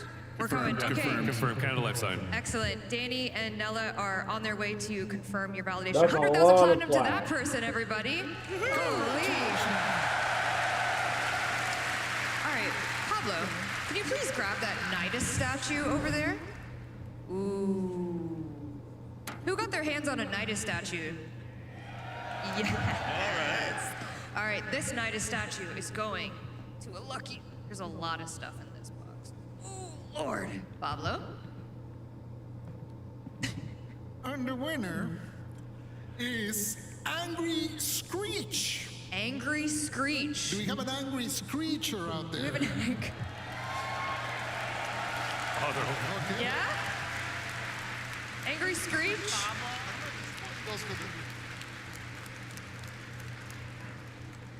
Do we, the spotlight is, oh, is that them standing up in the green shirt? Hi! All right, it's being delivered. Zach is running. And just confirmed the 100,000 platinum on Twitch. The winner is Toxic_J. Congratulations. Congratulations, Toxic_J. All right, our next giveaway is the 7-piece dice set, and this poster here is signed by Rebecca Ford. Those are rare this time. These are, oh, so rare. All right, the winner is, oh, that's a great name. Goat Gun. Goat Gun. The Goat goat of underscore the gun. guns. We have a goat gun in the house. A goat gun. Oh, I see the hands are pointing. They're there. Up on the, oh, they're up on way top. up Yeah, way up there. Okay, please come to the box office after the show, and we will get you your prize.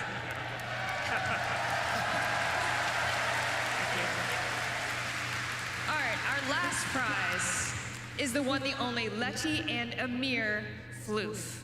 Anybody get these this weekend? There's my mom over there.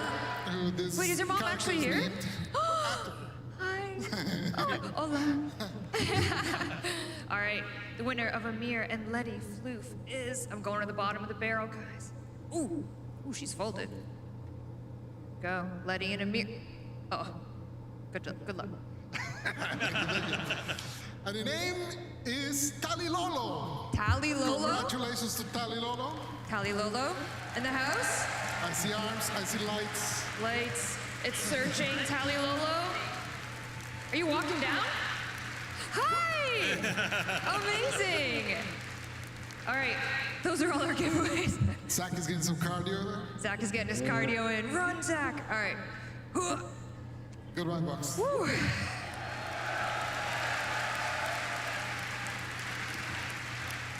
Thank you, gentlemen. Thank you so much. All right, let's get back to business, shall we? Back to business. Back to business. But what I mean by that is back to housekeeping. No. Come on, just a couple things. Dog Days is coming back, everybody. Everyone's favorite summer event.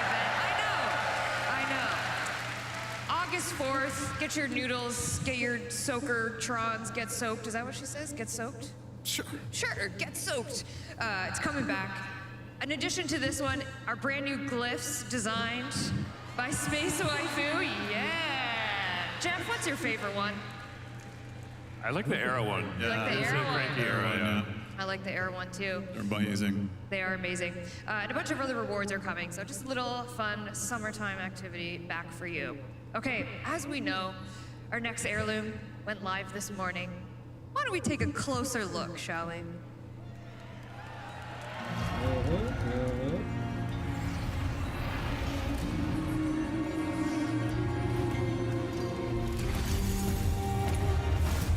Mesa.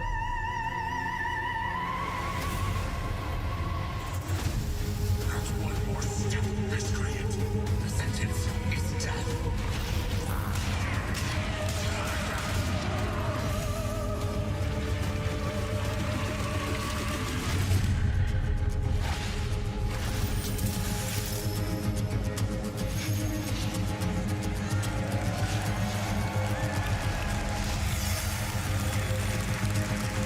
Is he back? Ooh. Ooh. My goodness. My one contribution was being the prude that said we need to cover her up a little bit. That was, you're gonna take credit for that? You can check the I was gonna say, Oh. if you wanted a real closer look, you would remove the duster. But Oh, team no duster. Team no duster. You're team duster. Respectfully. Wow, divided couch. I'm team no duster. All right, she is available on all platforms. Thank you so much for your excitement over the heirloom collection. We're very excited about Mesa, designed by Liger. Another one, incredible Liger designs. Killed it, as always. Okay, now this next announcement would be one that Miss Rebecca Ford would have been absolutely feral to announce. She would have been barking to announce what's this here announcement. But the best alternative that we can do with our budget, because Lord knows this man needs a paycheck. The one, the only, your Arthur Nightingale, Ben Starr, everybody.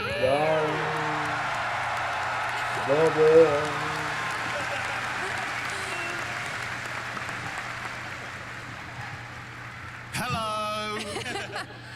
Ben.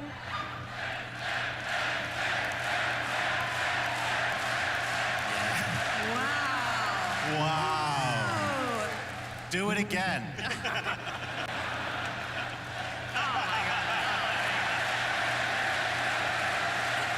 All of you get 100,000 platinum. No, that's not legally binding.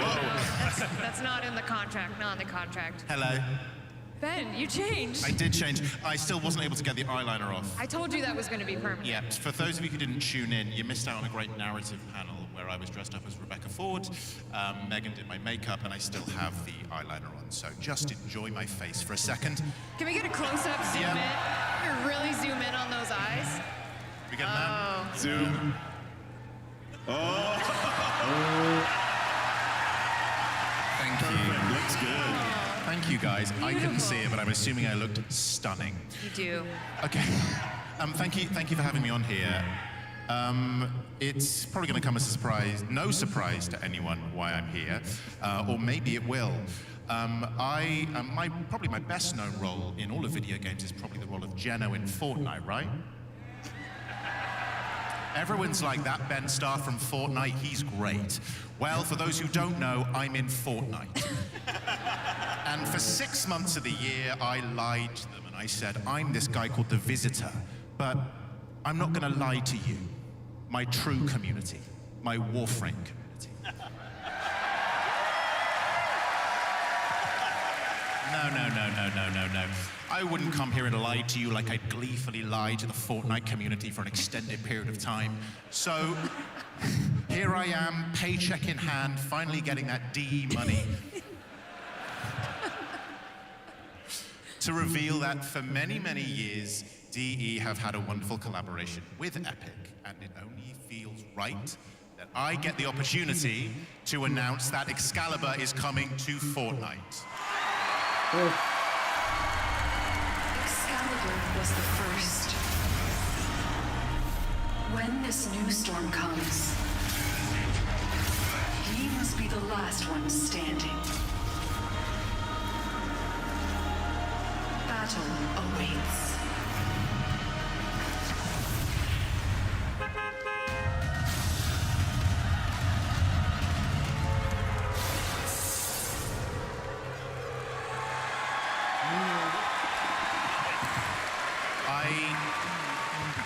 I would love it if all of you could wear my skin.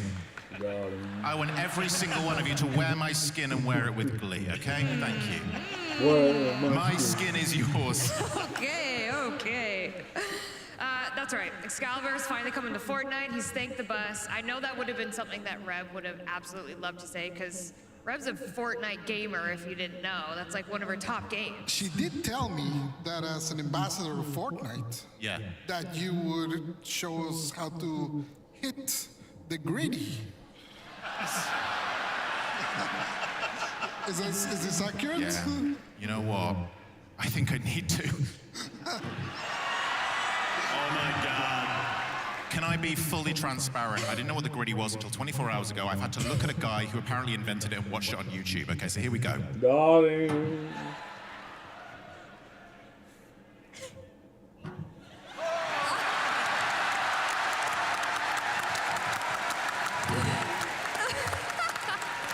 Thank you. Thank you so much. Thank you. Thank you so much.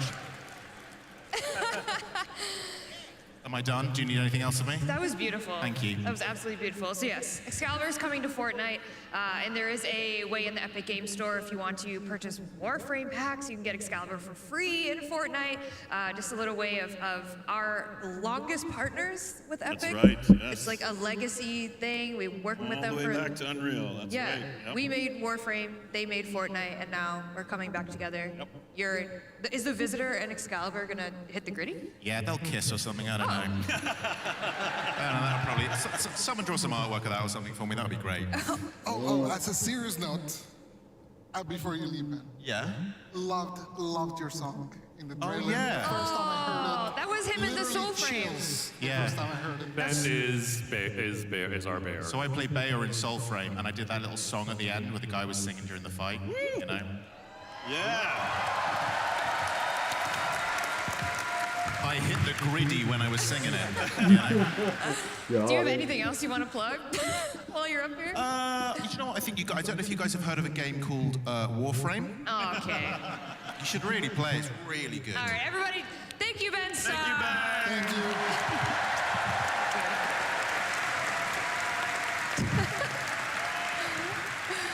Holy, anything for a paycheck, that guy. Oh, jeez. I'm joking. All right, our next announcement, our next reveal is also better said from someone more high voltage. Well, hello, TennoCon! Guess who just broke the fourth wall?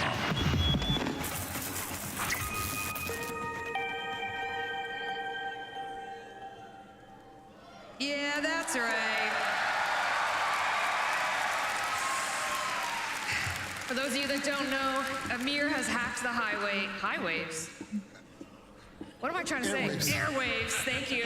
Amir, I'm not tongue-tied at all, like Sheldon said.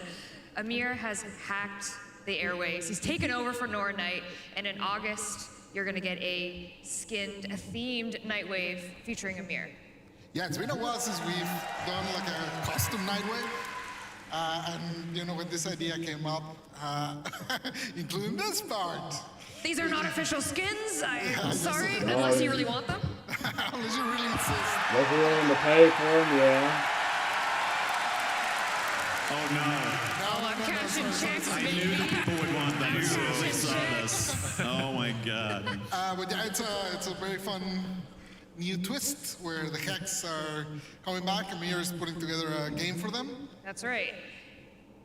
Oh wait, I skipped something. I'm sorry. Rue, go ahead.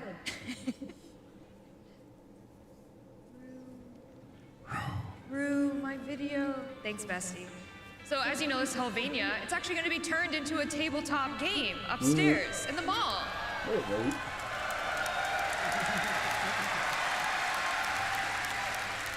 In every tabletop game, you gotta have a master of the games.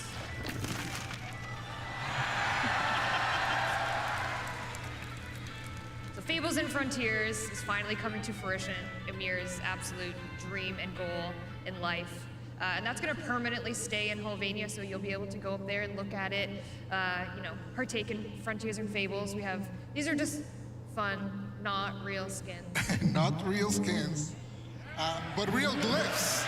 Yet, that's right. And these are just fun player cards that, you know, we imagined with the classes that they picked. And of course, the Kim is gonna get expanded because you need a group chat for Fables and Frontiers, of course. Yeah, they'll play Obviously. You'll have your group chat to play Fables and Frontiers, and then later on in the year, we have some plans to even expand the Hex further with a few more conversations and capture beats. That's right. Gotta get Ben back in that booth, am I right? Ugh, gotta pay him. Also, since Amir's breaking the fourth wall a little bit, we're gonna get a brand new Eximus, kind of inspired by his abilities, and he'll be all over the place. New Eximus. It's gonna be shocking. It's gonna be shocking. Stop it. Also coming in the reward track for this Nightwave, we have brand new glyphs. These are by community artist Zildi. Of the non-official skins, of course. Gorgeous. Absolutely amazing. Also in the reward track, one of my absolute favorite rewards of all time that we've ever done for Nightwave. The boys are back in town. Aw, new online song. Running late. The boys are back. Has any of you heard it yet? I haven't. You haven't? There's been a work in progress. It's like their demo tape, I think. I know. The idea is sick. Matt Chalmers, are you in the crowd? Where is he? He's sleeping off his Nah, he's concert sleeping. hangover. Oh, he's over there. Oh, there he is. He's jumping. Quit, Max. Sing it for us. Amazing. You did great. It Thank you. sounds great. It sounds great. But no, this So is exciting. a brand new online song. We got the boys back in the studio, and as part of the Nightwave reward track, you will earn this song, and you'll be able to listen to it, and I'm sure it'll be on streaming services at a later date. Nice. Nice. So this is all coming in August. This is our August Nightwave, so you can look forward to that. All right, we have a running bit on this stream, on this here Tenno Live, that we announce our unannounced fall 2026 update. You gotta announce the unannounced. It's an announced, unannounced fall 2026 update, but as you can see, that's a tongue twister, and you know I can't pronounce anything, and I get sick and tired of saying unannounced fall 2020 whatever update. I kinda like it. I don't. You win. Therefore, we're gonna give you the update name for this unannounced fall update. Are you ready? Yes.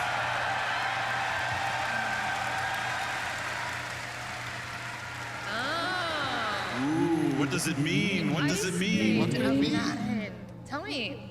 Well, this update will include Naren, of course, because it has to, which is a brand new Frost Warframe. She is very different from the one, it's been over a decade since we made a Frost Warframe, so very excited to give it a new twist. Yeah, I mean, it was really only one, really. New female ice Warframe coming this update. Yep.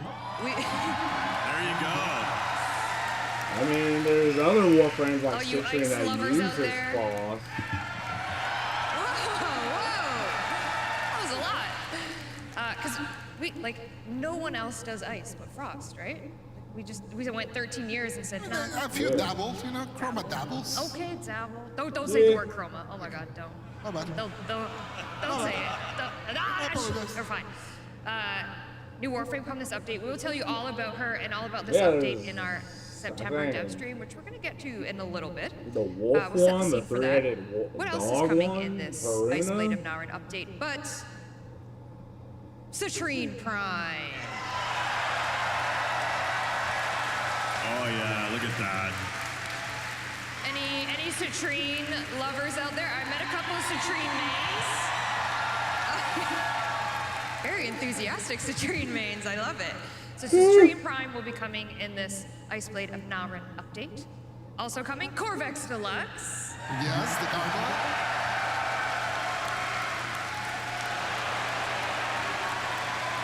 He's a gargoyle-themed Warframe Deluxe. Very cool. Very cool. From the Corvex minor, is kind of Rebecca a likes weird one to gargoyles. We know play, this. but then Okay, his this is her augments thing. came out. I'm like, you know what? Also, his abilities will be He's gargoyleified, not if you bad. will. Also coming in the Ice Blade of Naren update, another deluxe, Banshee Deluxe. On the right. Banshee Deluxe. Oh yeah. Wow. This beautiful concept is by community creator and artist Mishka. So very talented. Thank you for working with us. This one's Sick. It's so gorgeous. I can't wait to see it in game, rigged, everything. So she will be coming with the Ice Blade of Naren update. But why would we do a Banshee Deluxe? What do you mean? Why? Why? Could it be? Is it time? Finally. Fucking finally. Alright, Disco, enjoy the rest of the show. Got calls on phone, please. Peace out. About time they reworked their goddamn. We're gonna get a rework. Banshee is a very interesting one because actually the people that really know how to use her, she's actually really strong. So I think most of our emphasis is trying to That one guy, yeah! There are very few that actually know how to use her. She's very strong. So our idea is mostly trying to bring that power that already exists there and make it kind of easier to access and make it more kind the natural part of her kit. Yeah, another 2013 Warframe that is just kind of. Yeah, I mean, Banshee's was good for like early Warframe. Banshee Lux, Banshee Rework, But all for this is coming newer in the isolated Warframe, update, like I said, yeah, in she September. needs Dev a stream. rework. AKA the announced. Peace out. Announced, unannounced. Announced, Iceblade, unannounced. Fall 2026. I refuse. Something we'd also like to let you know during Tenno Live is where we're going to be for the rest of the year. Our little Tenno VIP. Jeff is smiling because I've been included. I still think you're gonna leave me at the gate. No, I won't leave you at the gate this time. We have some trips planned this year for Tenno around the world. We are coming to South Korea. We're going to Seoul. And this is where we will have the September Jeff stream. This is where we will tell you everything about the Iceblade of Naren update. Jeff will be on stage. He's one of the girls. I'm very excited. He's with all the girls.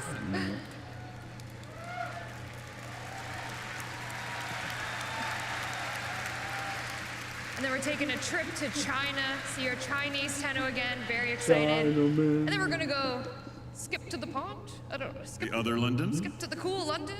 We're coming back to London. Hey.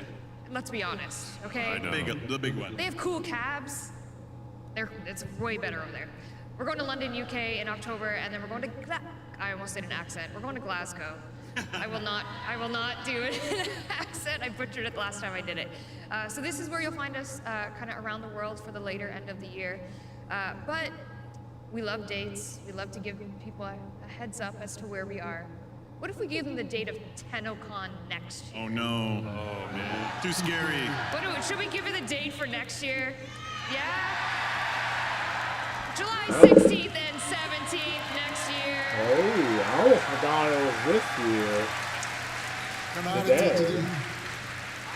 Did I just see Brozyme hit the 6-7?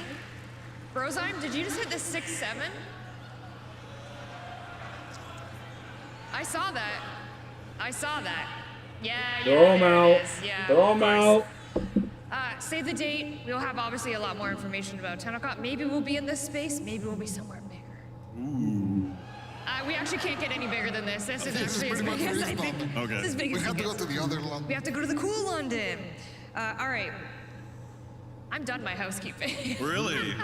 That's it. So what follows the housekeeping? I There's wonder. nothing left to do now, right? Anything left to do? Well, I think it's finally time for everyone to experience the live demo. Yes. The live future of Warframe. Yes. Are we ready? We're ready. Let's go. Let's go.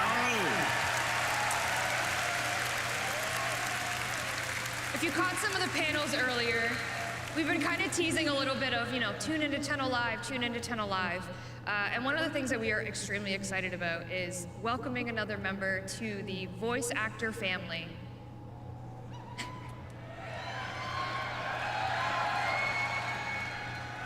And I'm excited to confirm that Matt Mercer is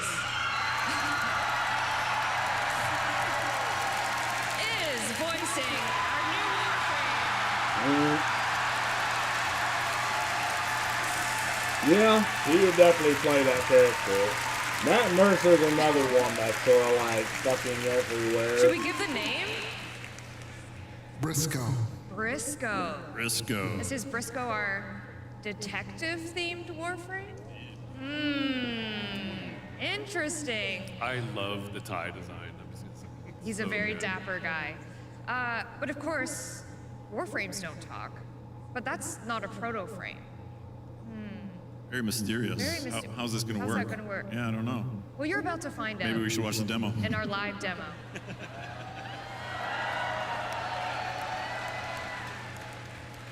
Before we start, I obviously just want to say that, again, thank you for being here. A lot of hard work has gone into, obviously, the Soulframe demo, the Warframe demo. DE, in general, has just been working really hard to make this for you. This is for you, for our community, for our Tenno, for our envoys. But of course, we're missing, I know Ben sat there, but we're missing, obviously, Rebecca Ford. And We worked her ass off before this demo. Yeah, worked right up to the last day before she went in. So, and she's watching now on Twitch. Yeah, so she's with you, Megan. She's with you. Everyone else, not just is. Nah, but she's with you too. Yep.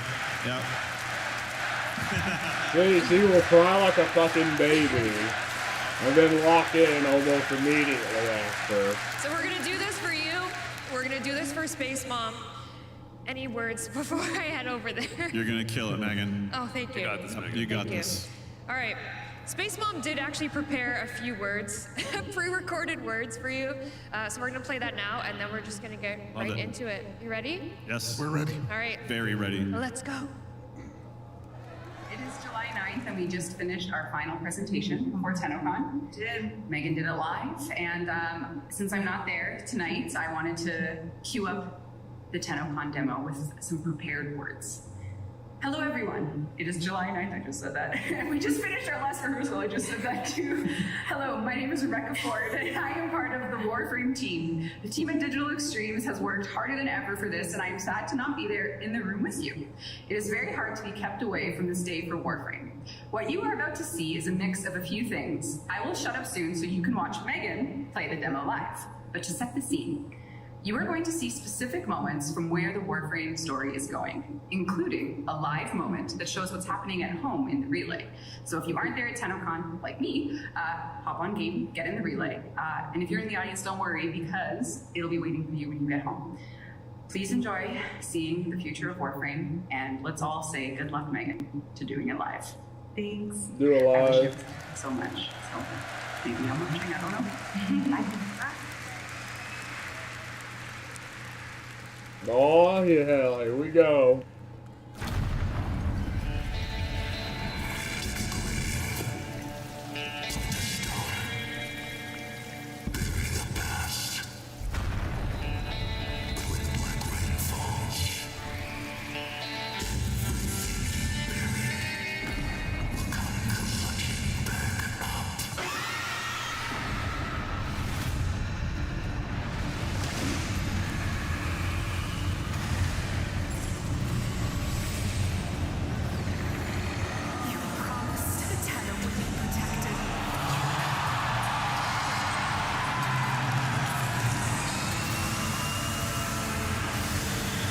Oh shit, you're playing Lotus?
Oh, hell.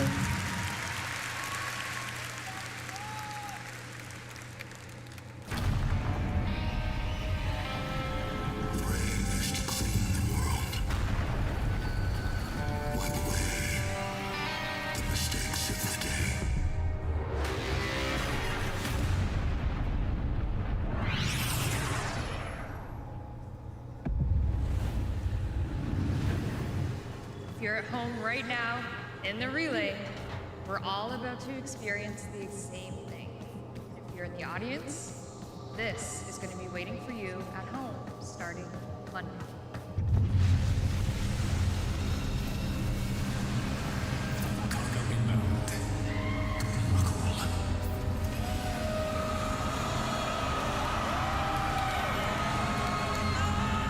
No shit, a fucking mat.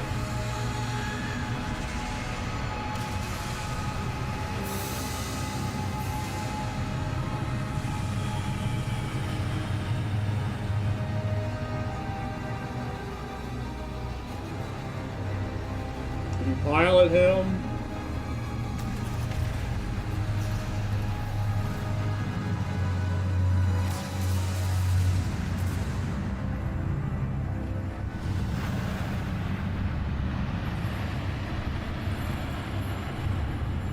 Meet Arturus and Zioa.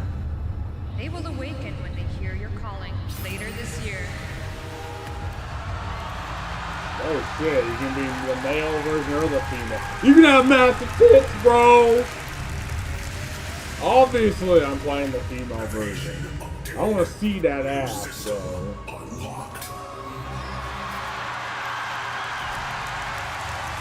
he say a new system? Where could we be going? Oh shit.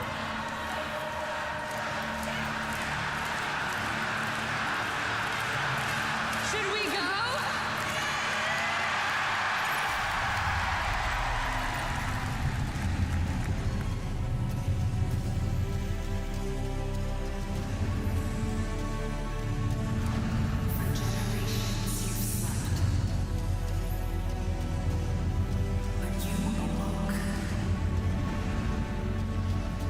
With a purpose.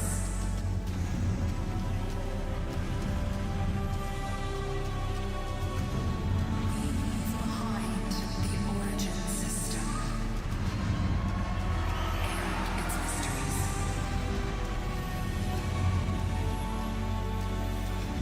A new system calls to us.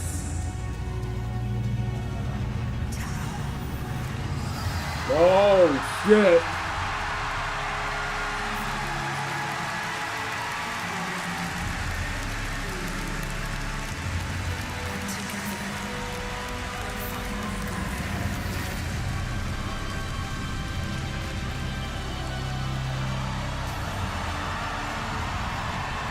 Oh shit, see, this is what they've been hinting for like 7 years.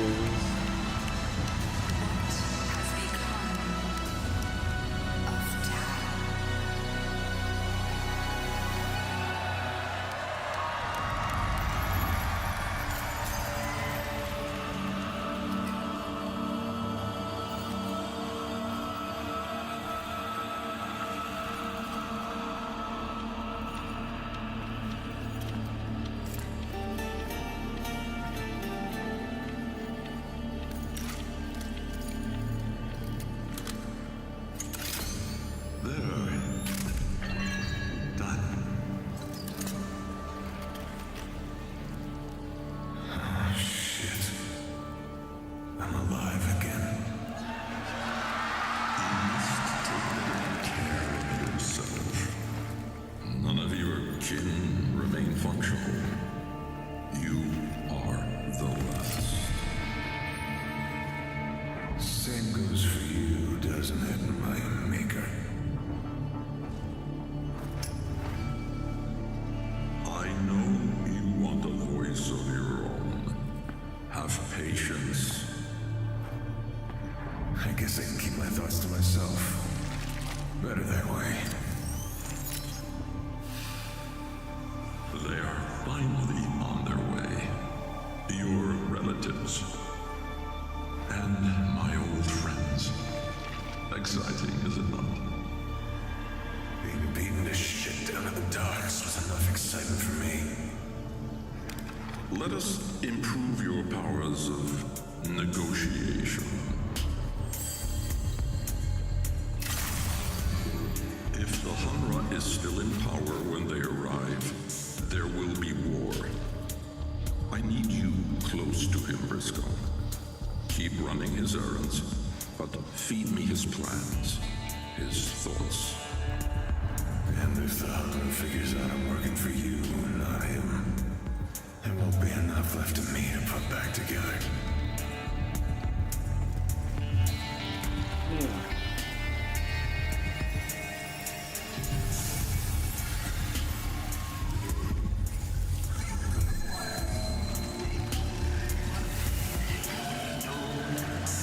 So this is Briscoe, our new detective-themed warframe.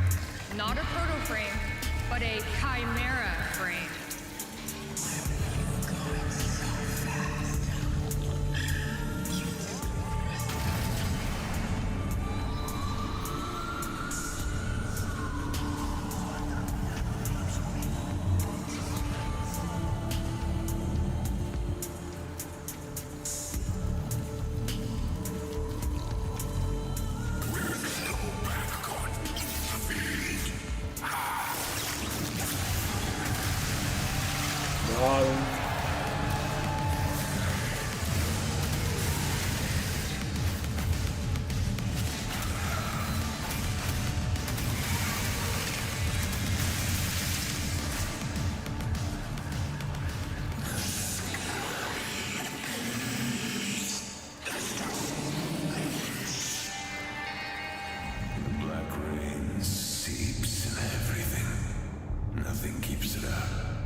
Someone just smashed their heads together. Oh, it's up to one thing. Never play against a brachiolist with a bloom habit.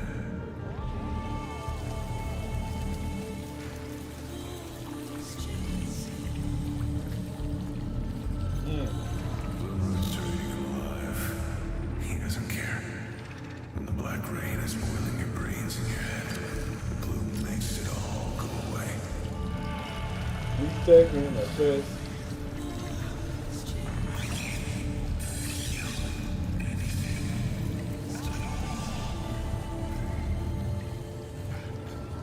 So there's like a disease going around and you're playing like all dreaming or dead until the rains come.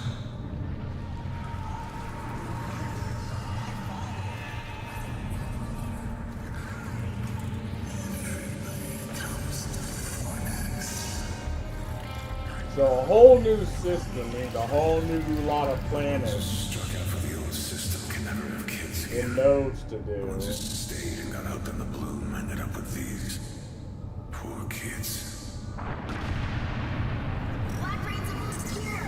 Hear the thunder? It's gonna get hot.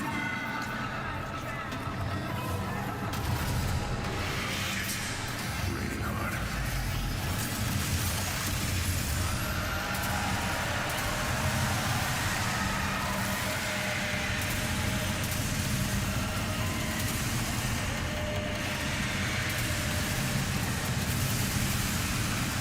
So I guess it's just a little thing where if you maybe do like weak point shot.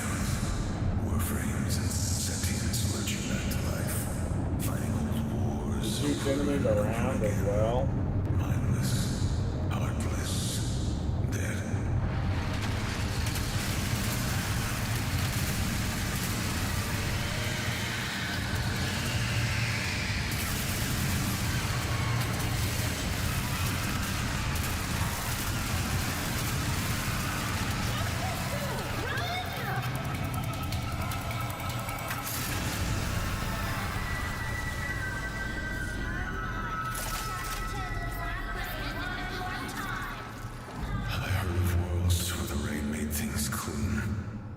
not here in Fornax. Here the rain brings nightmares, and even the dead wake up howling. So you've seen 2 of Briscoe's abilities. Our new Warframe shipping with Tau. But more on him another time.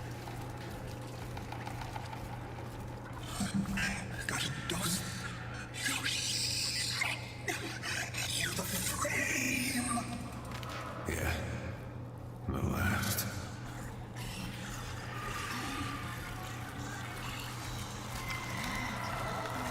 The boss man's looking for your Briscoe.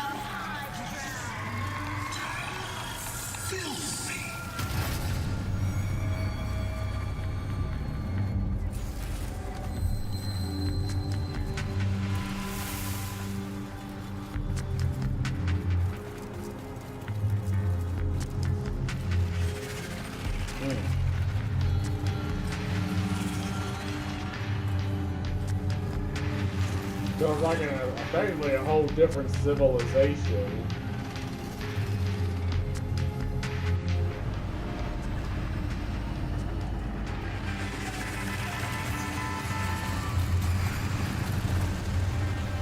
That is a sweet ride. Messenger boy of the Hanra, right on time. And his driver, my best buddy, Rasmus. You're looking well, Briscoe. Real well. I told all that you're beating up real bad, but I guess you made a lot out of me. As you suspected, Sheldon and Zoff have the missing shipment. Your assignment has been upgraded to termination. The twins, dock supervisors, also small-time blue smugglers. I shall await you. Oh, so it's like a drug? Give my love to the twins, Briscoe.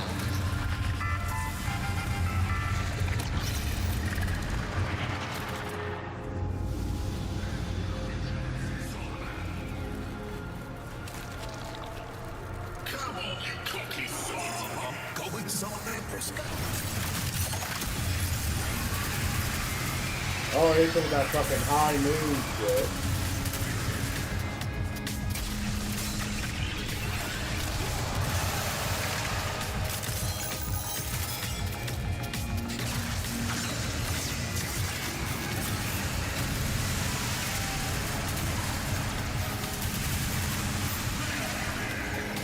He's doing that like the alt fire.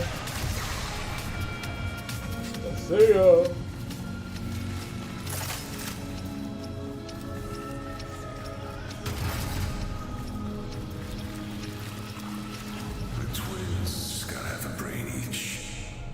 That makes them dumb enough to steal from the Hanra, even after a warning.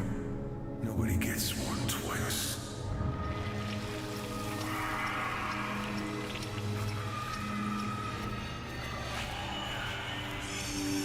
I can barely feel it. You cut this.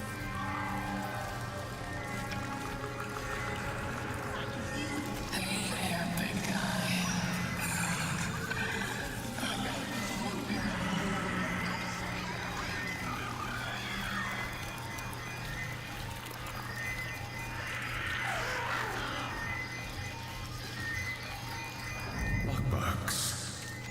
Wonder if I've got any luck left. Gambling.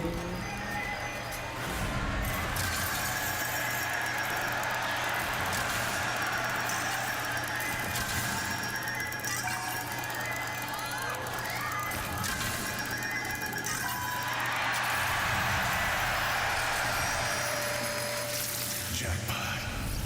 Ooh, new weapon.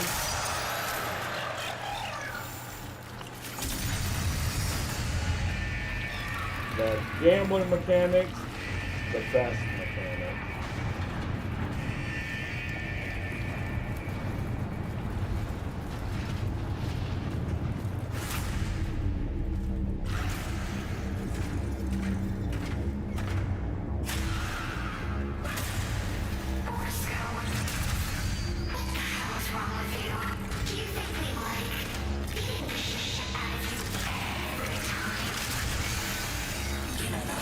Laptop doesn't tune.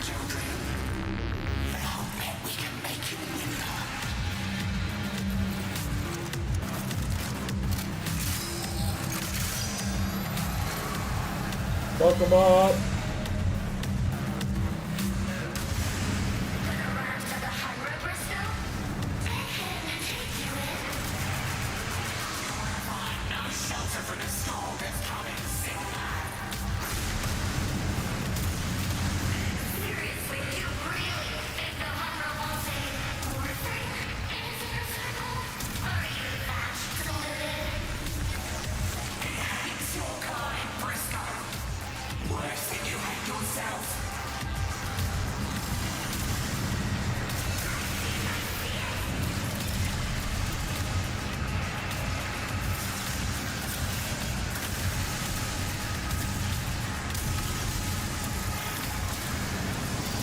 Got him.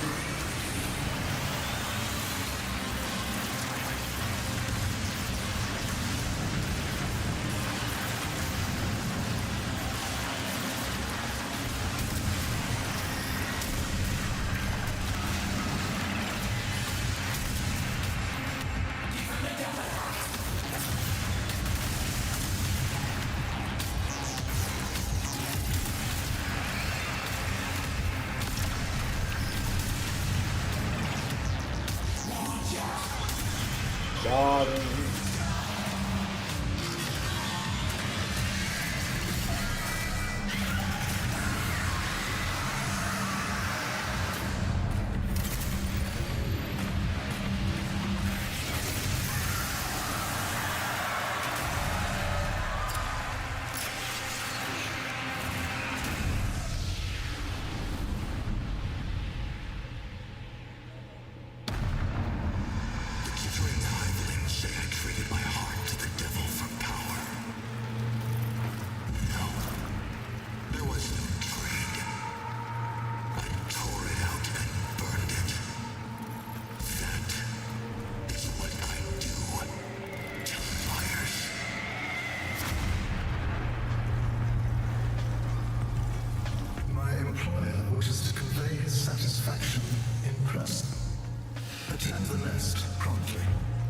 Transport has been provided.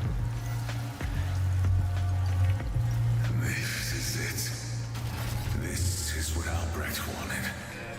A place at the Humber's table.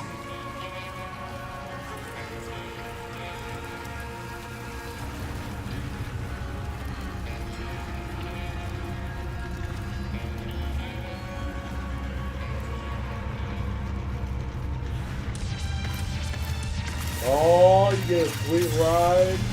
Oh, shit.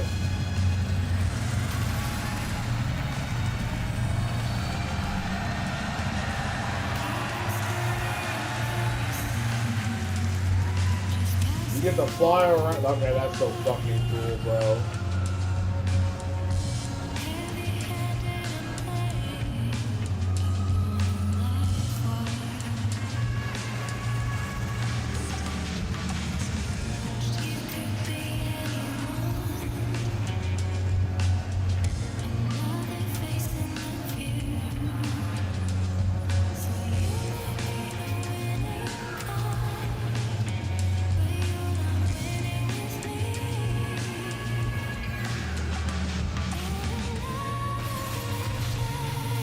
That is so fucking cool, bro.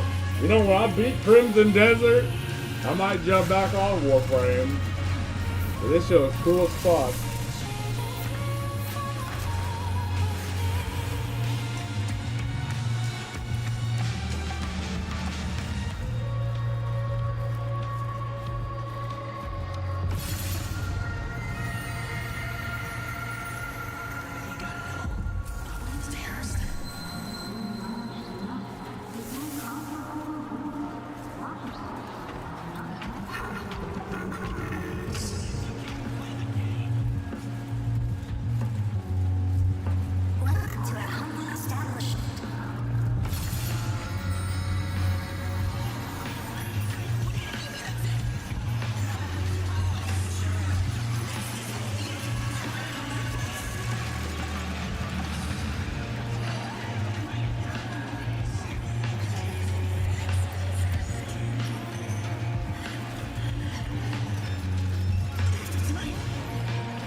Better be thick.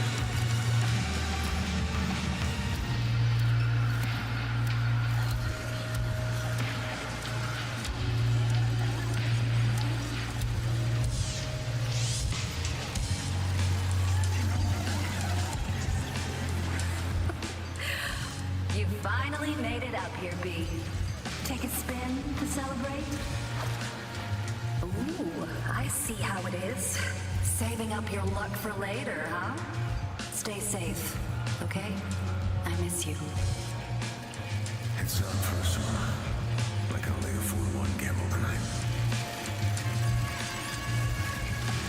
Insert a monologue.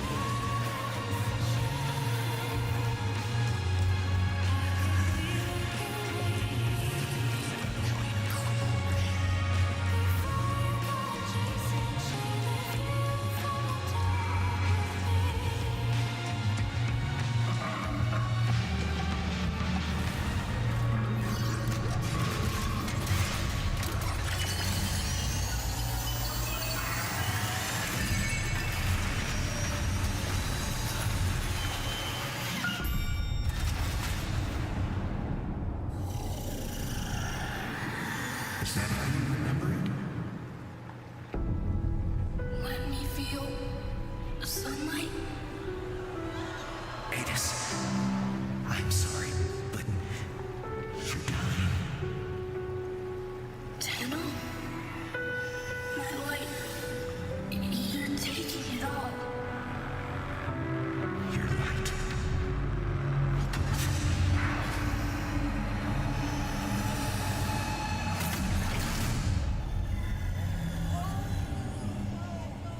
Gotta stay cool. Look at you. You're a golden boy, aren't you?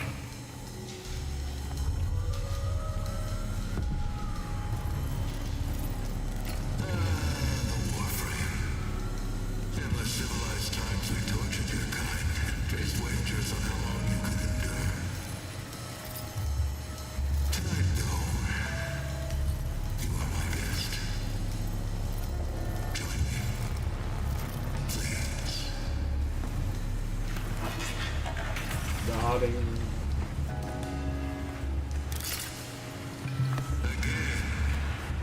Winner takes all. Let's raise the stakes. The truth about what is coming back to town. About the doom. Warframe's first official card game, Portao. Let the games begin. About who created you.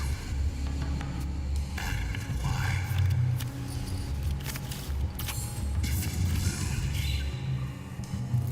I take your core.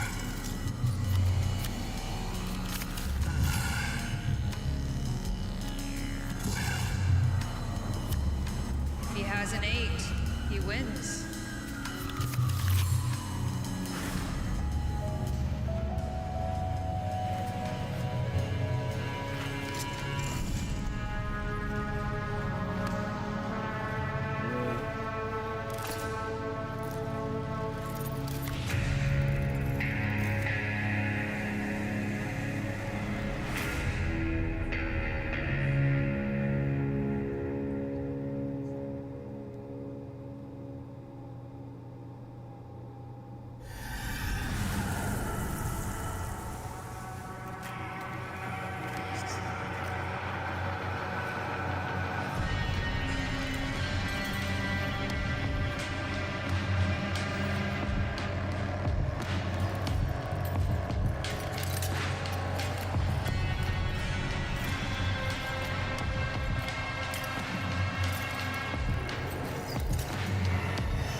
That looks fucking high.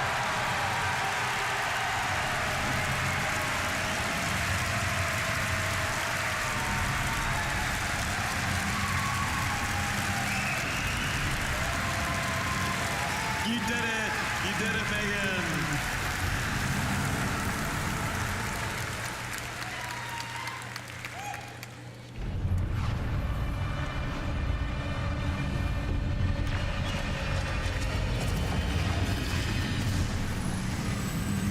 Dude, this is why I play the game now. I don't usually really grind as much. But if there's some cool story shit, you bet your ass I'm gonna be in that. Guys, we're going to Tau. We're going to Tau, finally. 13 years later, we're going to Tau. How does it feel? I'm ready. Are you ready? It's awesome. Again, they've been hinting that for like 7 years. 2024, when we chose the name of Briscoe. And we've been thinking about how this was going to work and how this was going to be part of the story since then. And it's just amazing. The team did amazing helping us bring this to life. And I hope you're as excited as we are. It's hype.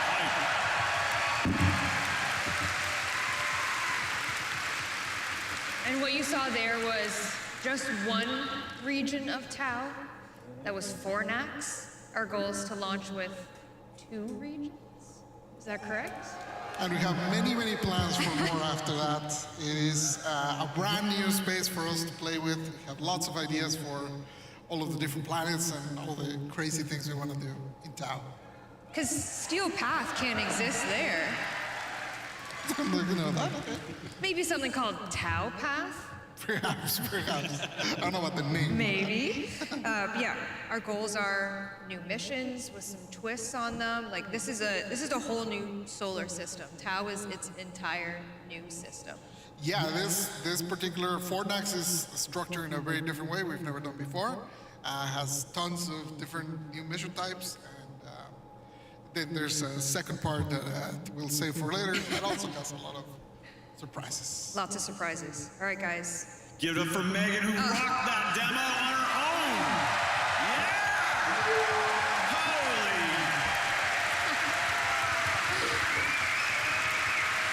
You have to talk and play and do it all. I'm the simple bus driver over here. I just drive the bus. Simple bus And we driver. thank the bus driver. We thank the bus driver. All right, that's it for us. We're finally going to Tau 2026. Any parting words for our TennoCon envoys? Just always just unending gratitude for this. We're so grateful. We don't take it for granted. The whole team at DE, this lifts them up for the whole year. So you guys just give us so much energy, and we really appreciate it. We can't do it without you, so thank you. Thank you for making this possible. To all of you. Yep.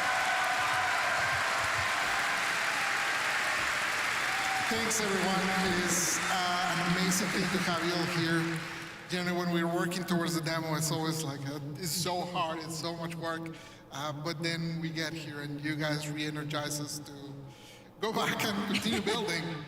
And I want to thank you for that, and I want to thank the team for the amazing work they did. We're here presenting their work, but it takes a village to make. So thank you, everyone. Thank you, the team. And thank you, Tenno. We love you. Have a good night. Thank you.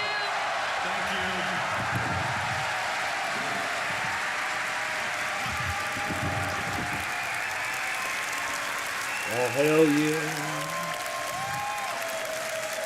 Oh my god. That just hyped me up.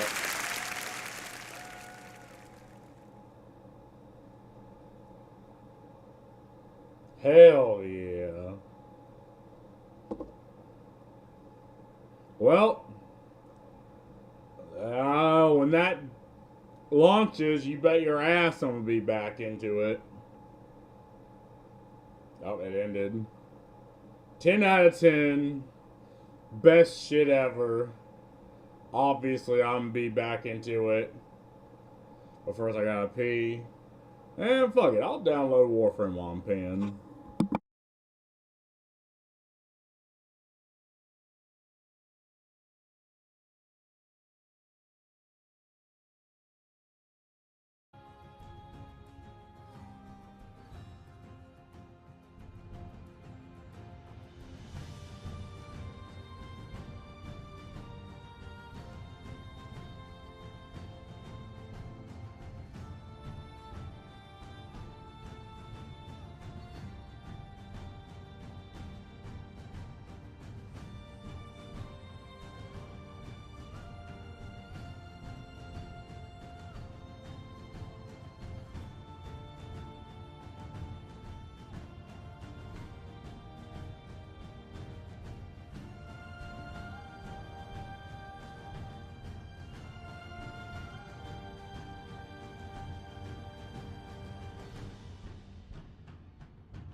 I'll get the reward.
I'll show you!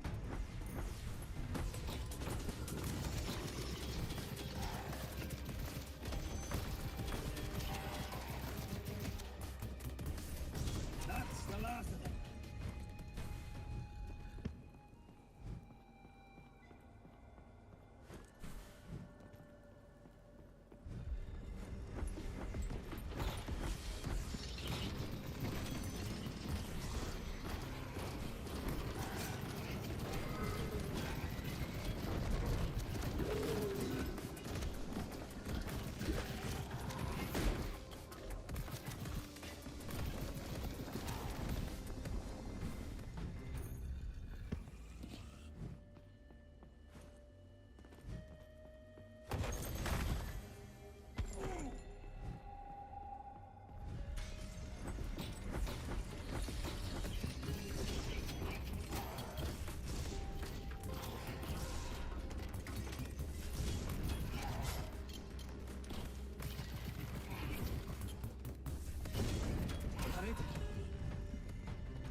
Greater vitality.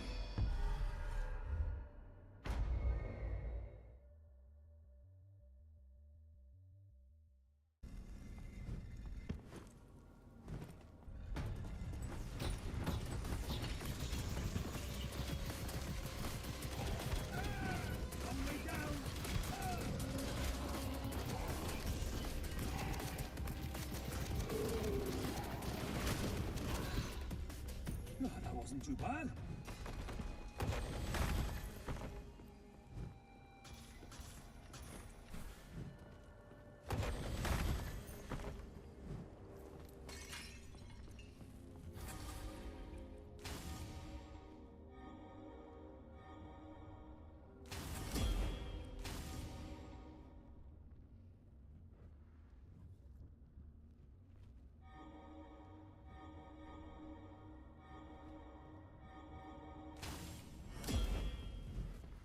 One step at a time.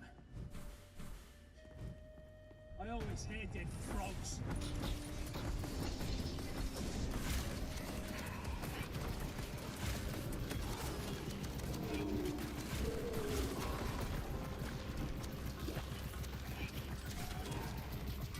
That wasn't too bad.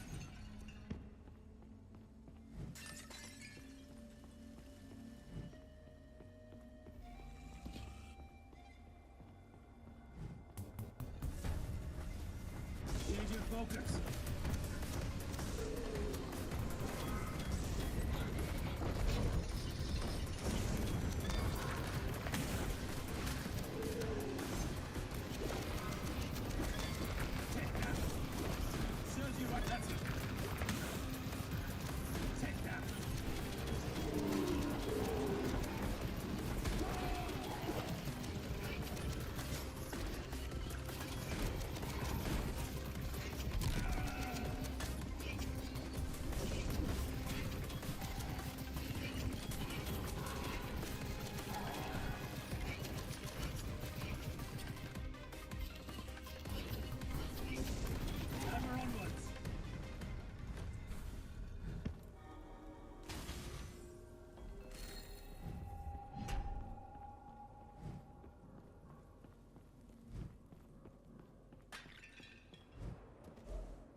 Reinhardt's on the left.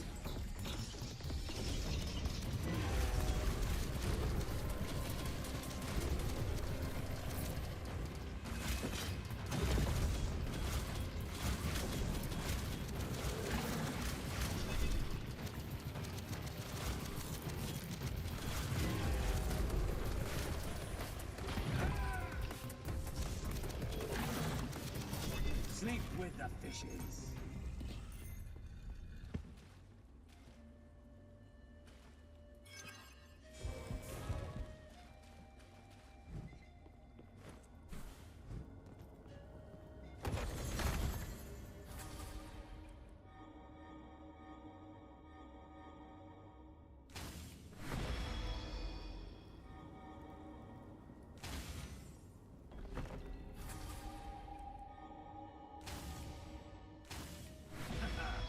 Let's make some dough.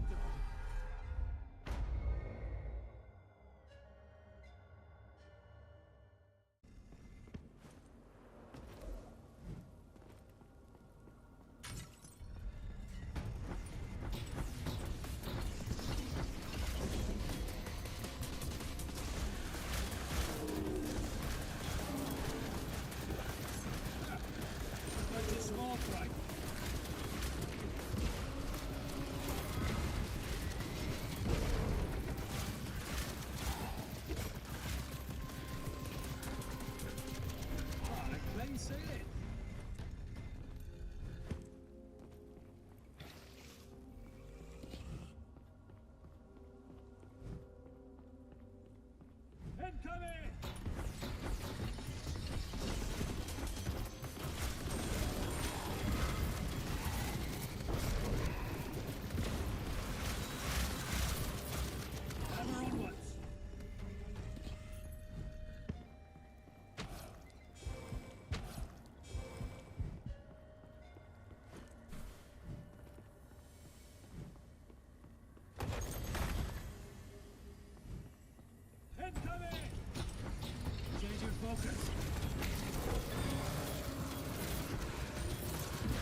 of paint here and there, and it'll be like brand new.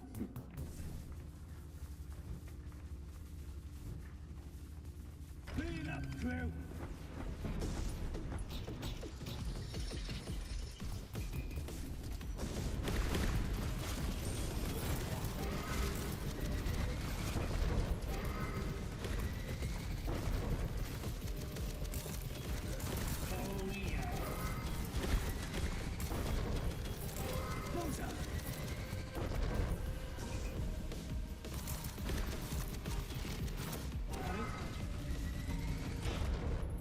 One step at a time.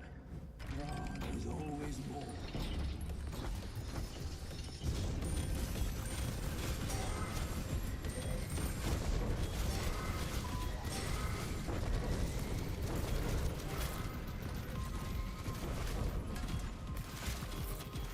Clean up complete.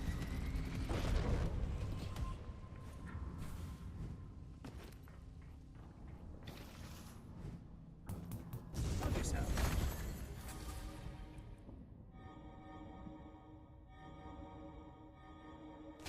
Even stronger.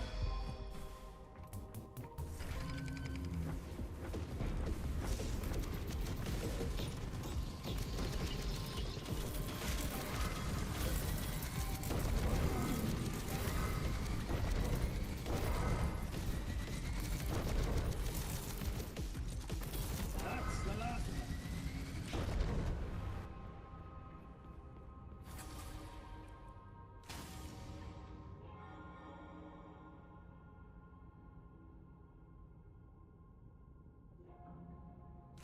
Blessed again.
Take that.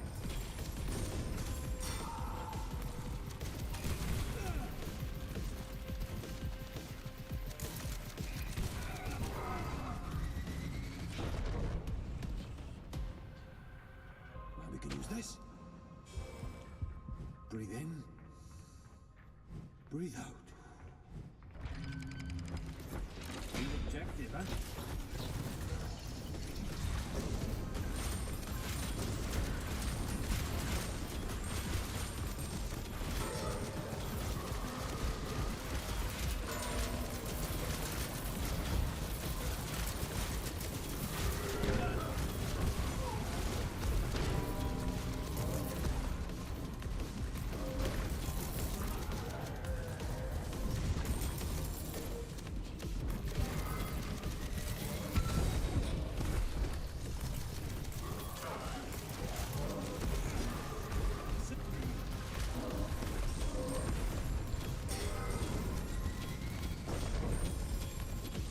Take that. Oh, give me something good.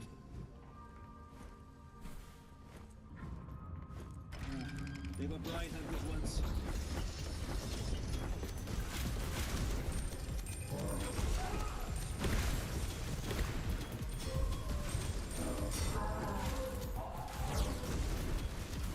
It's a honey tart. There you go.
drip, coming up empty, feels like the shove in my hip. I don't know your whole soul when it's in my grip. Look at the play, look at the ink, watching it drip.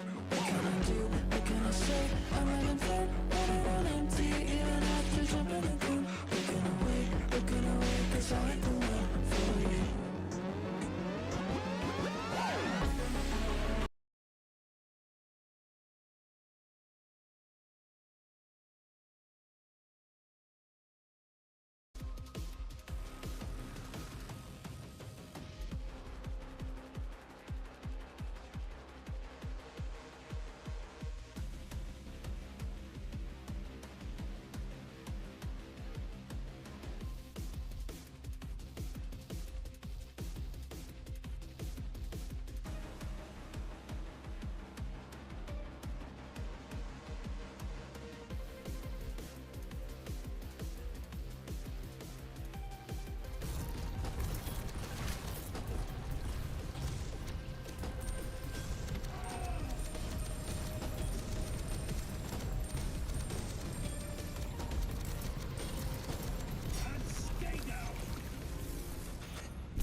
No rest for the wicked.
Oh, what a waste of good brine.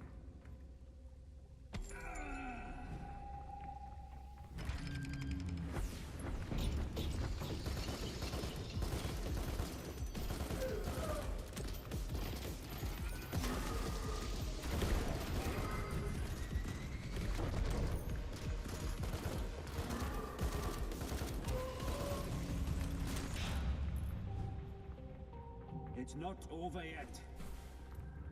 Reinhor is incoming!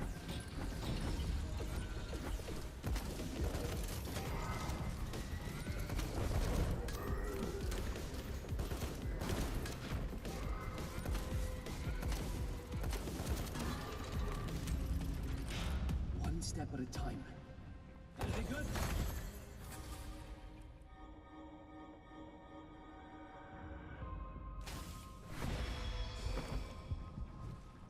You're in the way.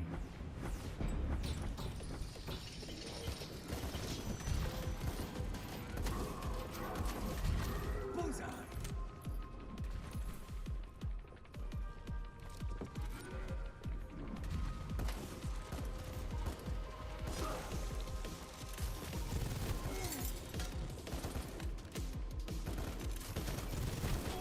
Ever onward.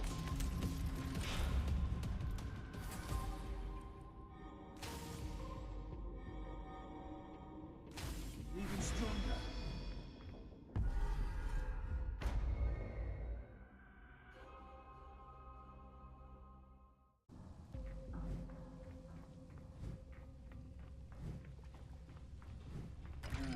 They were bride anchors once.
Suit's leaking. One step at a time.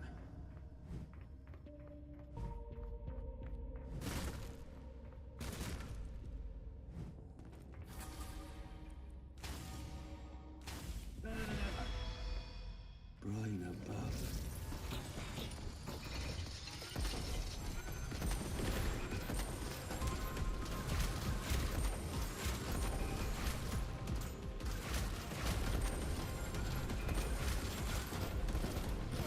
Right,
brine hunters once.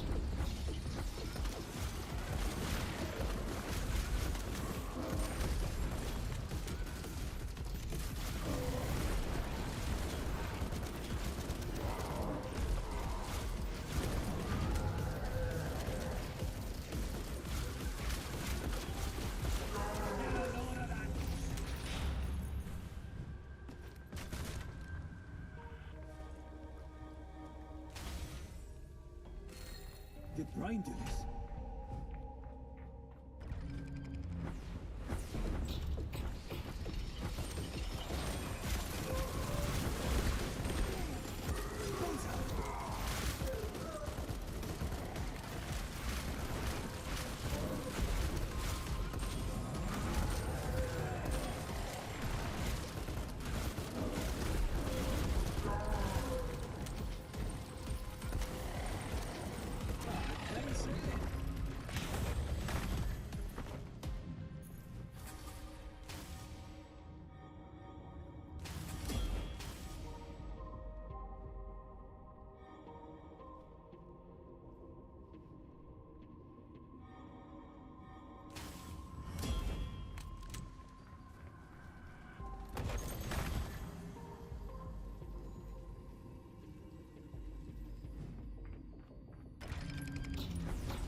Even stronger.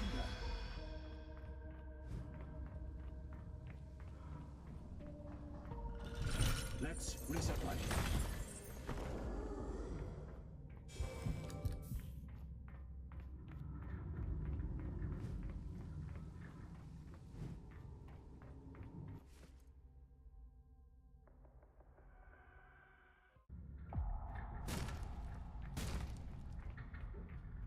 I don't have a key.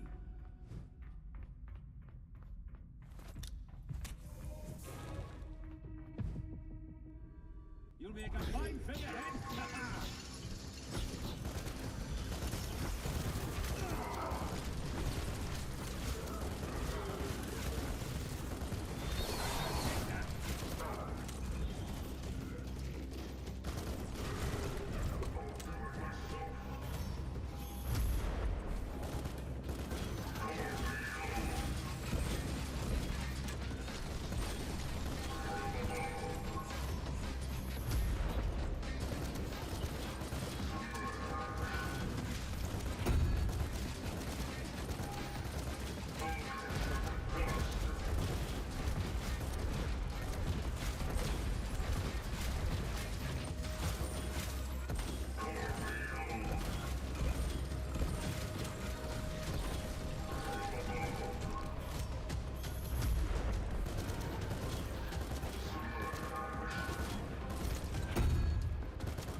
A fight's in the open!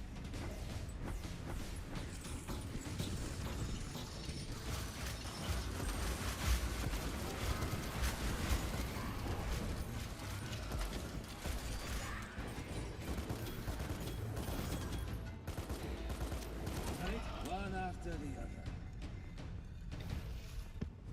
There's always more.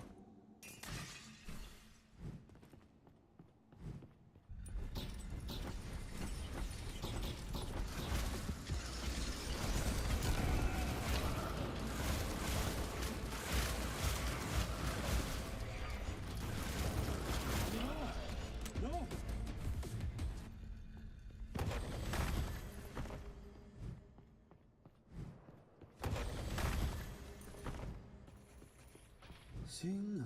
It's locked.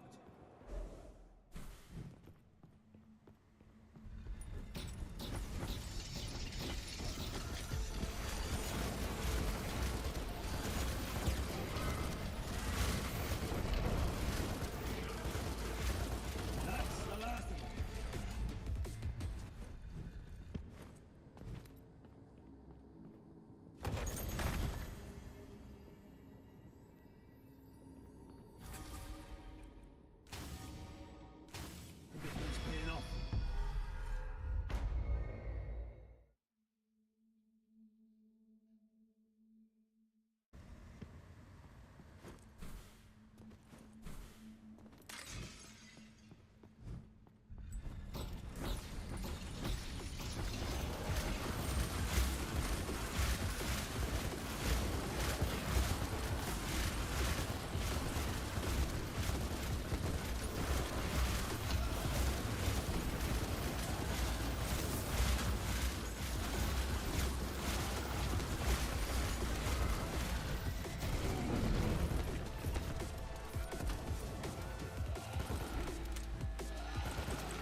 What a sum for? New objective, huh?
Stay alert.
about time.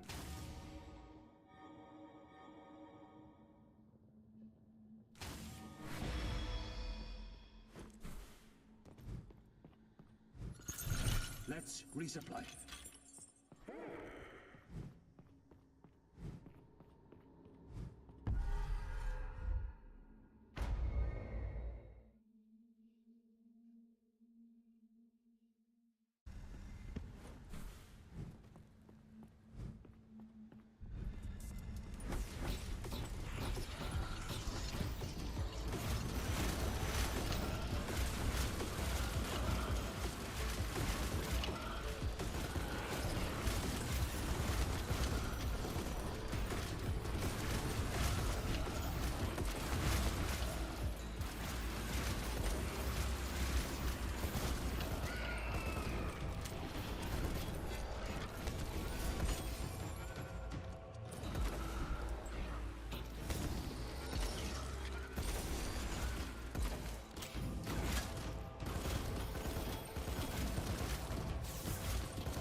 I'll show you!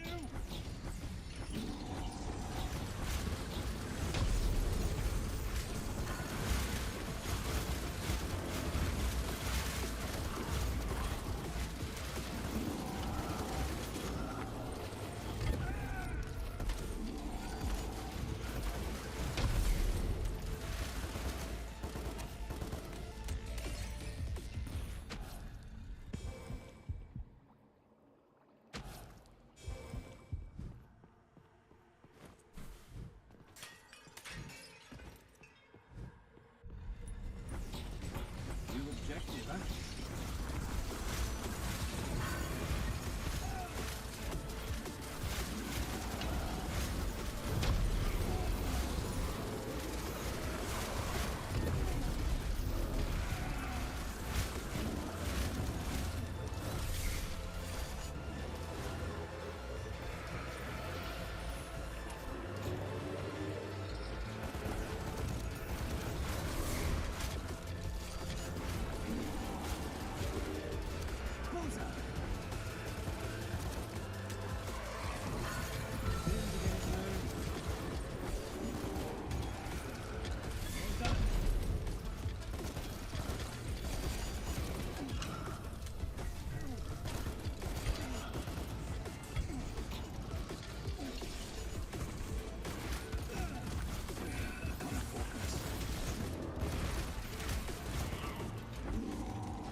Orders is please. A new quest is available in your codex.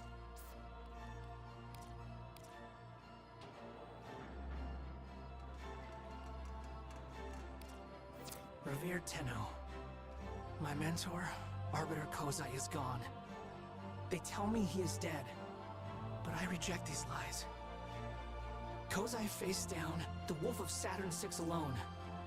Such a man does not just perish like a dog. You must think this strange, but I beg you, travel to the wreckage of Vesper Relay. There, we will search for the truth. Aspirant Zorba.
in Stephen Pride!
Hold on.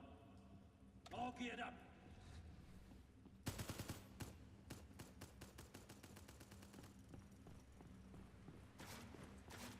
A minute, please. Just a second.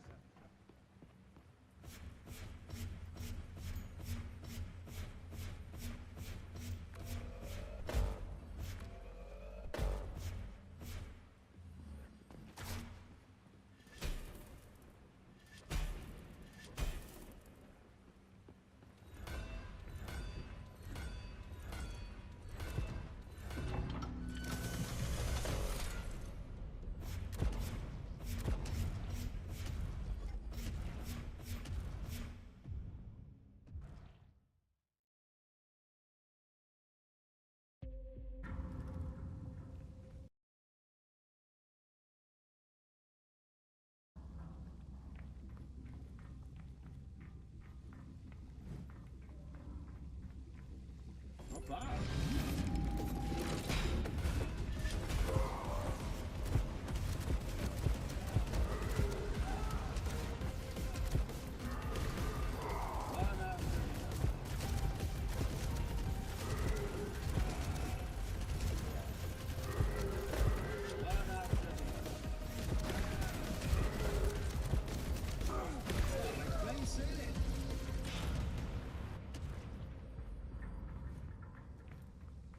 Sing high and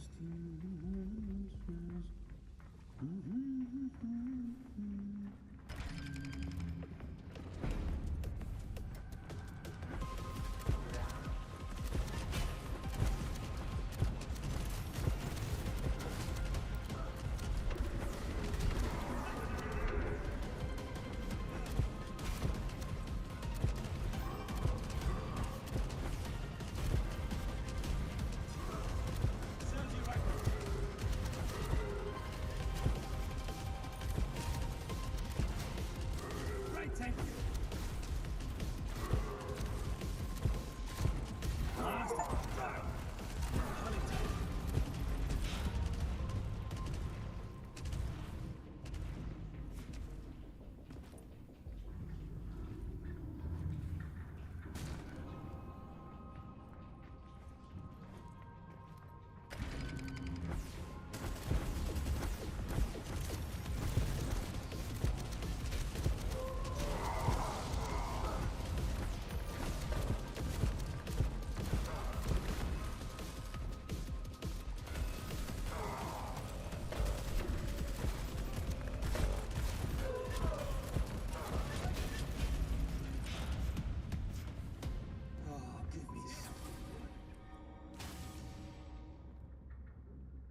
Let's make some dough.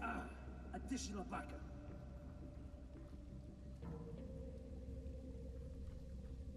Blessed by the wind, we're near the end. Open sesame. Breaking it in. That's the best.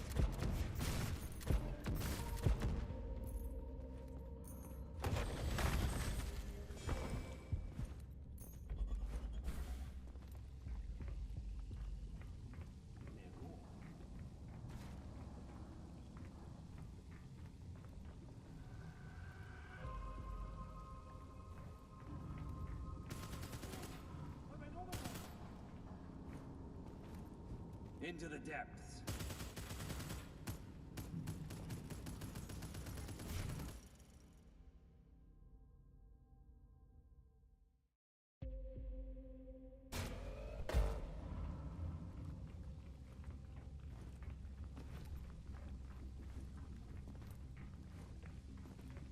Let's put him out of their misery. New objective, huh?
Road to 1,000,000.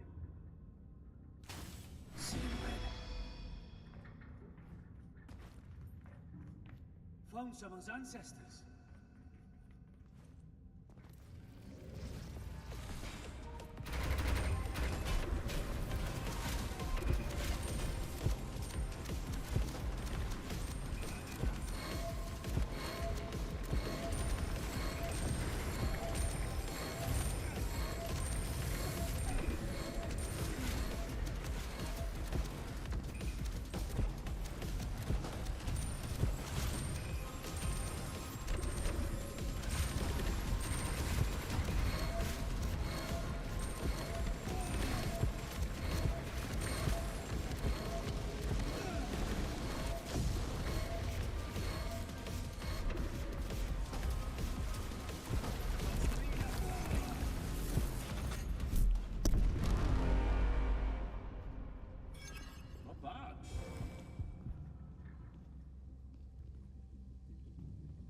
I'm keeping this.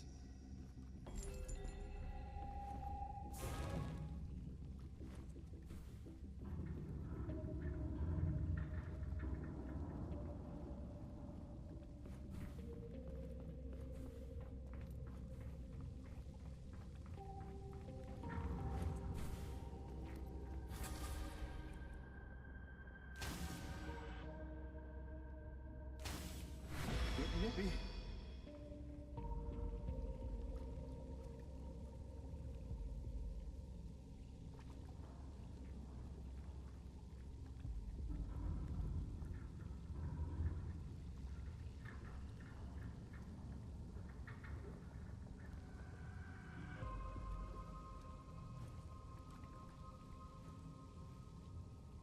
Let's go.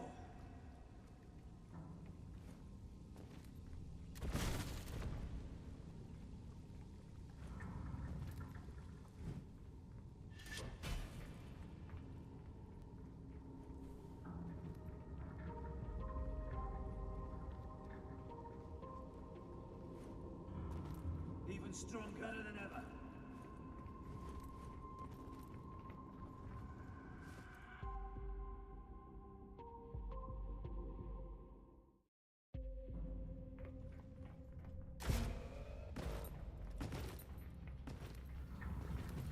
These ones are beyond saving, lads.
Stay alert.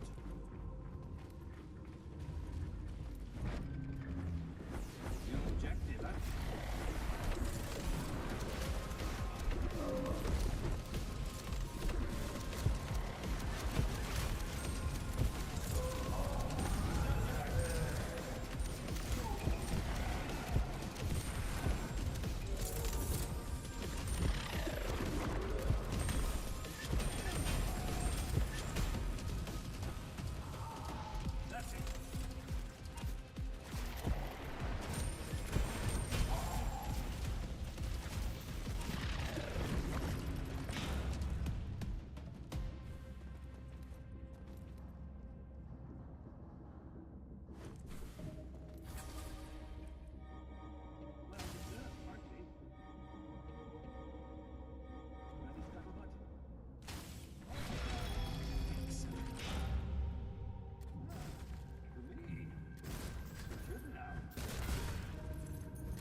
Blessed stronger.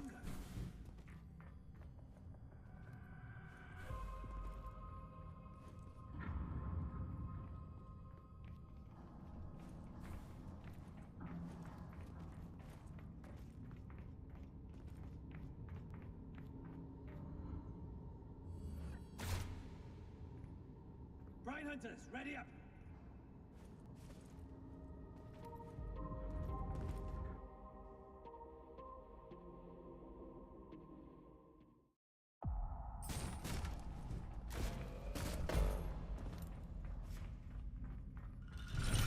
Ordnance. Resupply. Load it all back!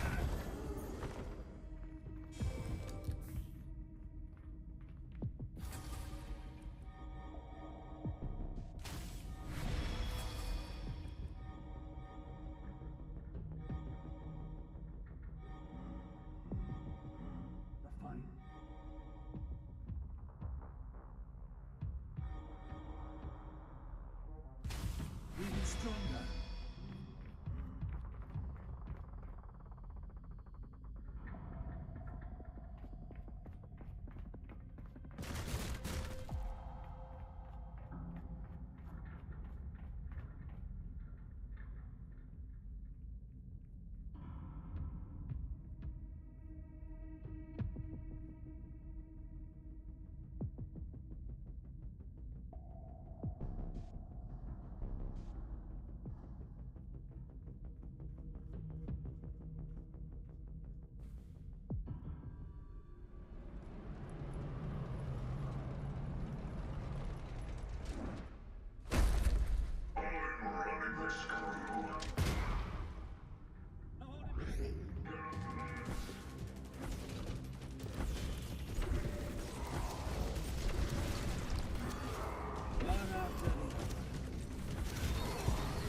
Mine now.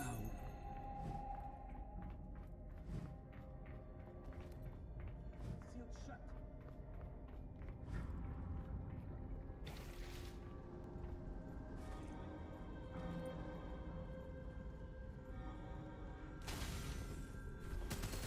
Won't budge. We'll be getting this open. Into the depths.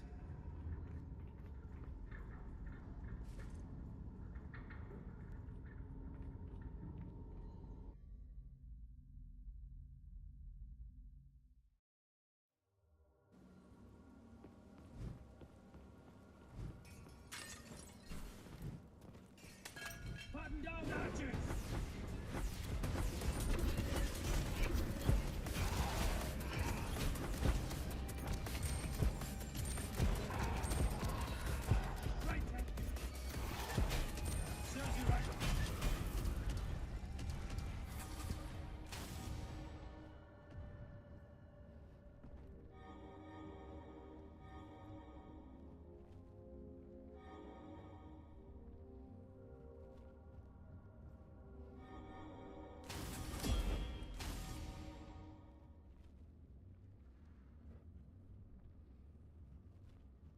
Think we're near the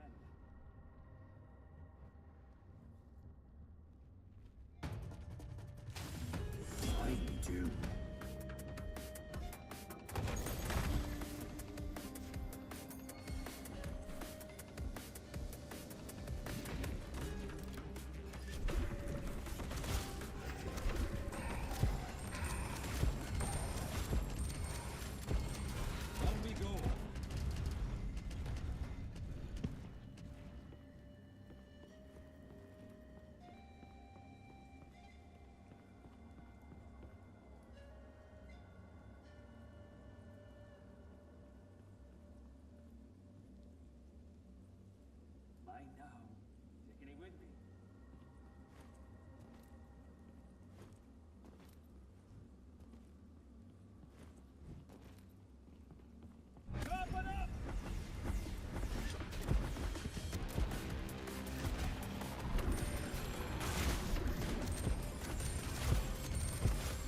ample reward.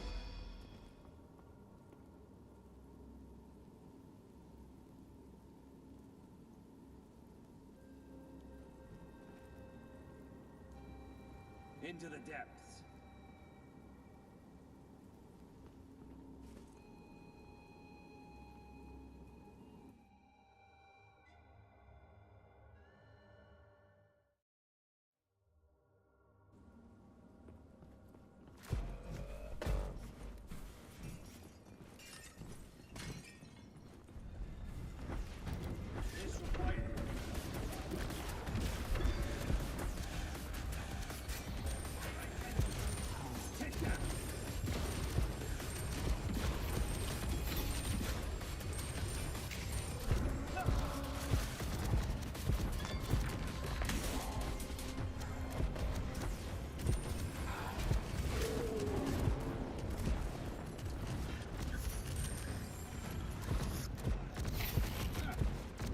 A small fry.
Gotta focus.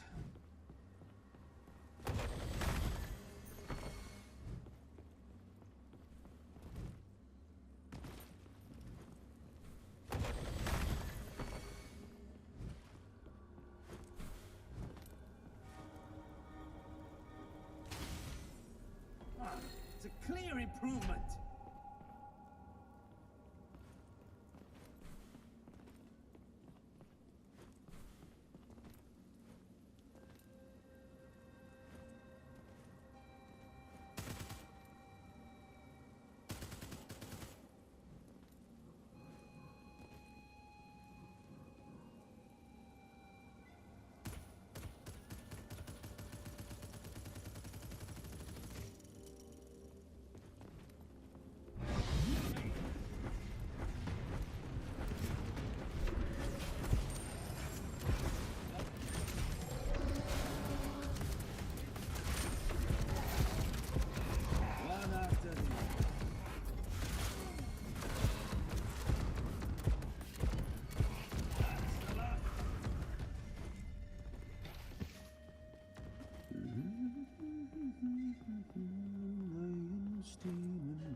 Quite that.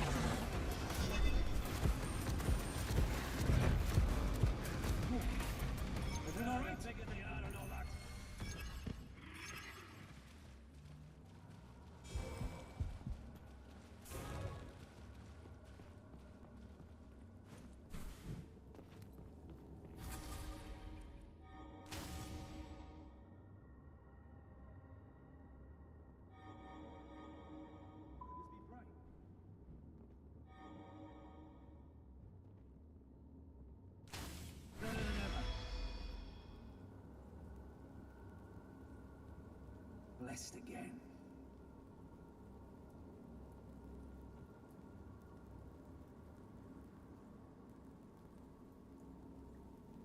An unstoppable power.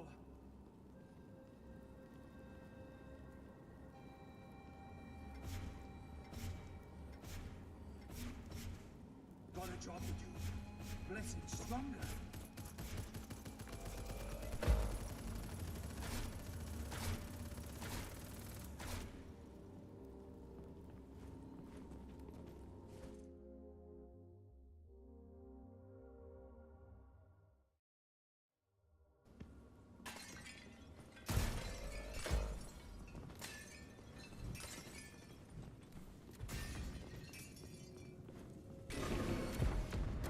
This requires teamwork.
Sail the seas in navies on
blessed stronger.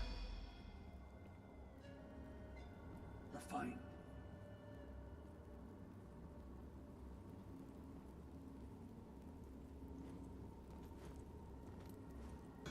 Brine hunters, with me. It's a clear improvement. What will we do with a brine sick hunter? What will we do with a brine sick hunter? What will we do with a brine sick?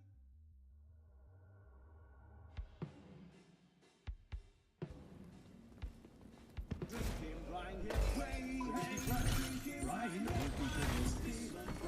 hey.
A welcome sight.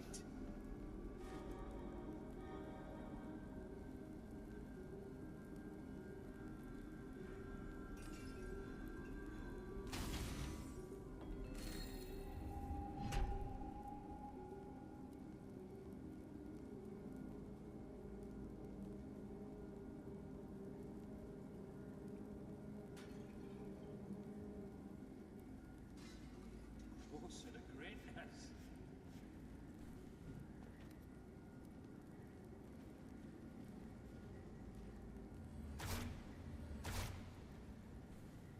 We'll be getting this open. Sealed shut.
Serves you right.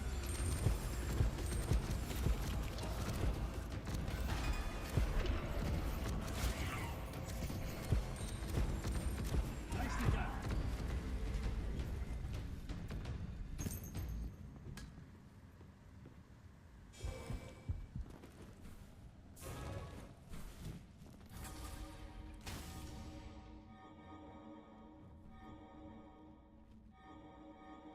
Even stronger.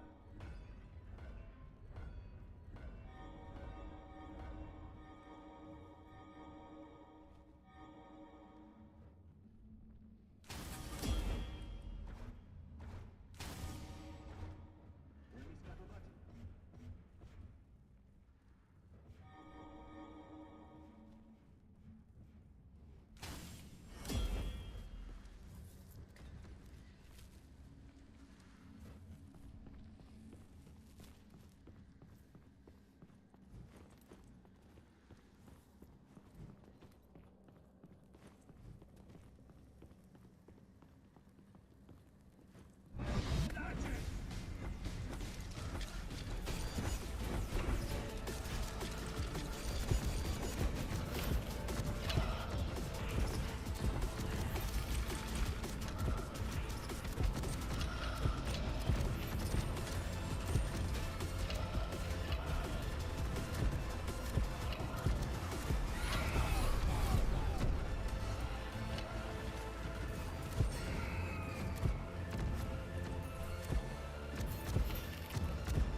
Button down the hatches.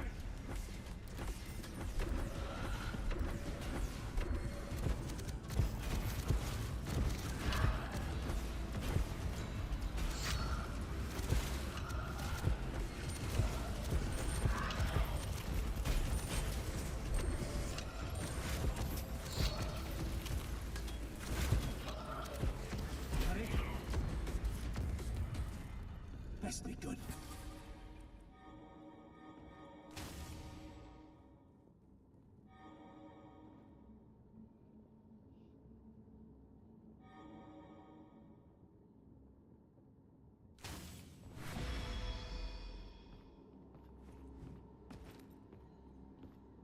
Brine hunters, ready up!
Stay alert.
What do we have here?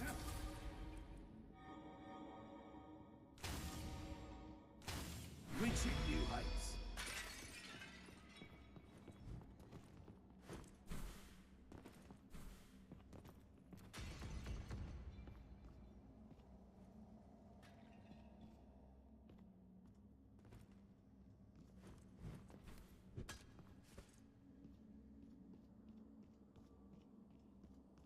Taking it with me.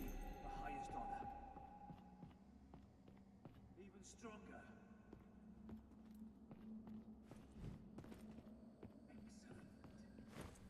Excellent. Incredible.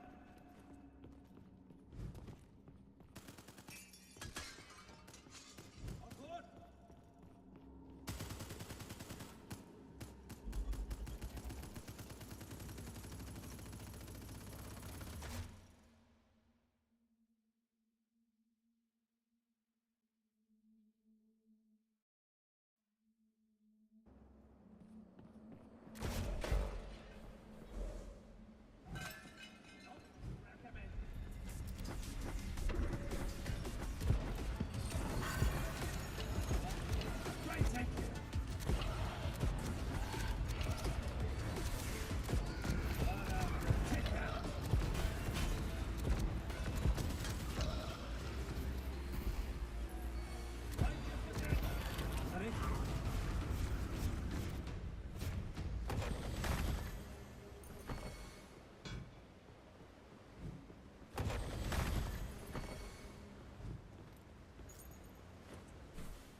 Just like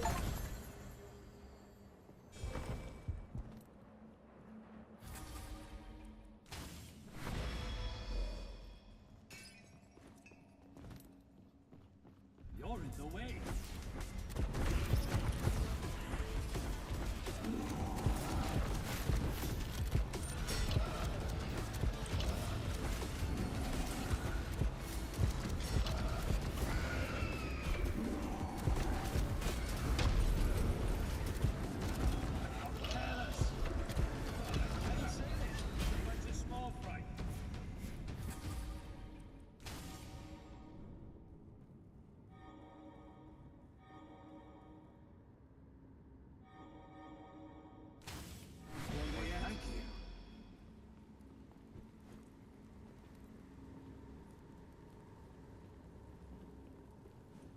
hunters, ready up!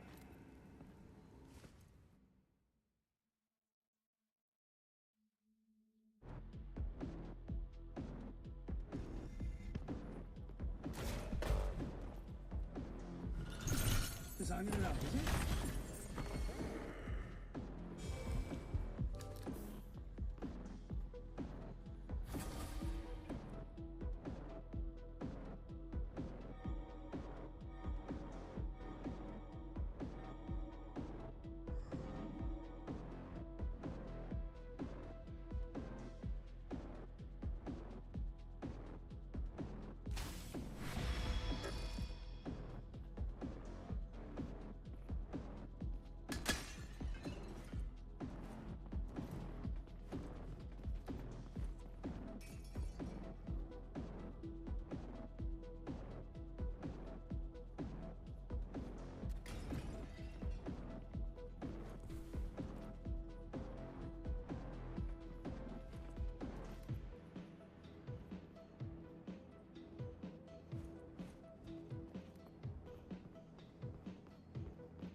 Clock's ticking.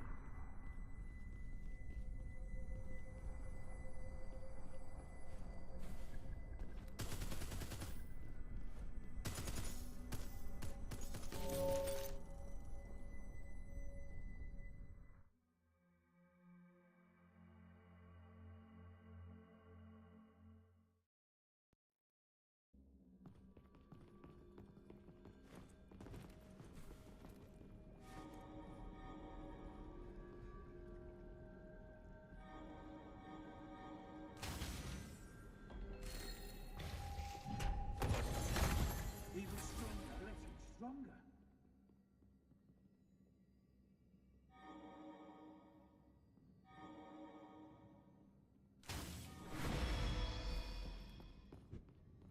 It's sealed shut. It's sealed. They won't budge.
I can never seem to leave this place.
What will we do with a brine sick hunter? What will we do with a brine sick hunter? What will we do with a brine sick hunter way down in the deep depths? Way hey, we're drinking brine here. Way hey, we're drinking brine here. Way hey, we're drinking brine here.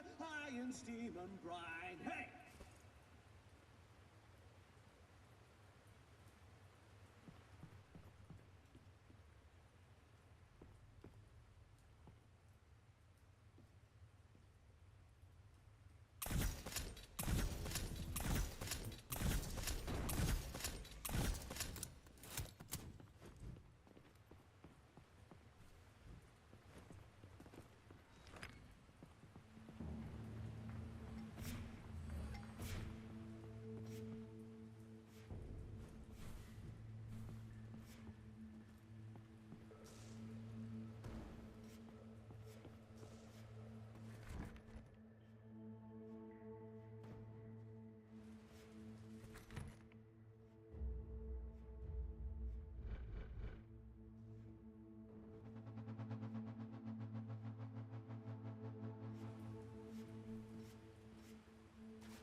What will we do with a brine sick hunter? What will we do with a brine sick hunter? What will we do with a brine sick hunter way down in the deep depths?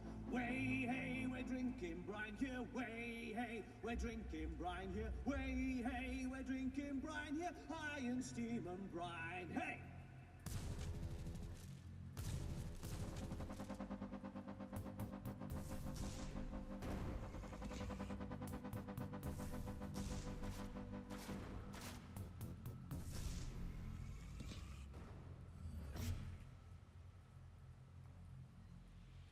What will we do with a brine sick hunter? What will we do with a brine sick hunter? What will we do with a brine sick hunter way down in the deep depths? Way hey, we're drinking brine here. Way hey, we're drinking brine here. Way hey, we're drinking brine here. High in steam and brine. Hey!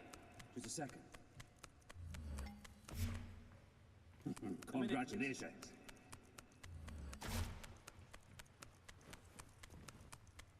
Congratulations.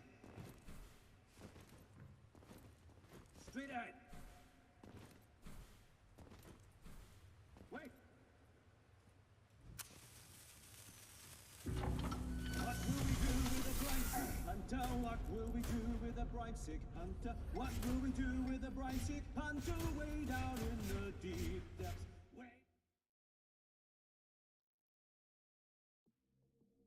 Hey, hey, we're drinking brine here, high in steam and brine. Hey! Oh, incredible! Enemies on the bow!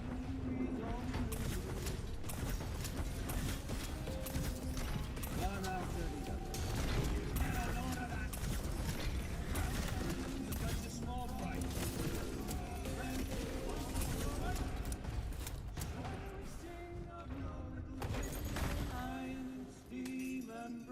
Right now.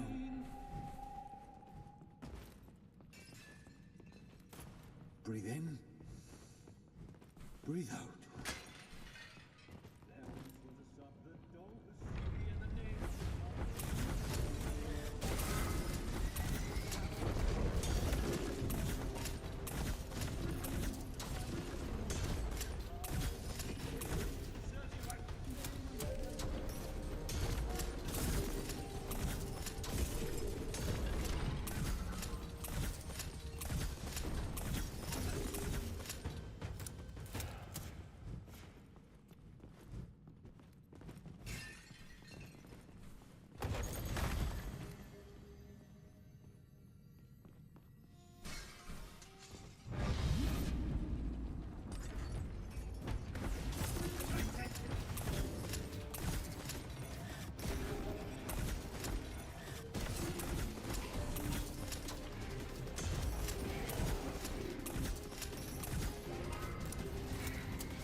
Clear improvement. Refined.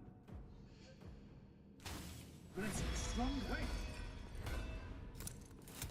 There once was a sub that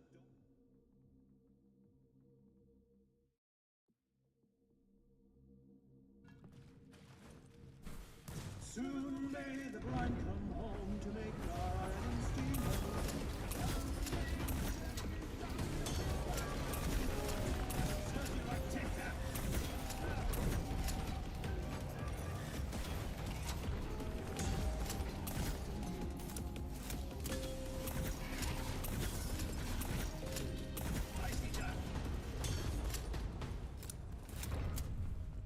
This?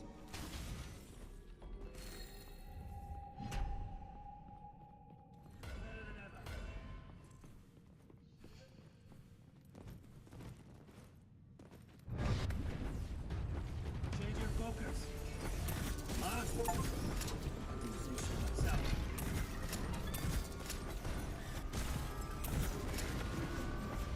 All done.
Greater vitality.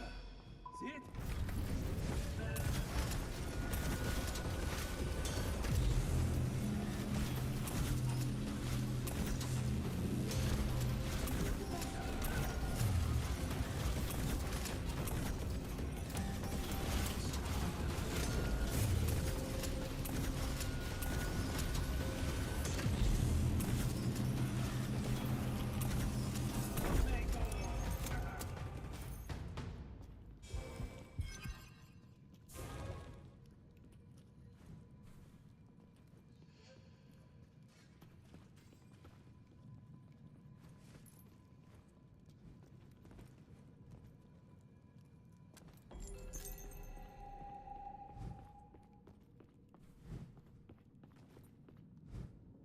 Found someone's ancestor.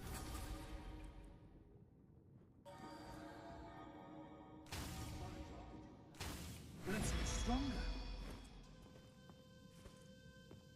There once was a sub that dove the sea, and the name of the sub was Billy O'Steen. The depths swirled up, the bow dipped down below, my bully boys blow. Soon may the brine come home to make our iron and steam and rum. One day when the journey is done, we'll take our bride and go.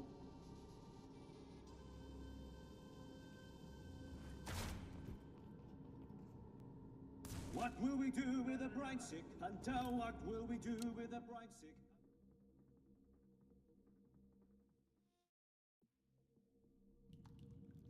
We're drinking brine here, way, hey. We're drinking brine here, way, hey. We're drinking brine here, iron, steam, and brine, hey. Over there, over there. Oh, the ships that sail the seas, babies old and new. You're in the way.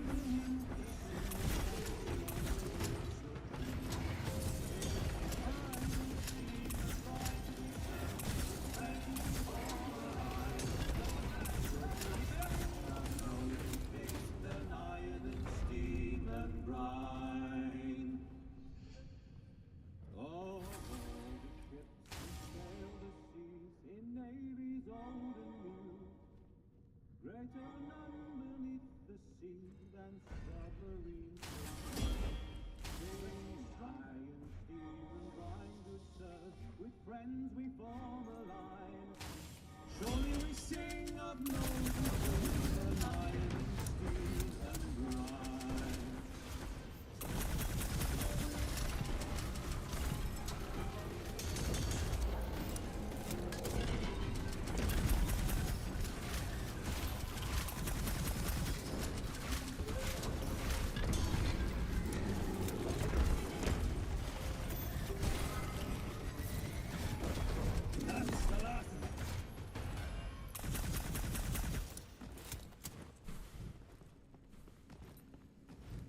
Scuttlebutt. What will we do with a brine sick hunter? What will we do with a brine sick hunter?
Let's resupply. It ain't my key.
See it?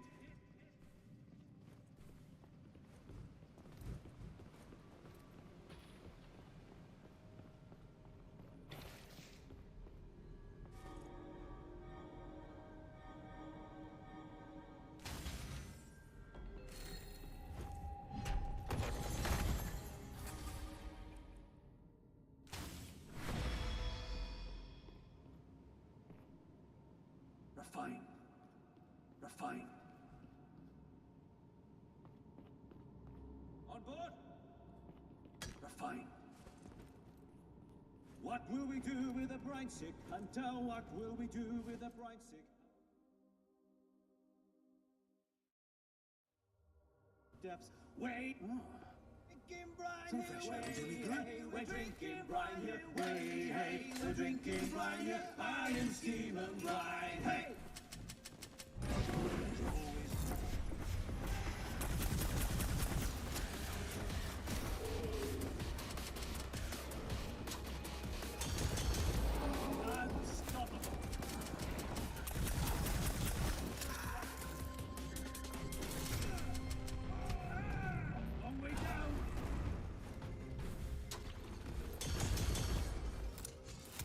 What will we do with a brine-sick hunter? What will we do with a brine-sick hunter? What will we do with a brine-sick hunter? Way down in the deep depths. Way, hey, we're drinking brine here. Way, hey, we're drinking brine here.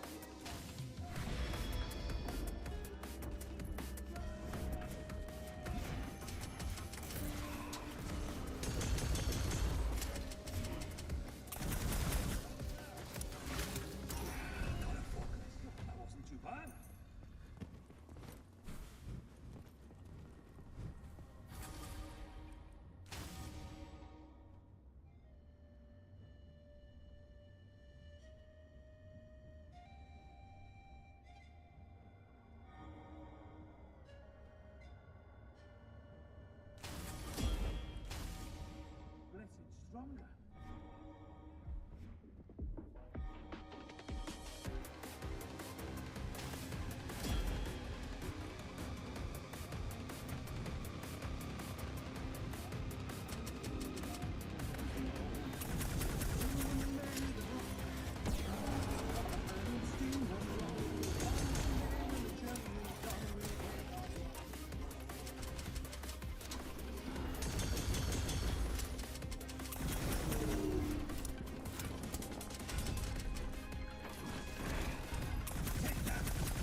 Surely we sing of no little thing, one iron steam and brine.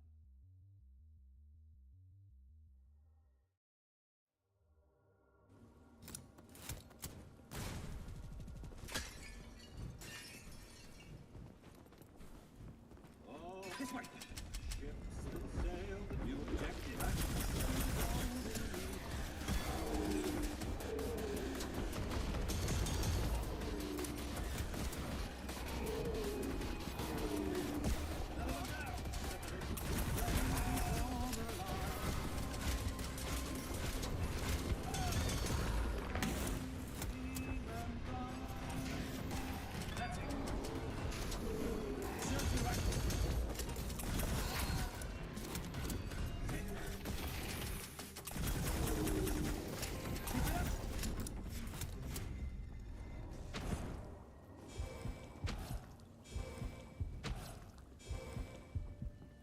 There's always more.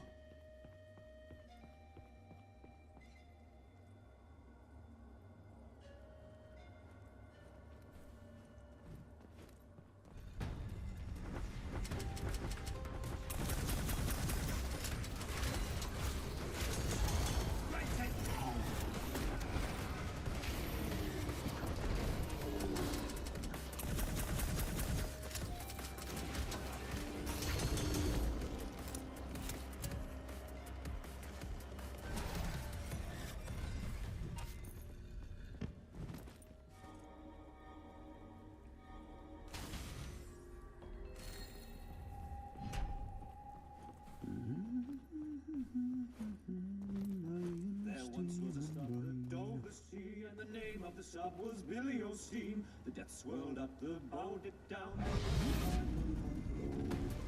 Soon may the line come home to make our iron steam and rum. One day when the journey is done, we'll take our bride.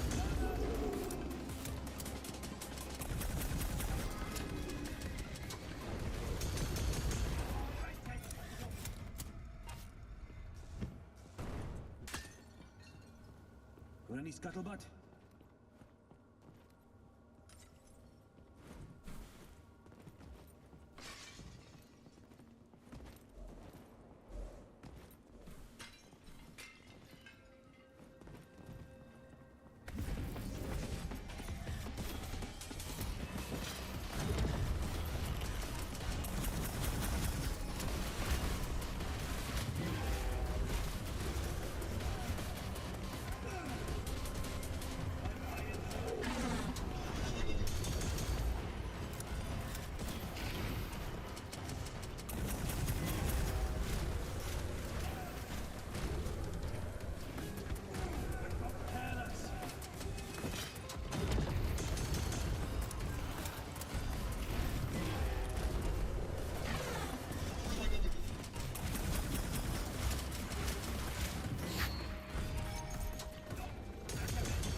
Giving it a go. Taking it with me.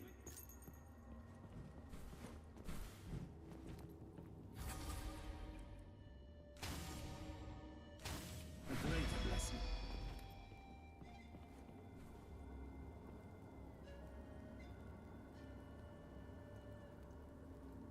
Mine now.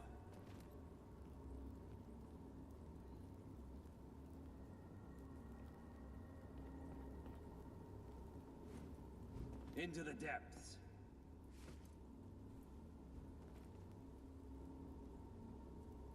Need a moment.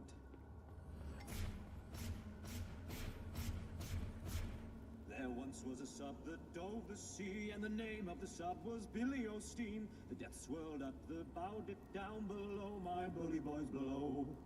Soon may the brine come home to make our iron and steam and rum. One day when the journey is done, we'll take our brine and go.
steaming brain. Clear improvement. Of all the ships that sail the seas in nature.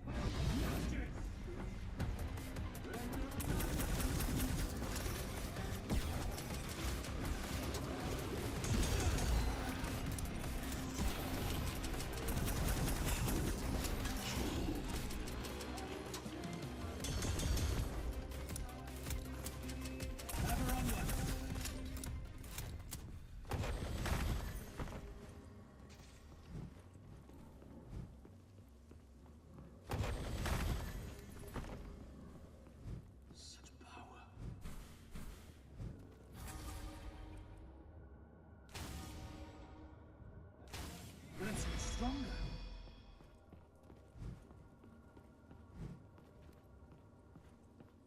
Now what's inside? For me, they should now.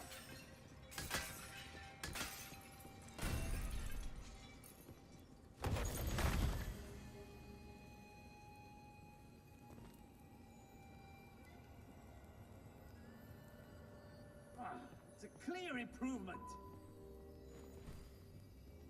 See it?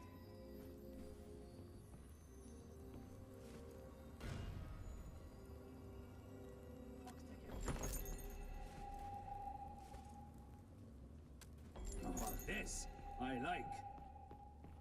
What will we do with a bright sick hunter? What will we do with a bright sick hunter? What will we do with a bright sick hunter? Way down in the deep depths. Way, hey, we're dreaming.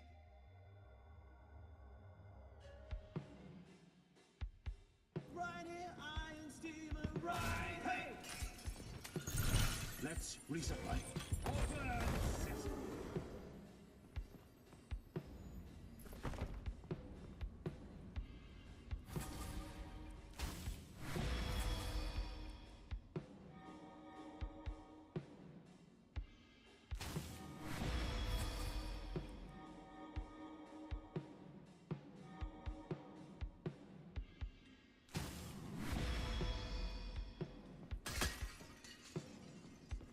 Oh yeah.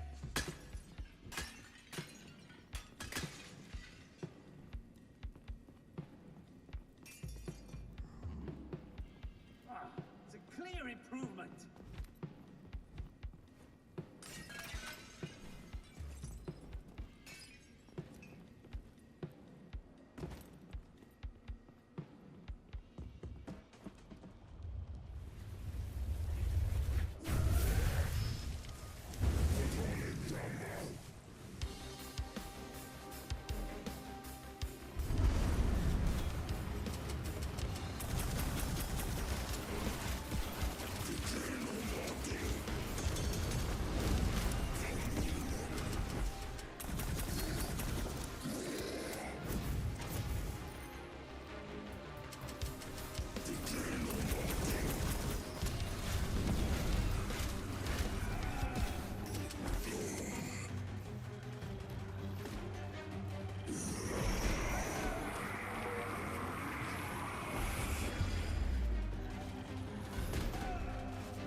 Sealed shut.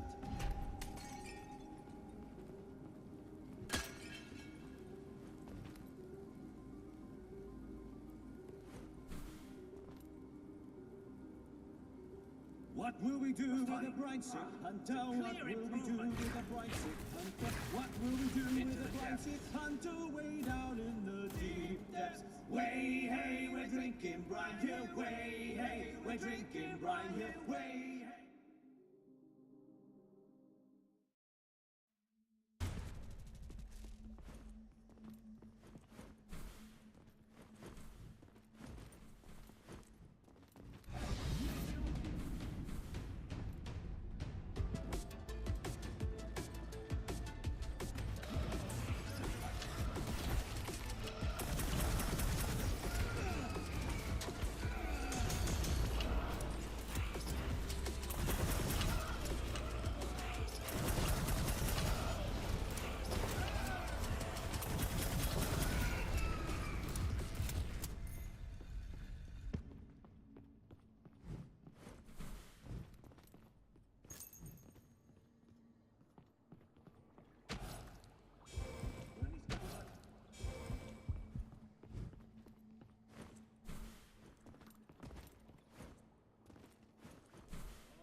Only we sing of no little thing, and I am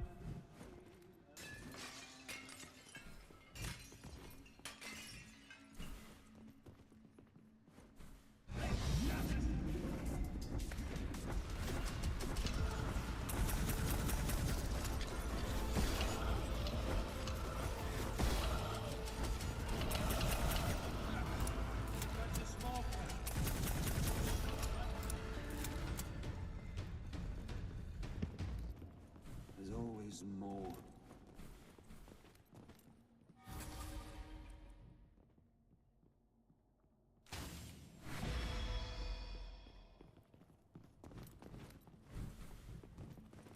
Incoming!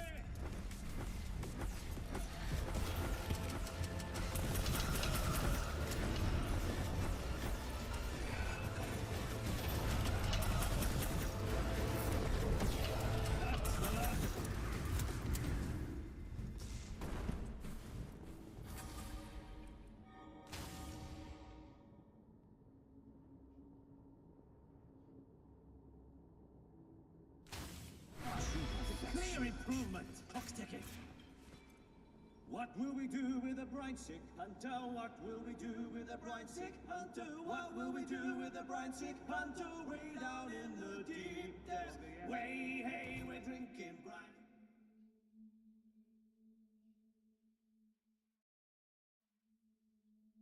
Right, hey!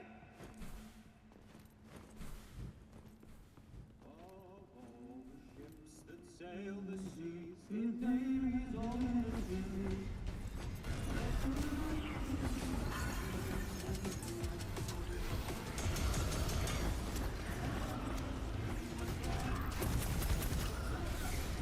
That's a small fry.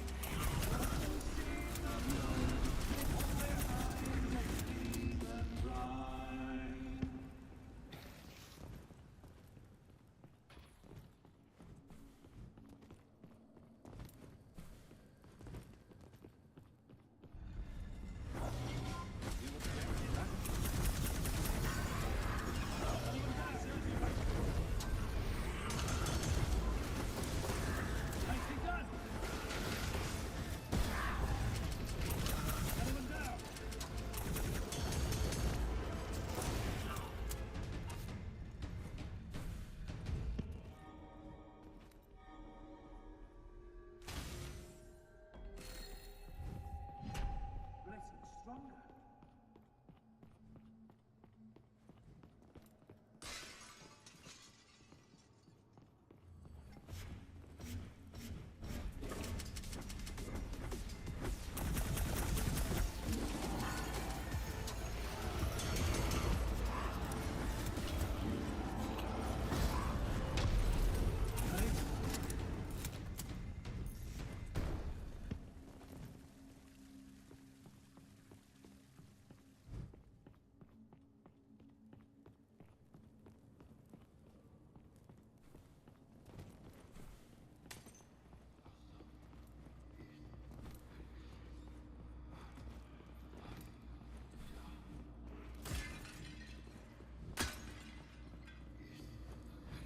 Give him no water!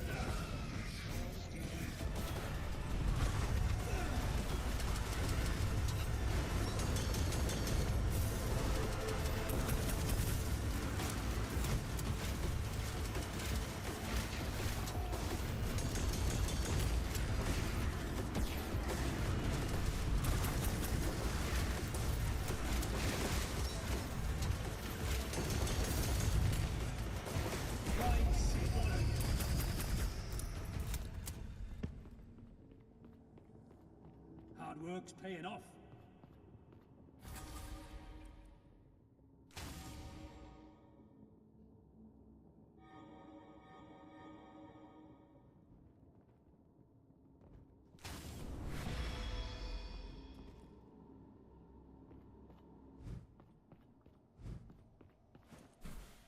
Blessings.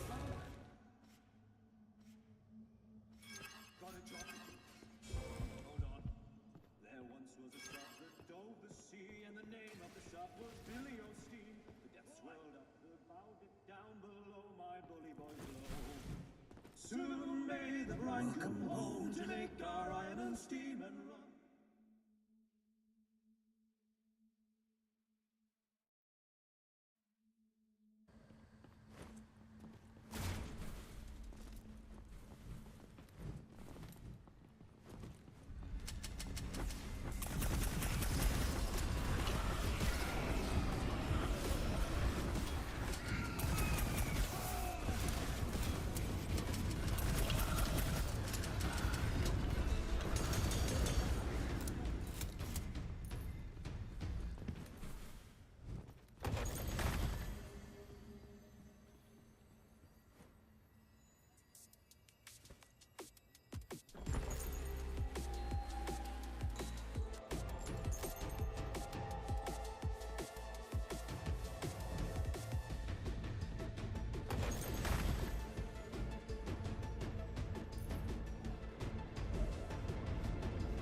Wasn't too bad.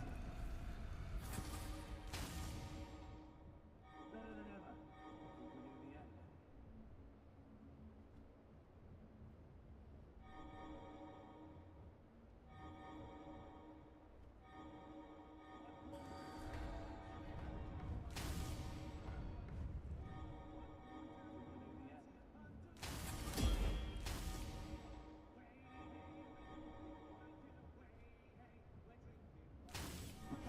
It's a clear improvement.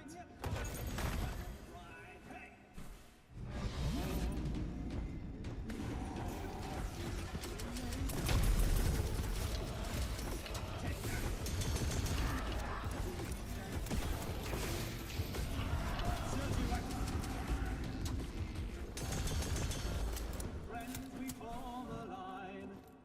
For the sake of no little thing, then iron and steam and brine. There once was a sub that dove the sea, and the name of the sub was Steam.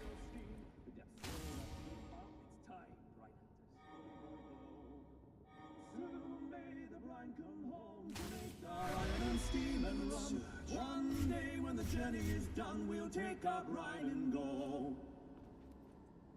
What will we do with a brine sick hunter? What will we do with a brine sick hunter? What will we do with a brine sick hunter? Way down in the deep depths. Way, hey, we're drinking brine.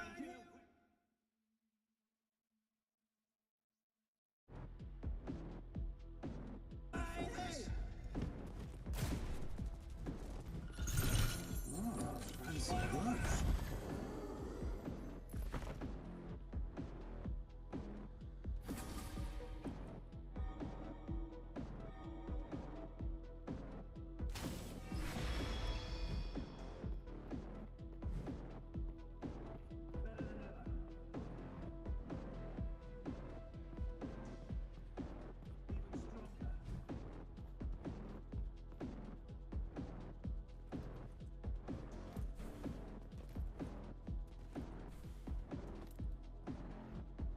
What will we do with a brine sick hunter? What will we do with a brine sick hunter? What will we do with a brine sick hunter? Way down in the...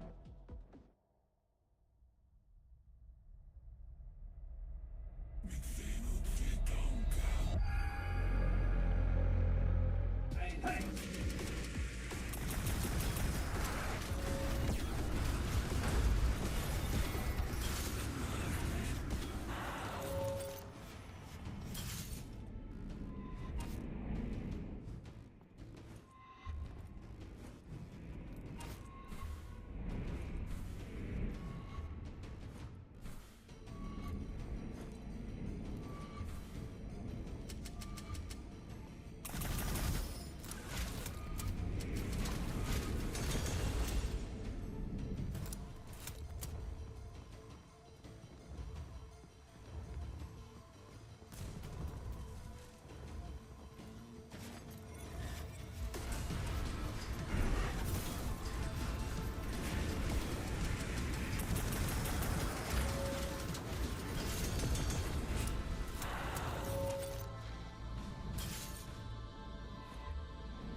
sirs, with friends we form a line.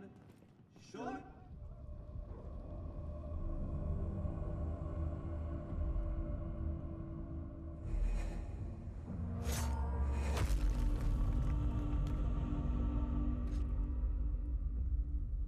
No one remembers a coward.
The deep water tanks are waiting.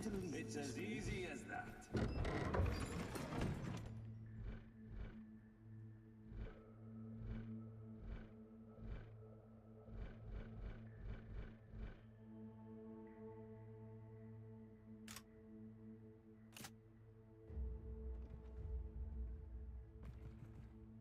Nothing but the best.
once was a sub that dove the sea, and the name of the sub was Billy O'Steen. The depths swirled up, the bow dipped down below, my bully boys blow.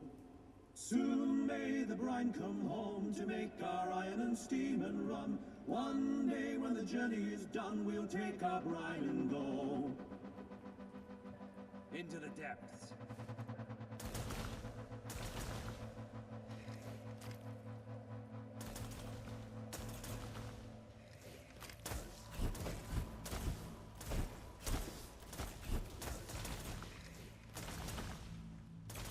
There once was a sub that dove the sea, and the name of the sub was Billy O'Steen. The depths swirled up, the bow dipped down below, my bully boys blow. Soon may the brine come home to make our iron and steam and rum. One day when the journey is done, we'll take our brine and go.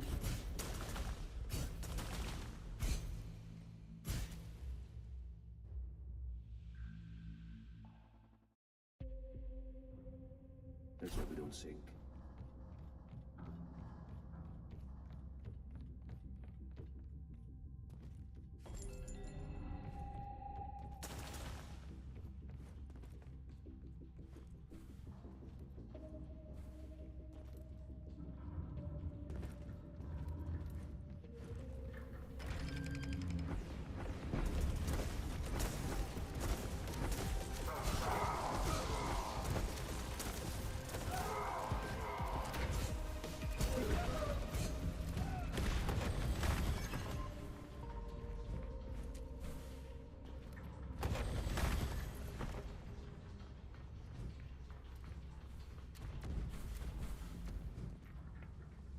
Stay alert.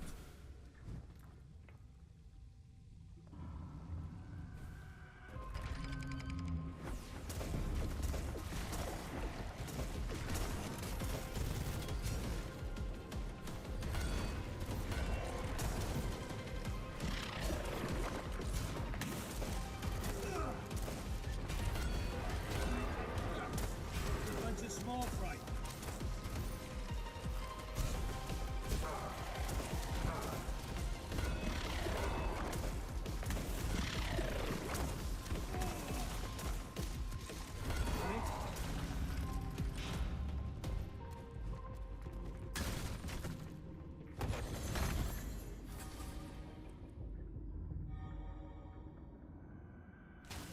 Let's get stronger. Right now.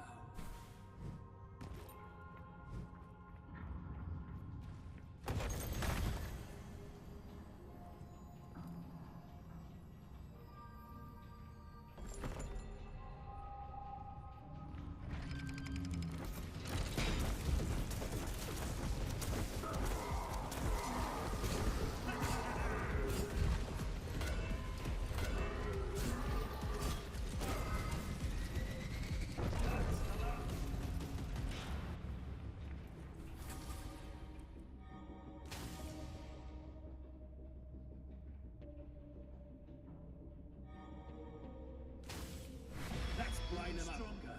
Blessed by frost.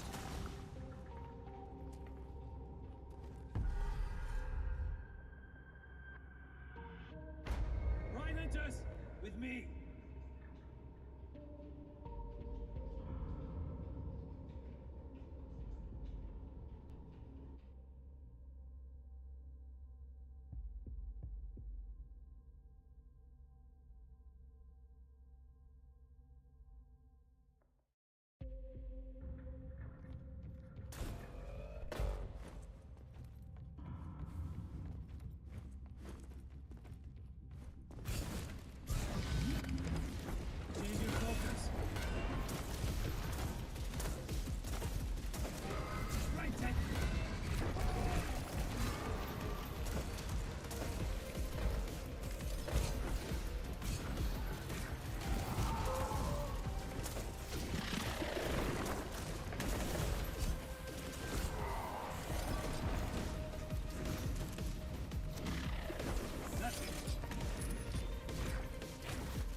Very well. Plain sailing.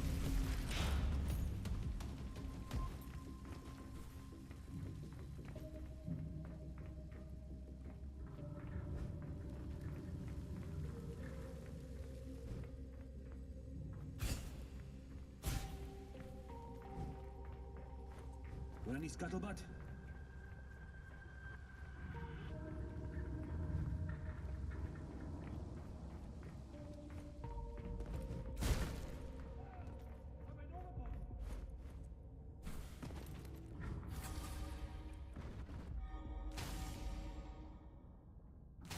Blessed by the wind. Blessed stronger.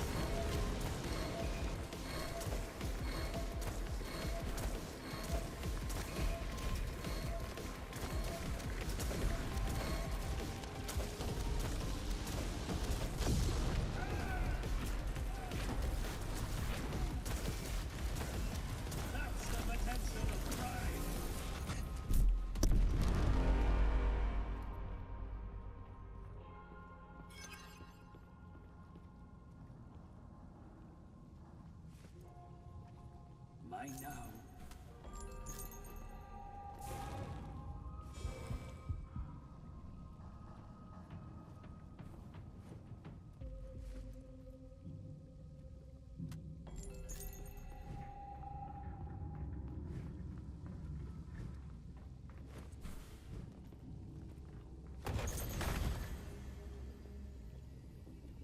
Best be good.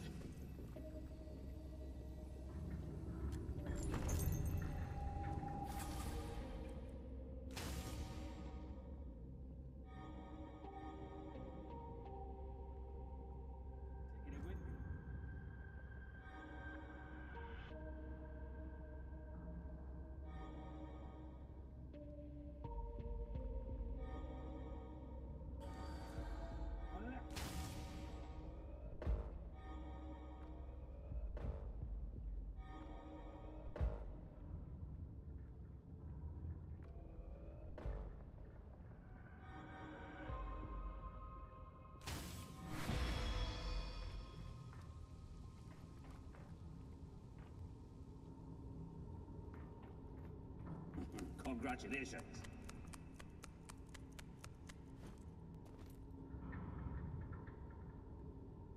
There once was a sub that dove the sea, and the name of the sub was Billy O'Steen. The depths swirled up, the bow dipped down below, my bully boys blow. Soon may the brine come home to make our iron and steam and rum. One day when the journey is done, we'll take our brine and go.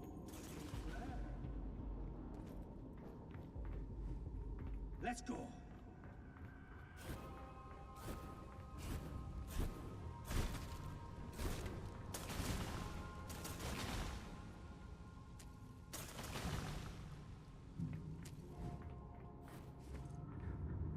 What will we do with a brine sick hunter? What will we do with a brine sick hunter? What will we do with a brine sick hunter? Way down in the deep depths. Way, hey, we're drinking brine here.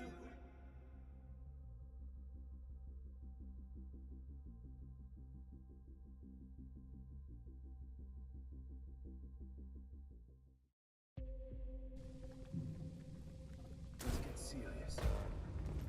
What will we do with a brine sick hunter? What will we do with a brine sick hunter? What will we do with a brine sick hunter? Way down in the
road to 1,000,000.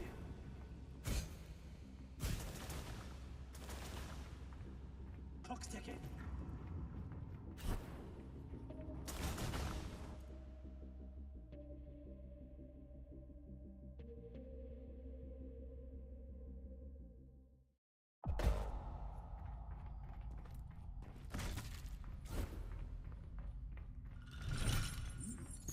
Let's start it by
Oh, a moment of respite.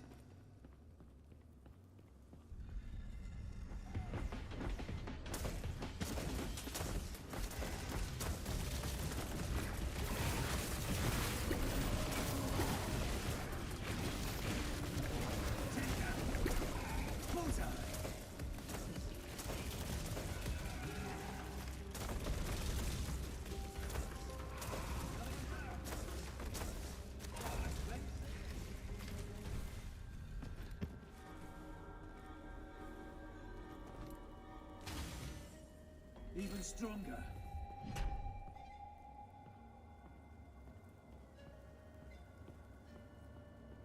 Oh, a moment of respite.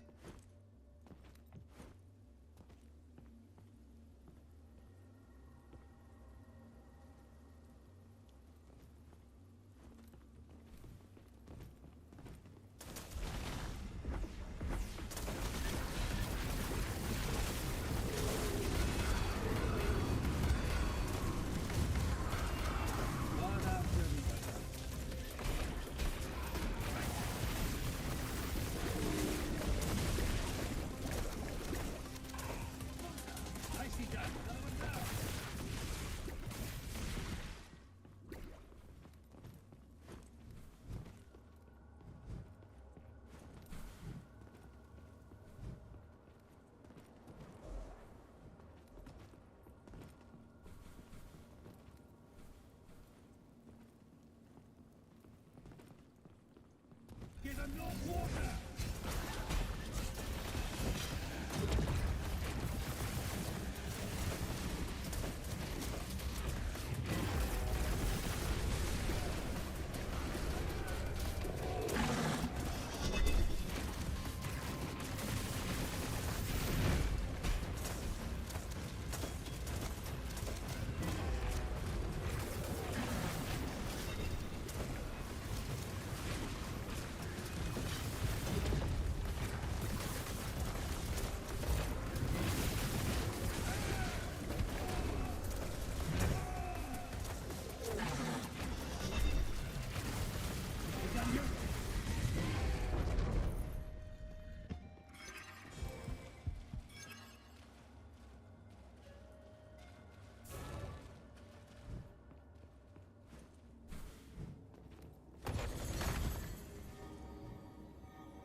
Even stronger.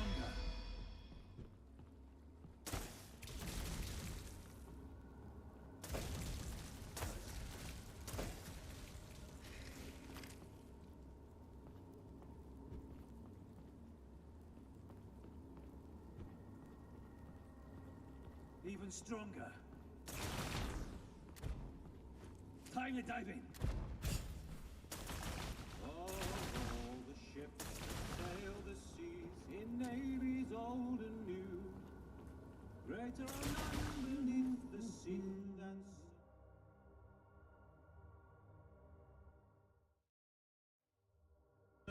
with friends we form allied. Surely we sing of no little thing than iron and steam and brine.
What's in your head?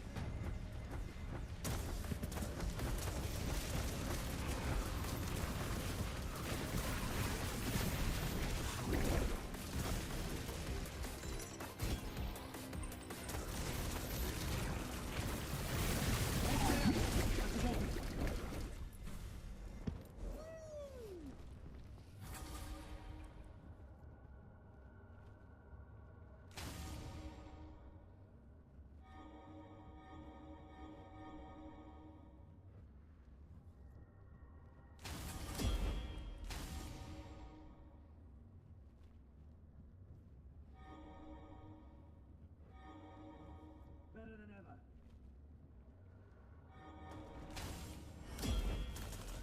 Sing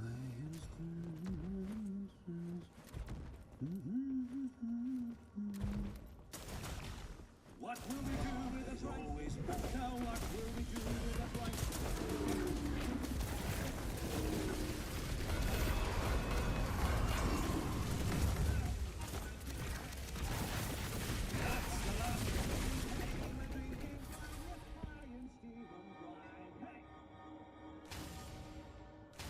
Commitment's paying off. There's always more. Frankly.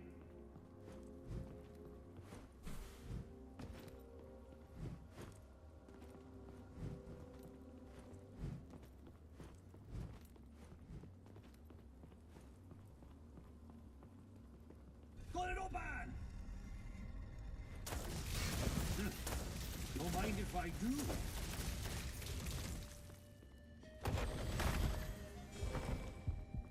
Ooh, seems rare.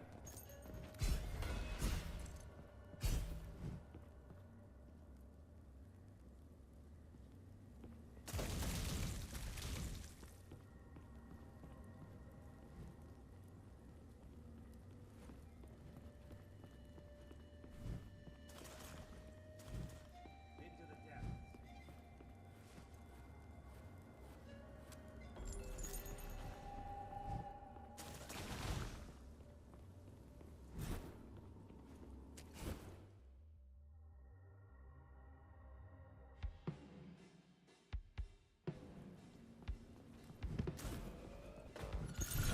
That syringe has got blind.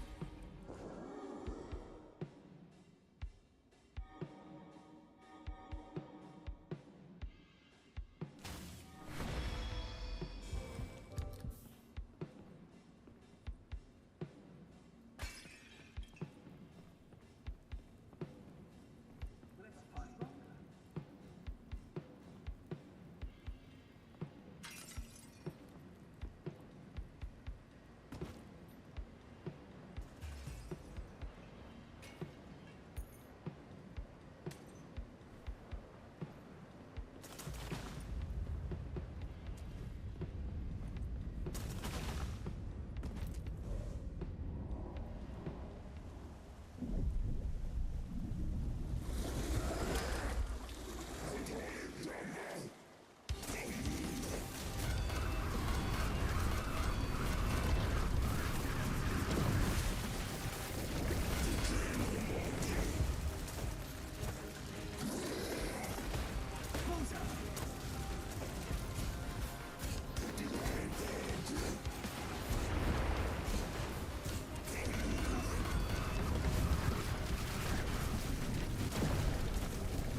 We'll be getting this open. Sealed.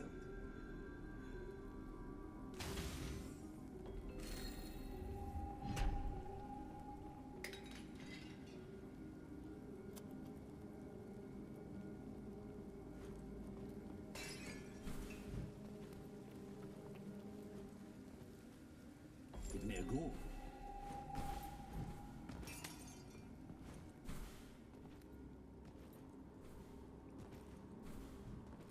Anchors away!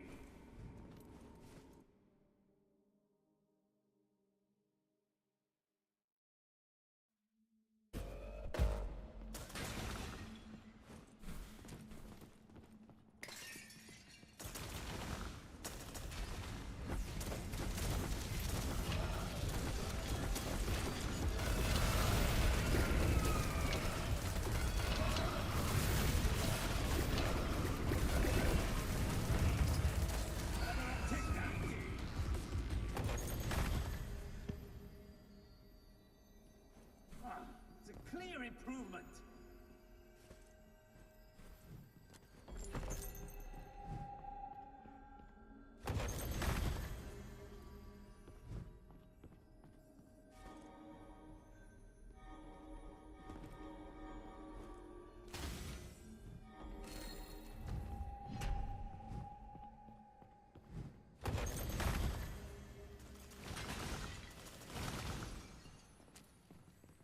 Can he go?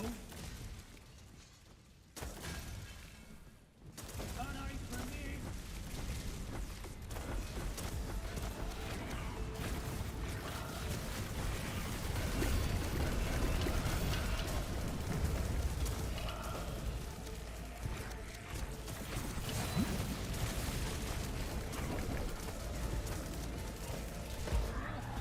Oh, a bunch of small fry.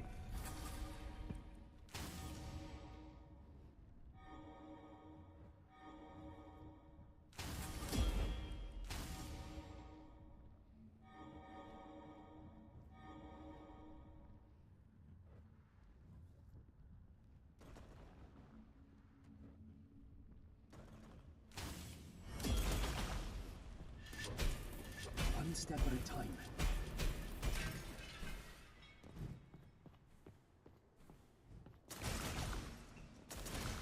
Can he go?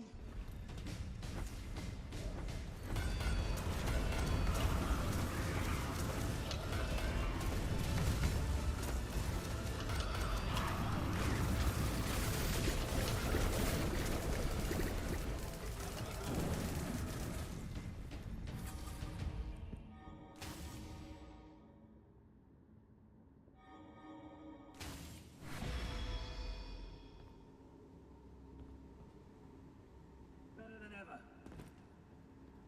Brine hunters, ready up!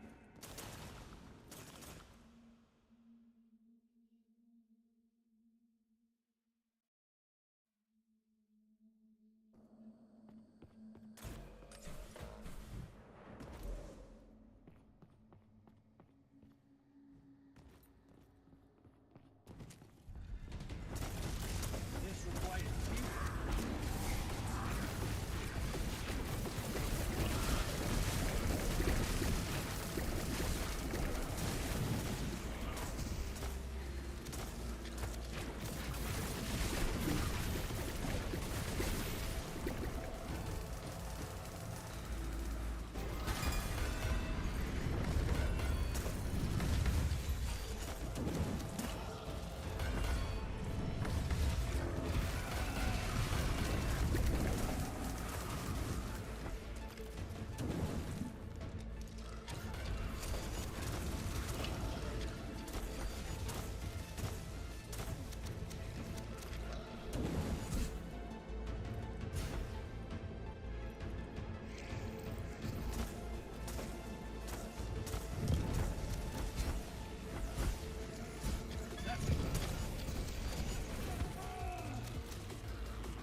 Let's go. Hold on.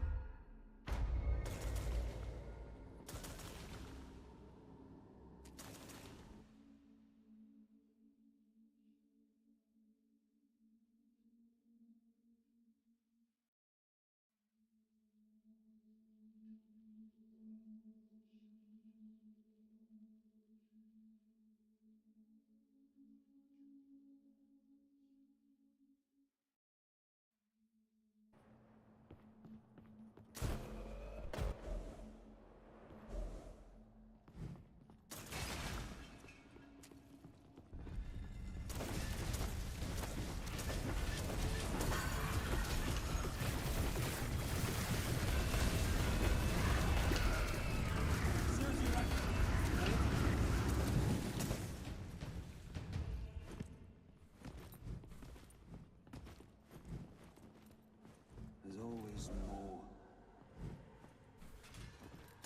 All in your way. New objective, huh? Right then.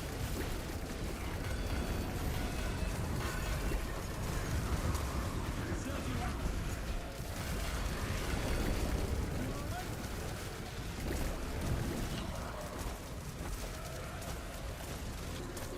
Nicely done.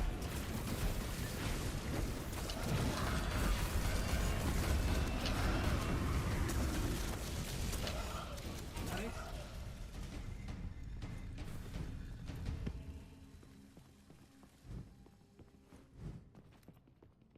Very good.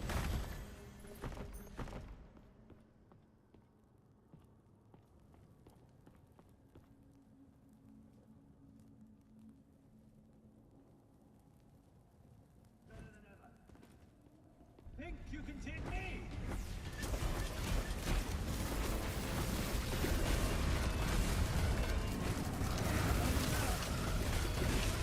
Serves you right.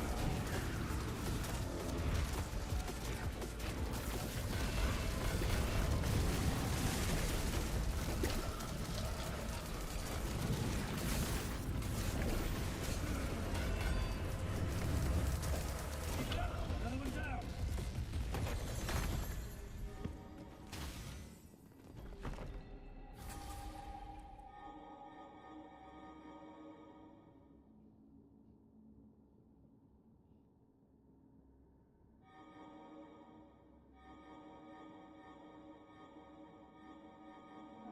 It's a clear improvement. Even stronger. Bright Hunters, ready up.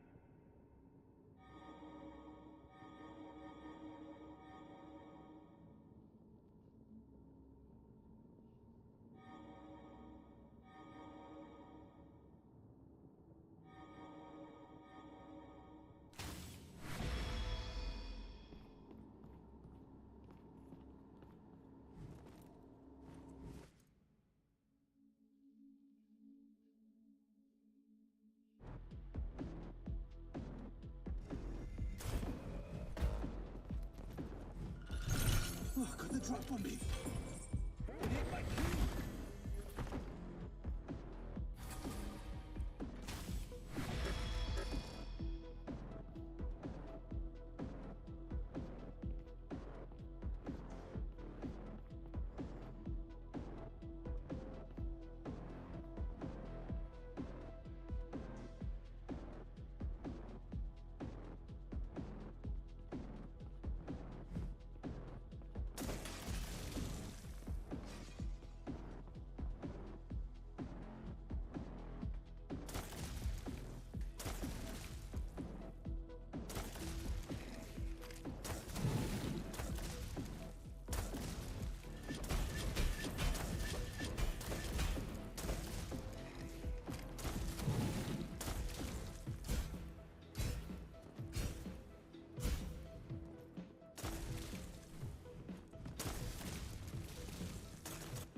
Time to dive in.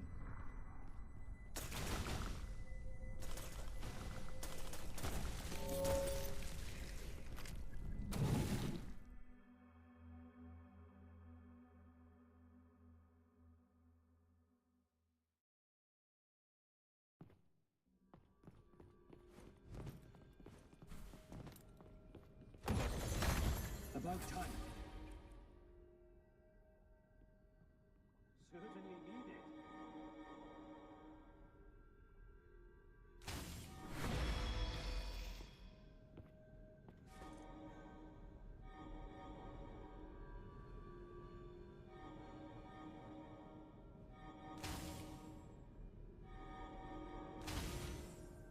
Even stronger. Better than ever.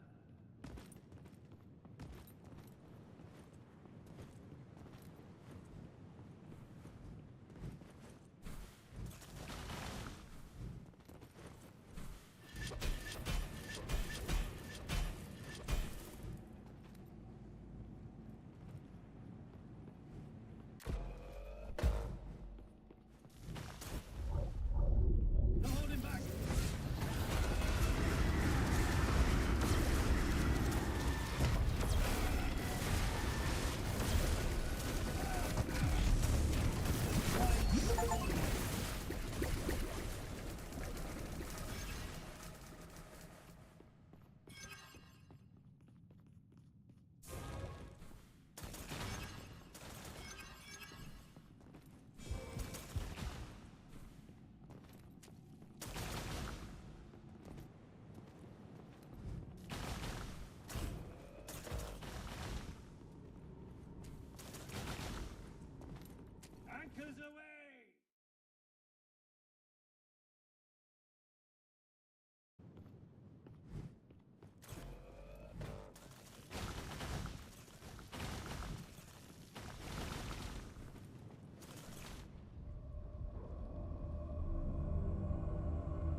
equipment.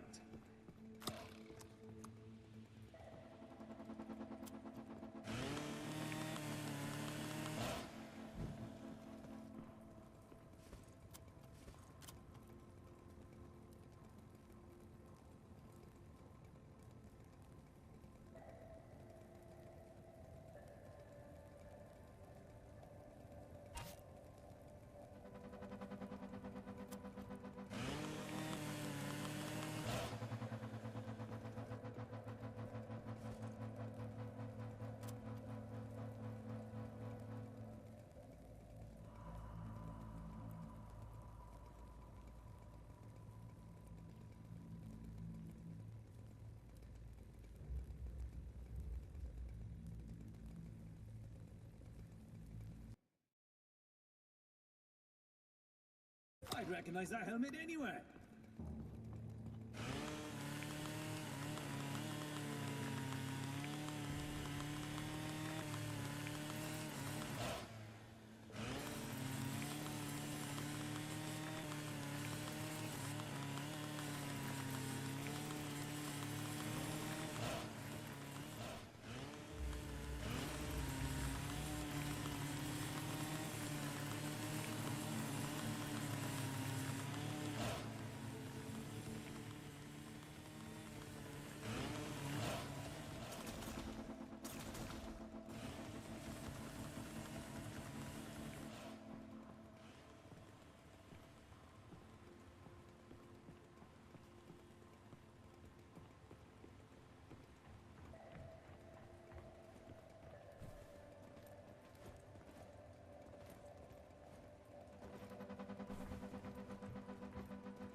What will we do with a bright Hunter? What will we do with a bright Hunter? What will we do with a bright Hunter?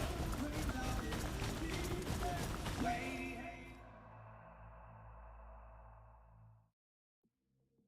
Hey, we're drinking bright and nothing stops us. Hey!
Any scuttlebutt?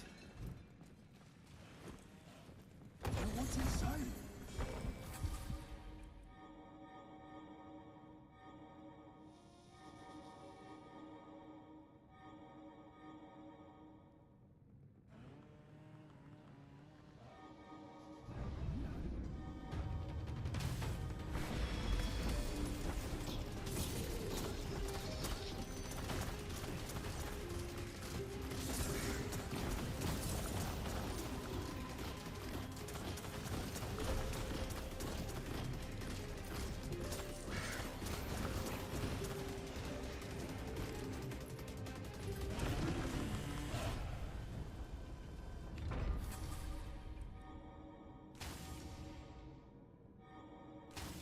Bless my blood.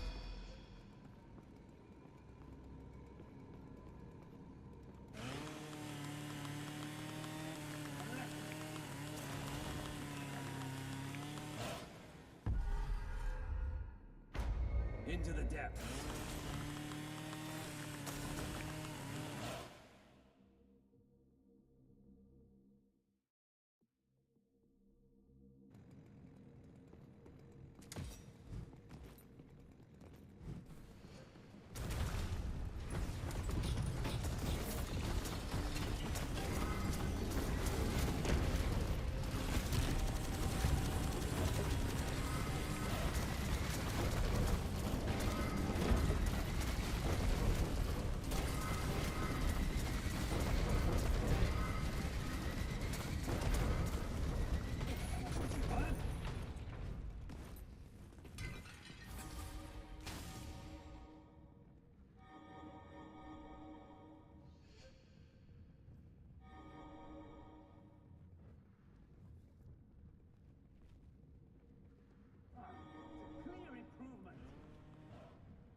objective, huh?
Any scuttlebutt?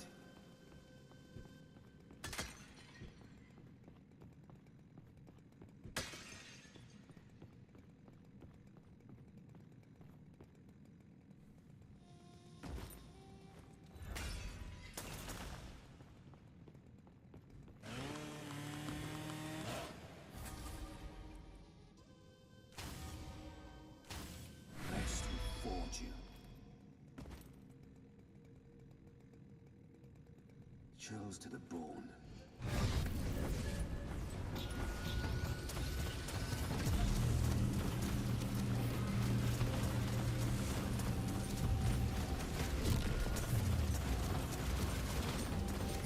Run after me.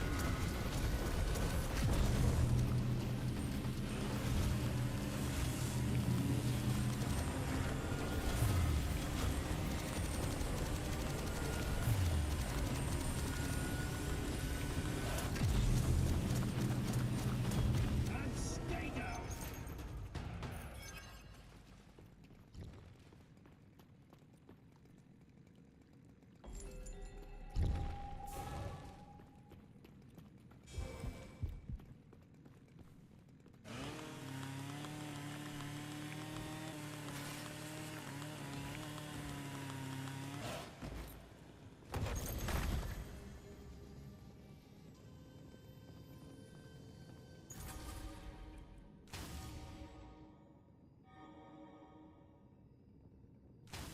Even stronger.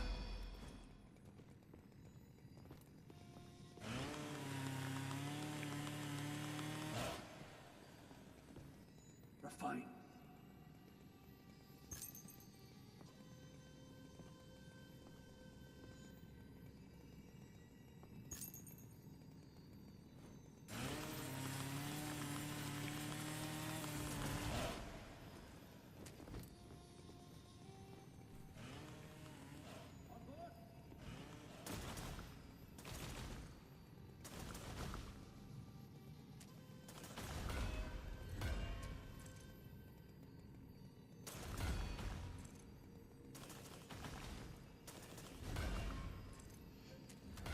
Taking it with me.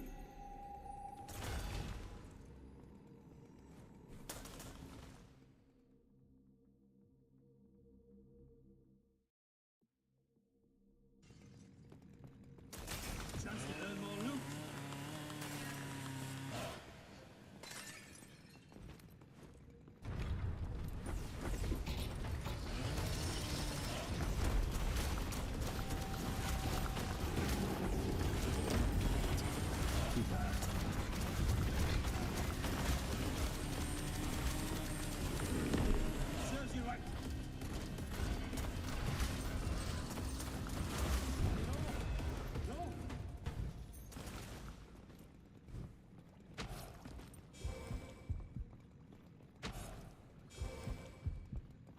Everything I used to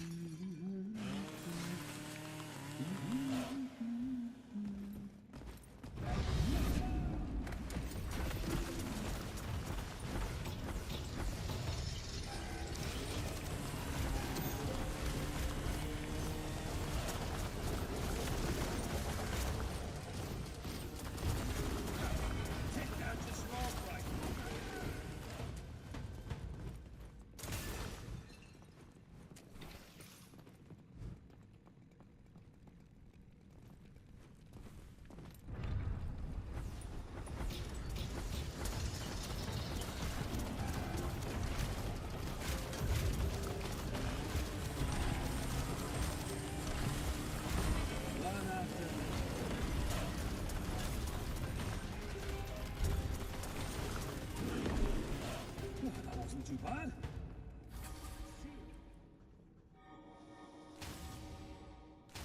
And I'm putting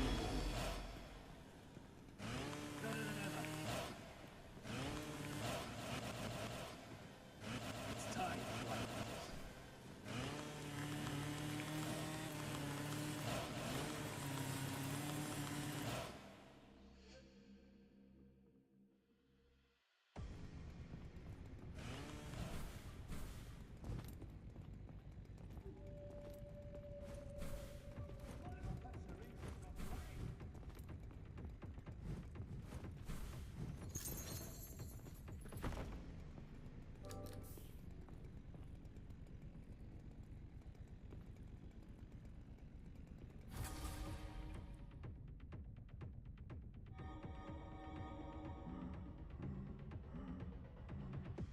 Blessing stronger.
sealed shut.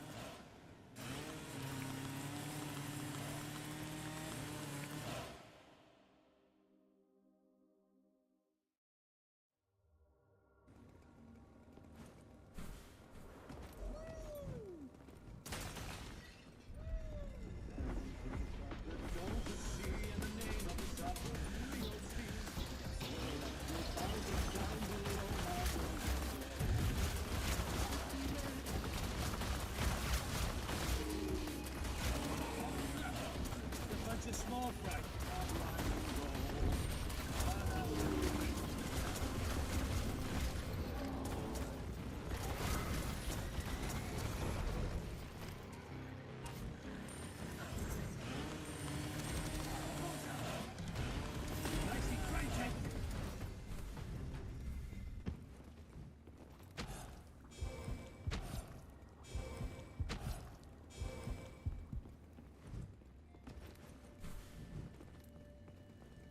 A fight's in the oven!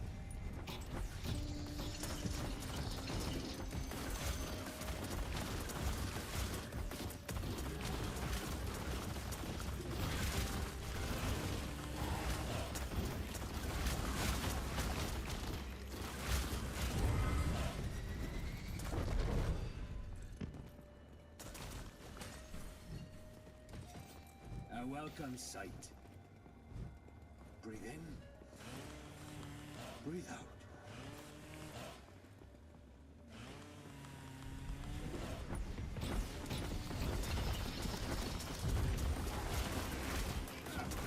A bunch of small fry.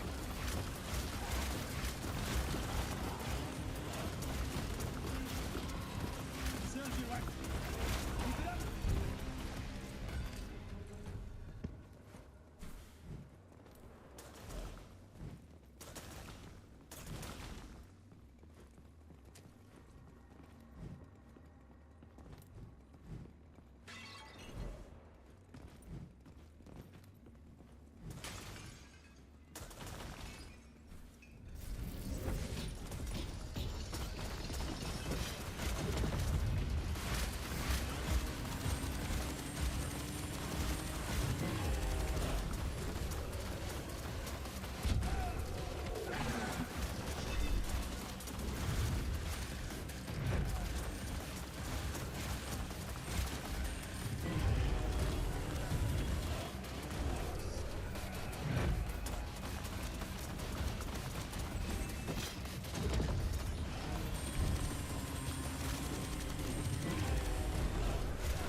This?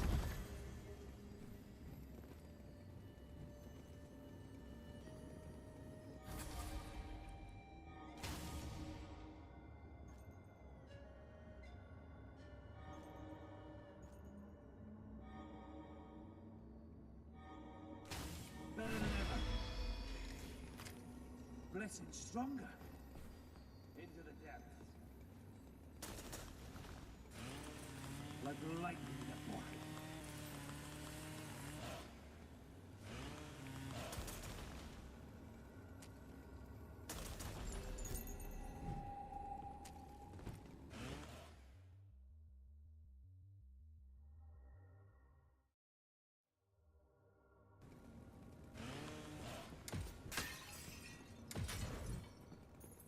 Button down the hatches!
even stronger.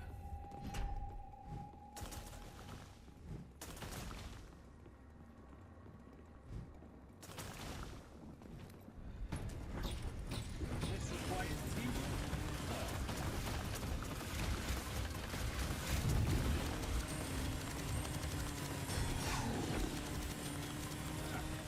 A bunch of small fry.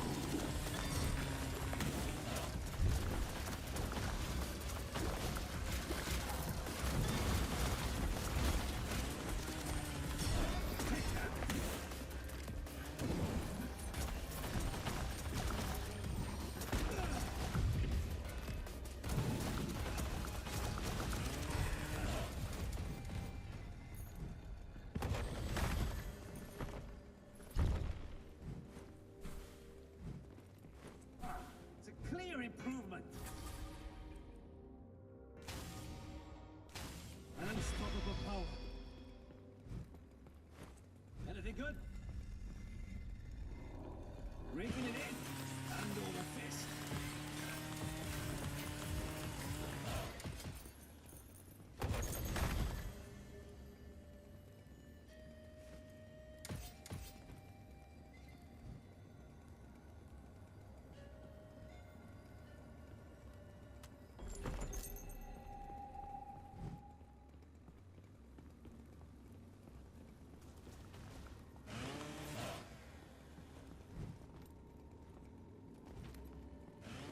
Into the depths.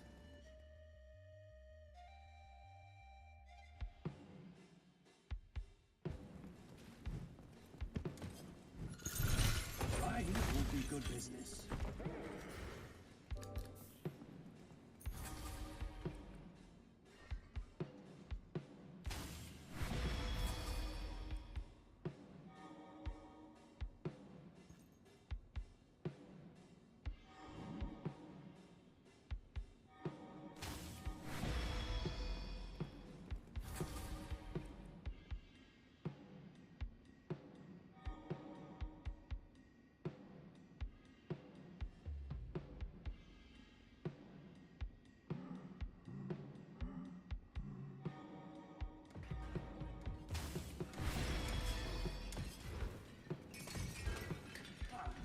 Clear improvement.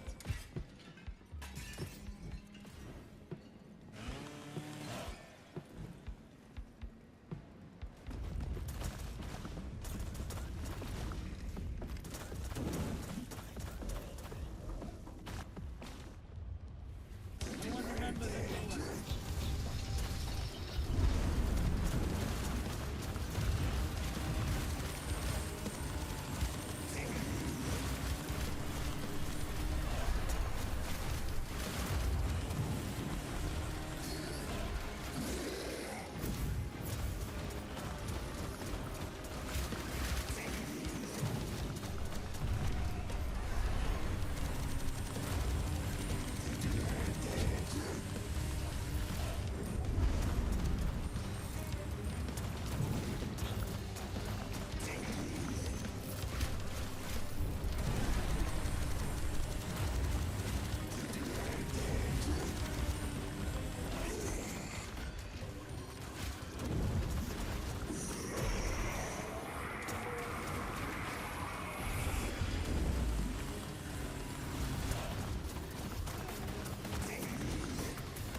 to some ball!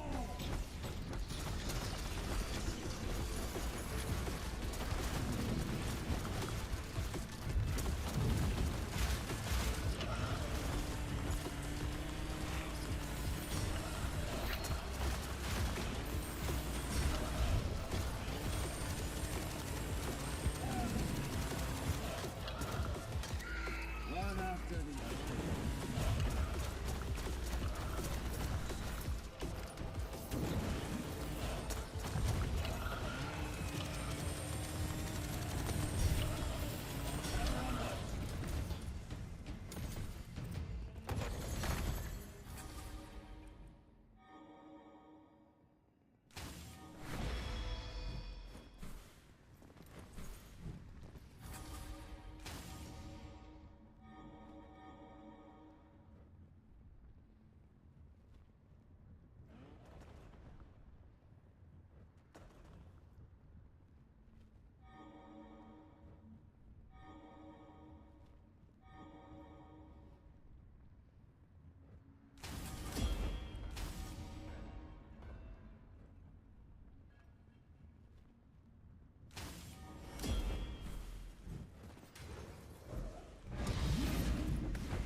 There's always more.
Clear improvement.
Into the depths.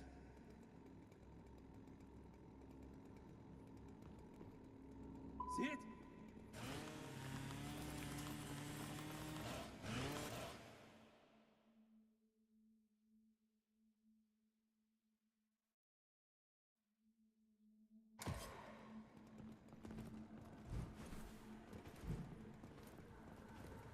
A fight's in the offing! You rejected, huh? Right, take it.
A small fry.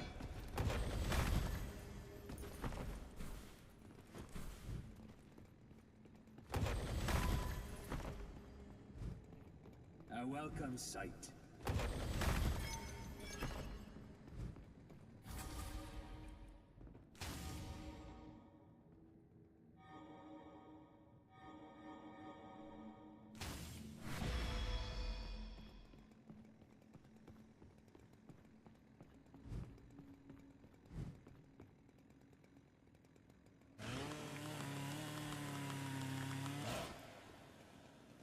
Now what's inside? Ah! The killer windfall!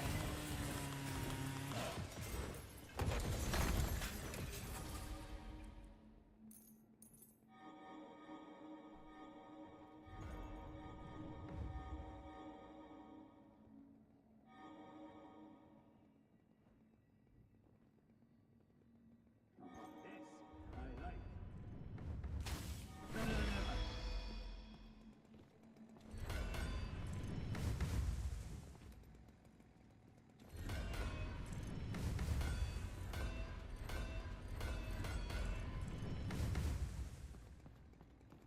Definitely keeping this.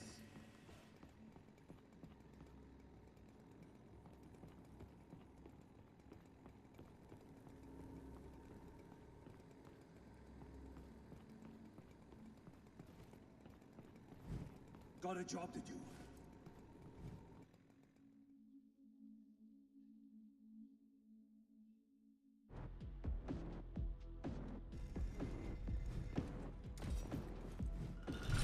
Let's resupply.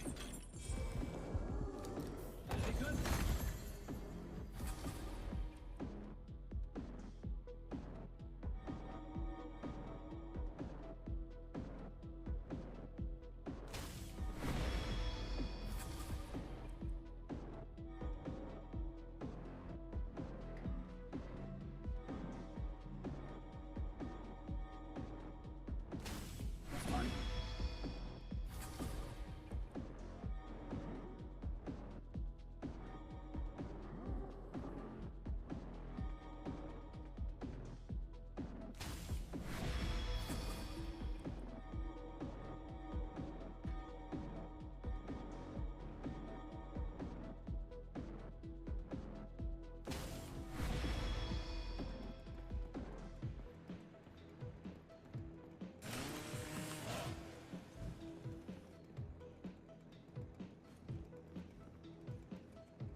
Apprentice, with me.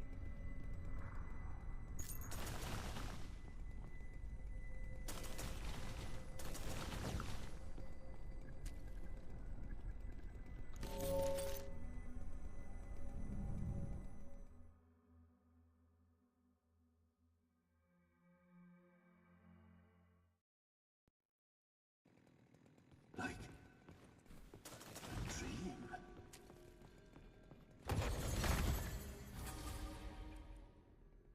A welcome sight. Now we can use this.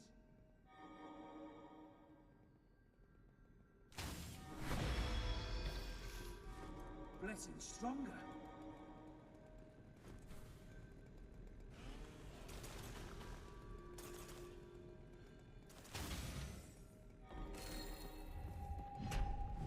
Even stronger. Could this be bright? This way.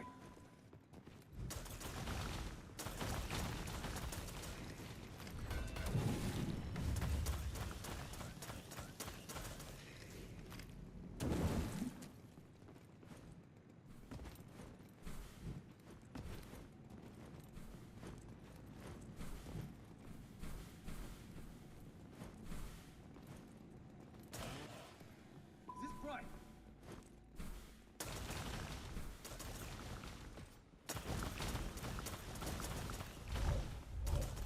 Quite clever. A bunch of small fry.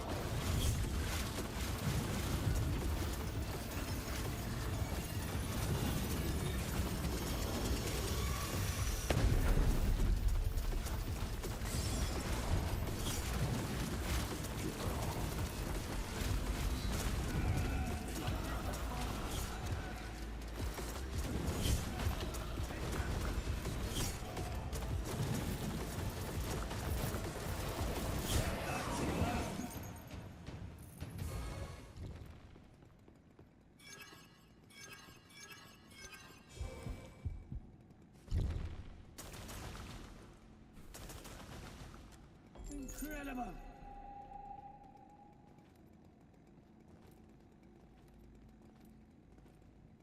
Even closer to greatness.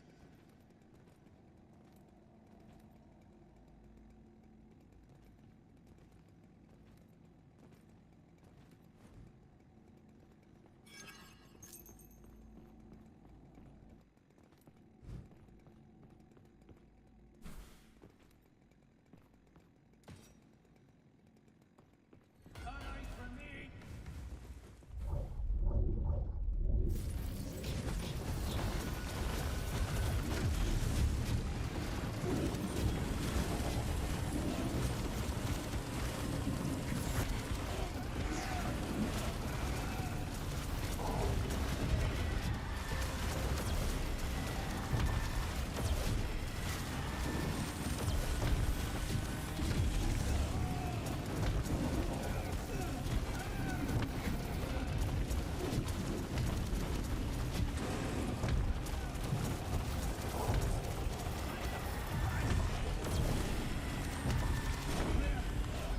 The bigger they are and all that.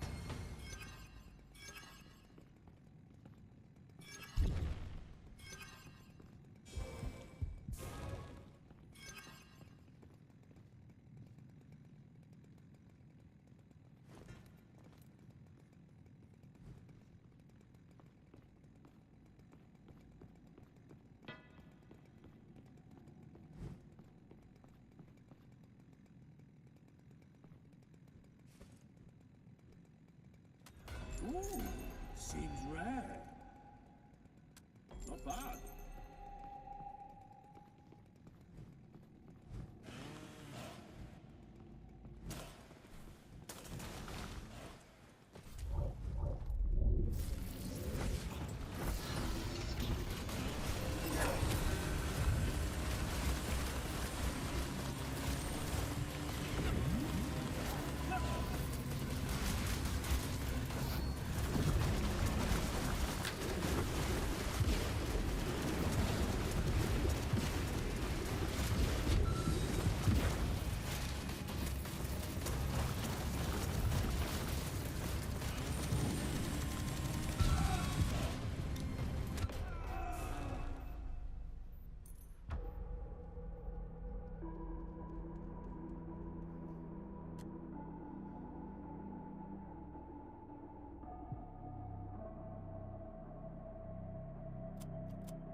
Locked and loaded.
Haha! Proper party now!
Locked and loaded.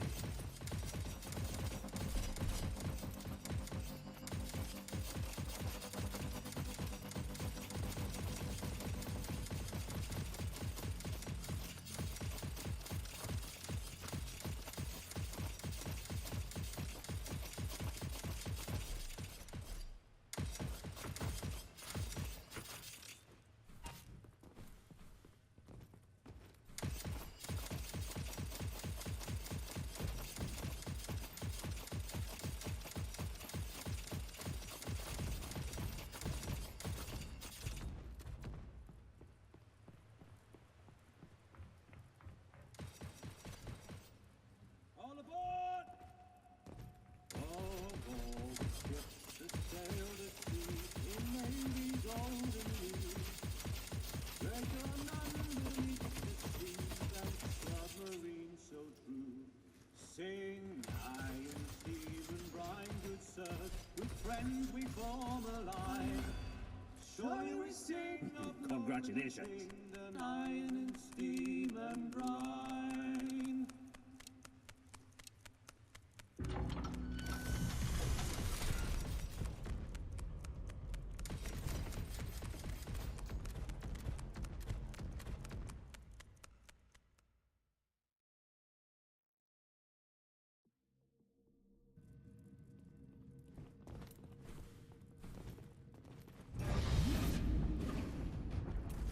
Ooh, my now.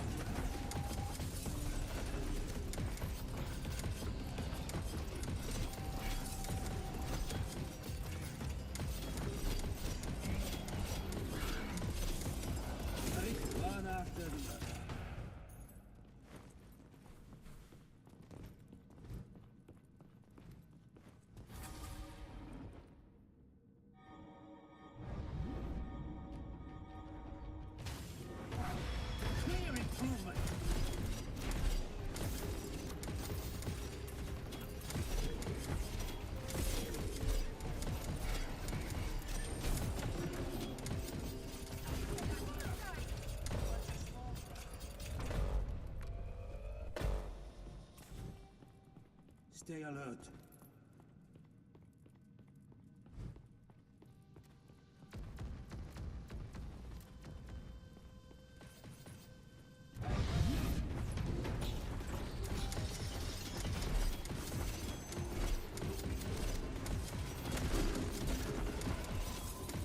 Serves you right.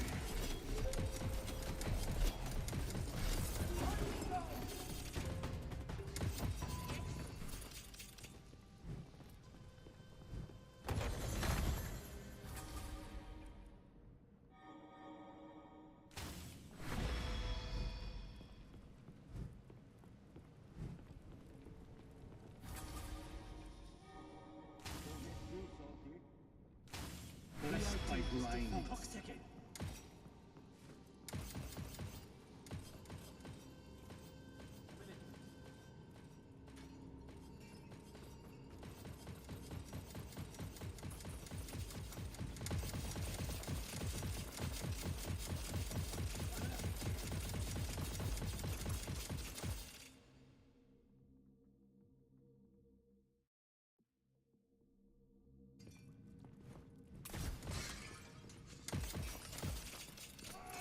Curses, that's deep.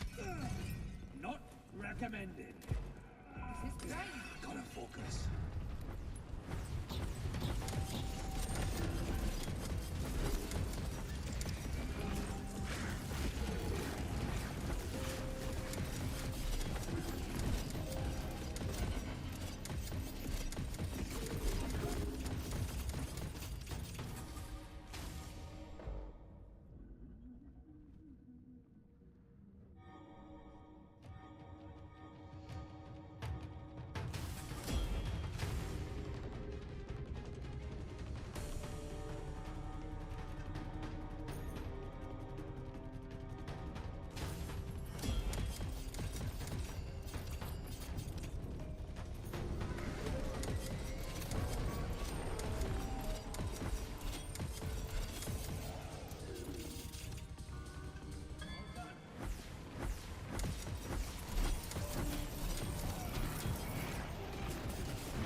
Clear improvement.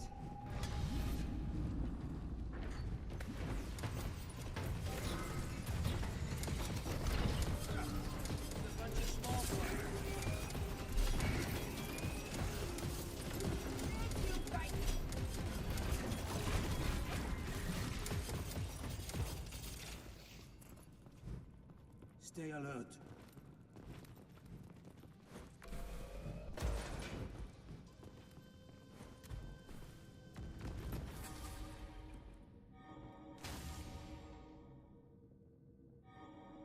Let's make some dough. Getting stronger.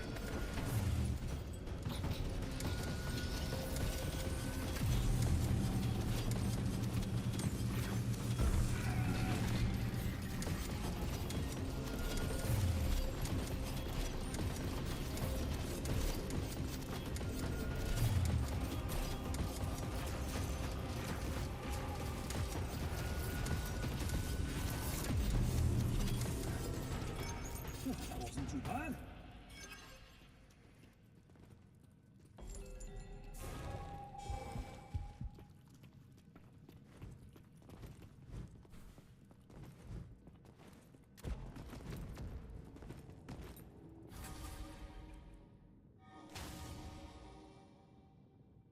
Blood's pumping.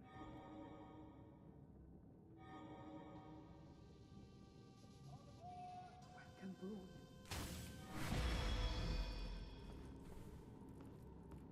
Blessed by the wind.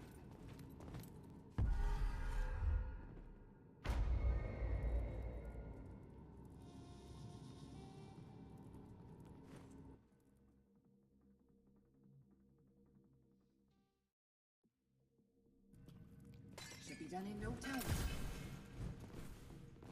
Think you can take me? You right.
small fry.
Even stronger.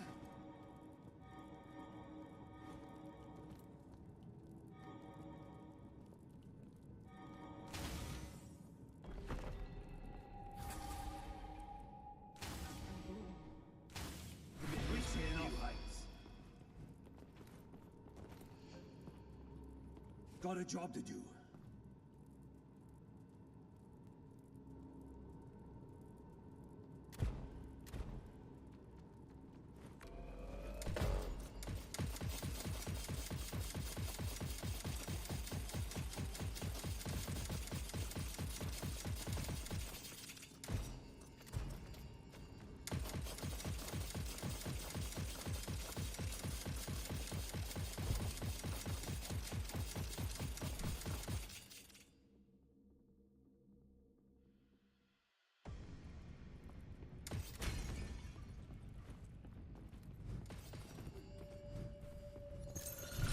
That syringe has got brains.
Refined. Even stronger.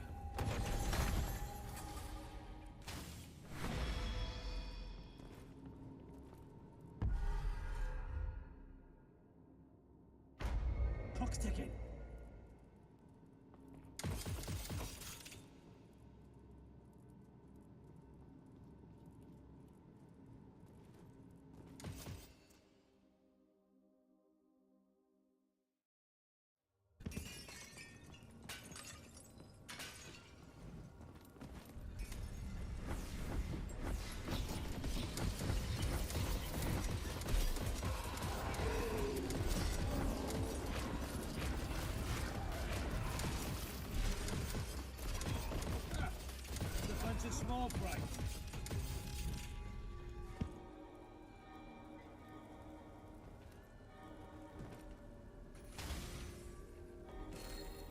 stronger.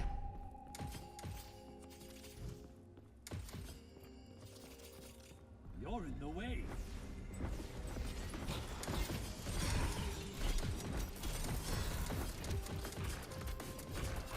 Right, take it.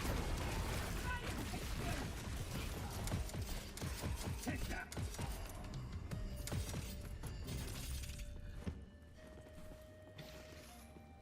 Got any scuttlebutt? A fight's in the oven.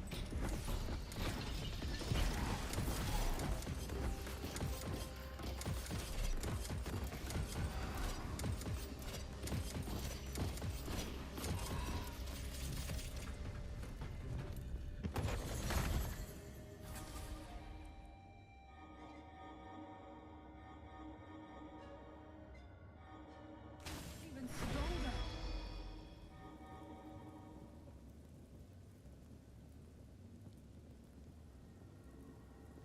Well deserved, frankly.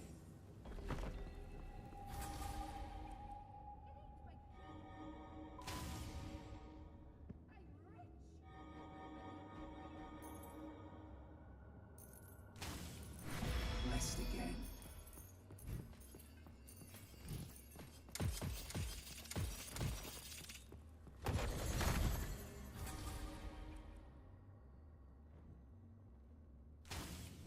Fine.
I'll get the reward.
Blessing stronger.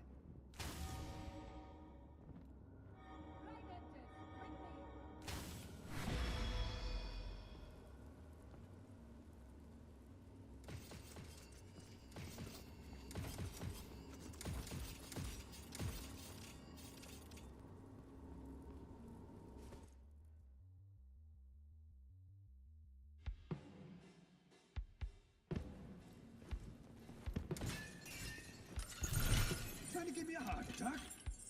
Anything good?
Minehunters, ready up!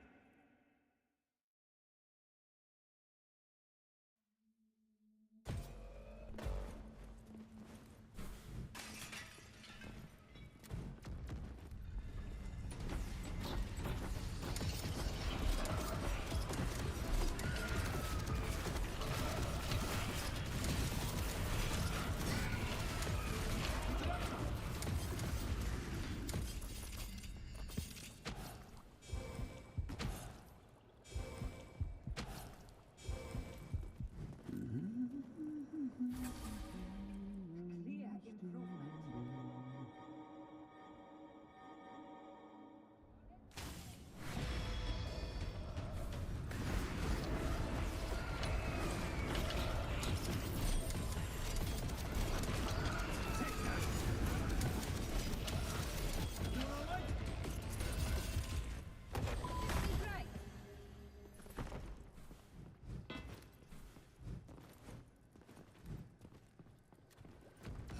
We're near the end.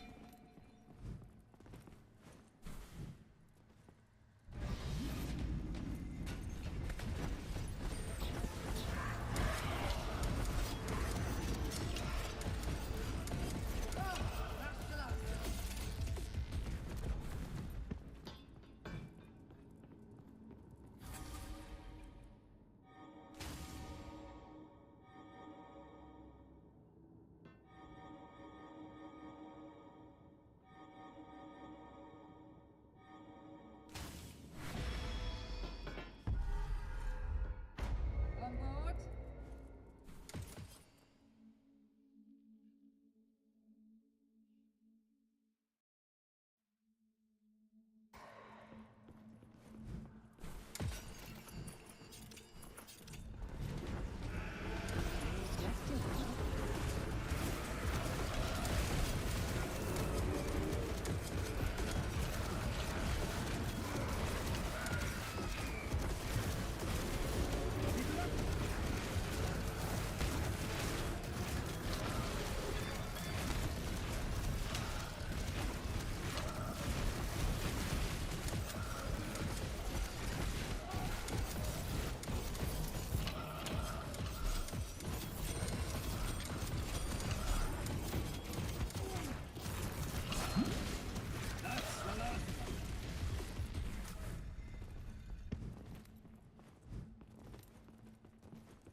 Certainly needed.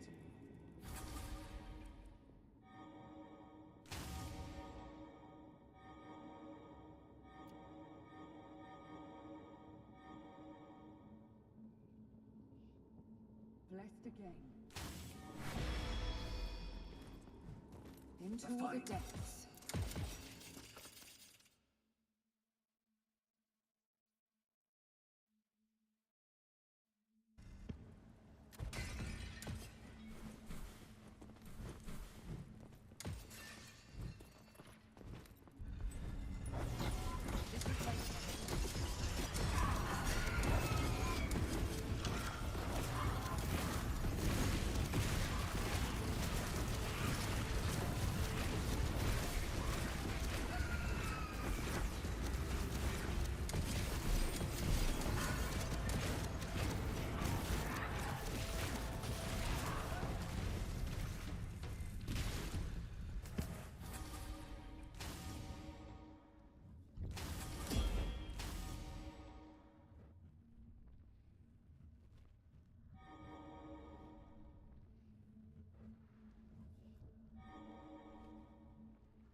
Stay alert.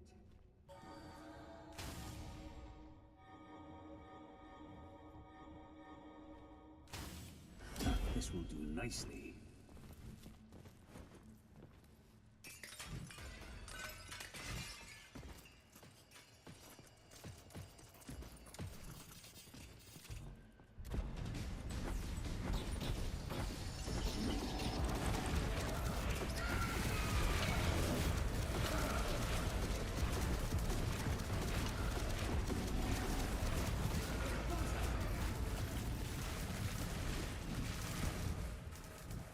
A moment of respite.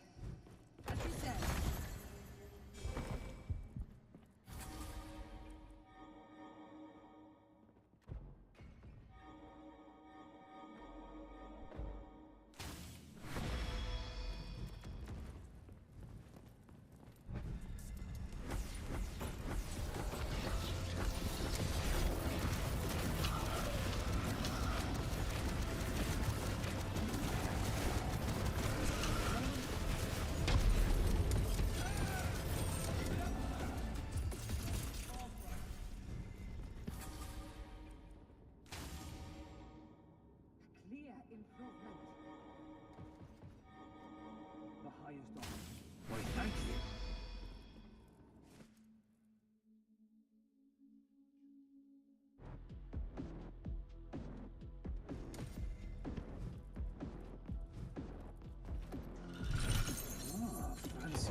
Hunters, with me.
never seem to leave this place. Easy as that.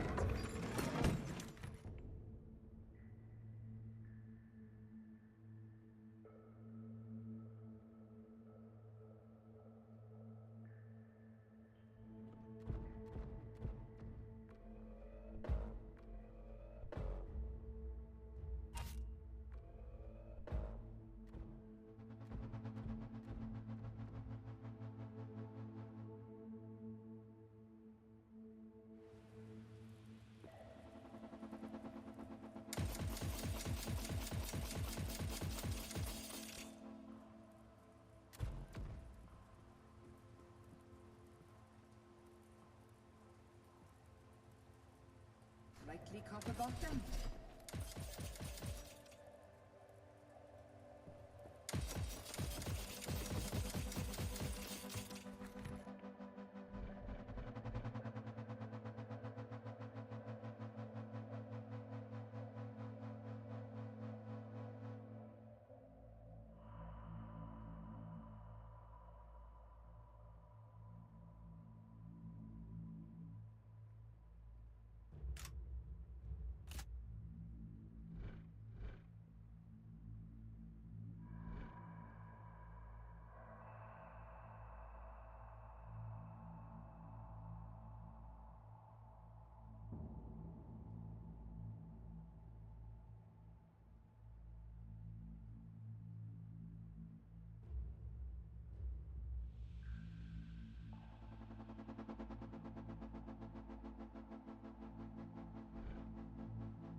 Locked and loaded.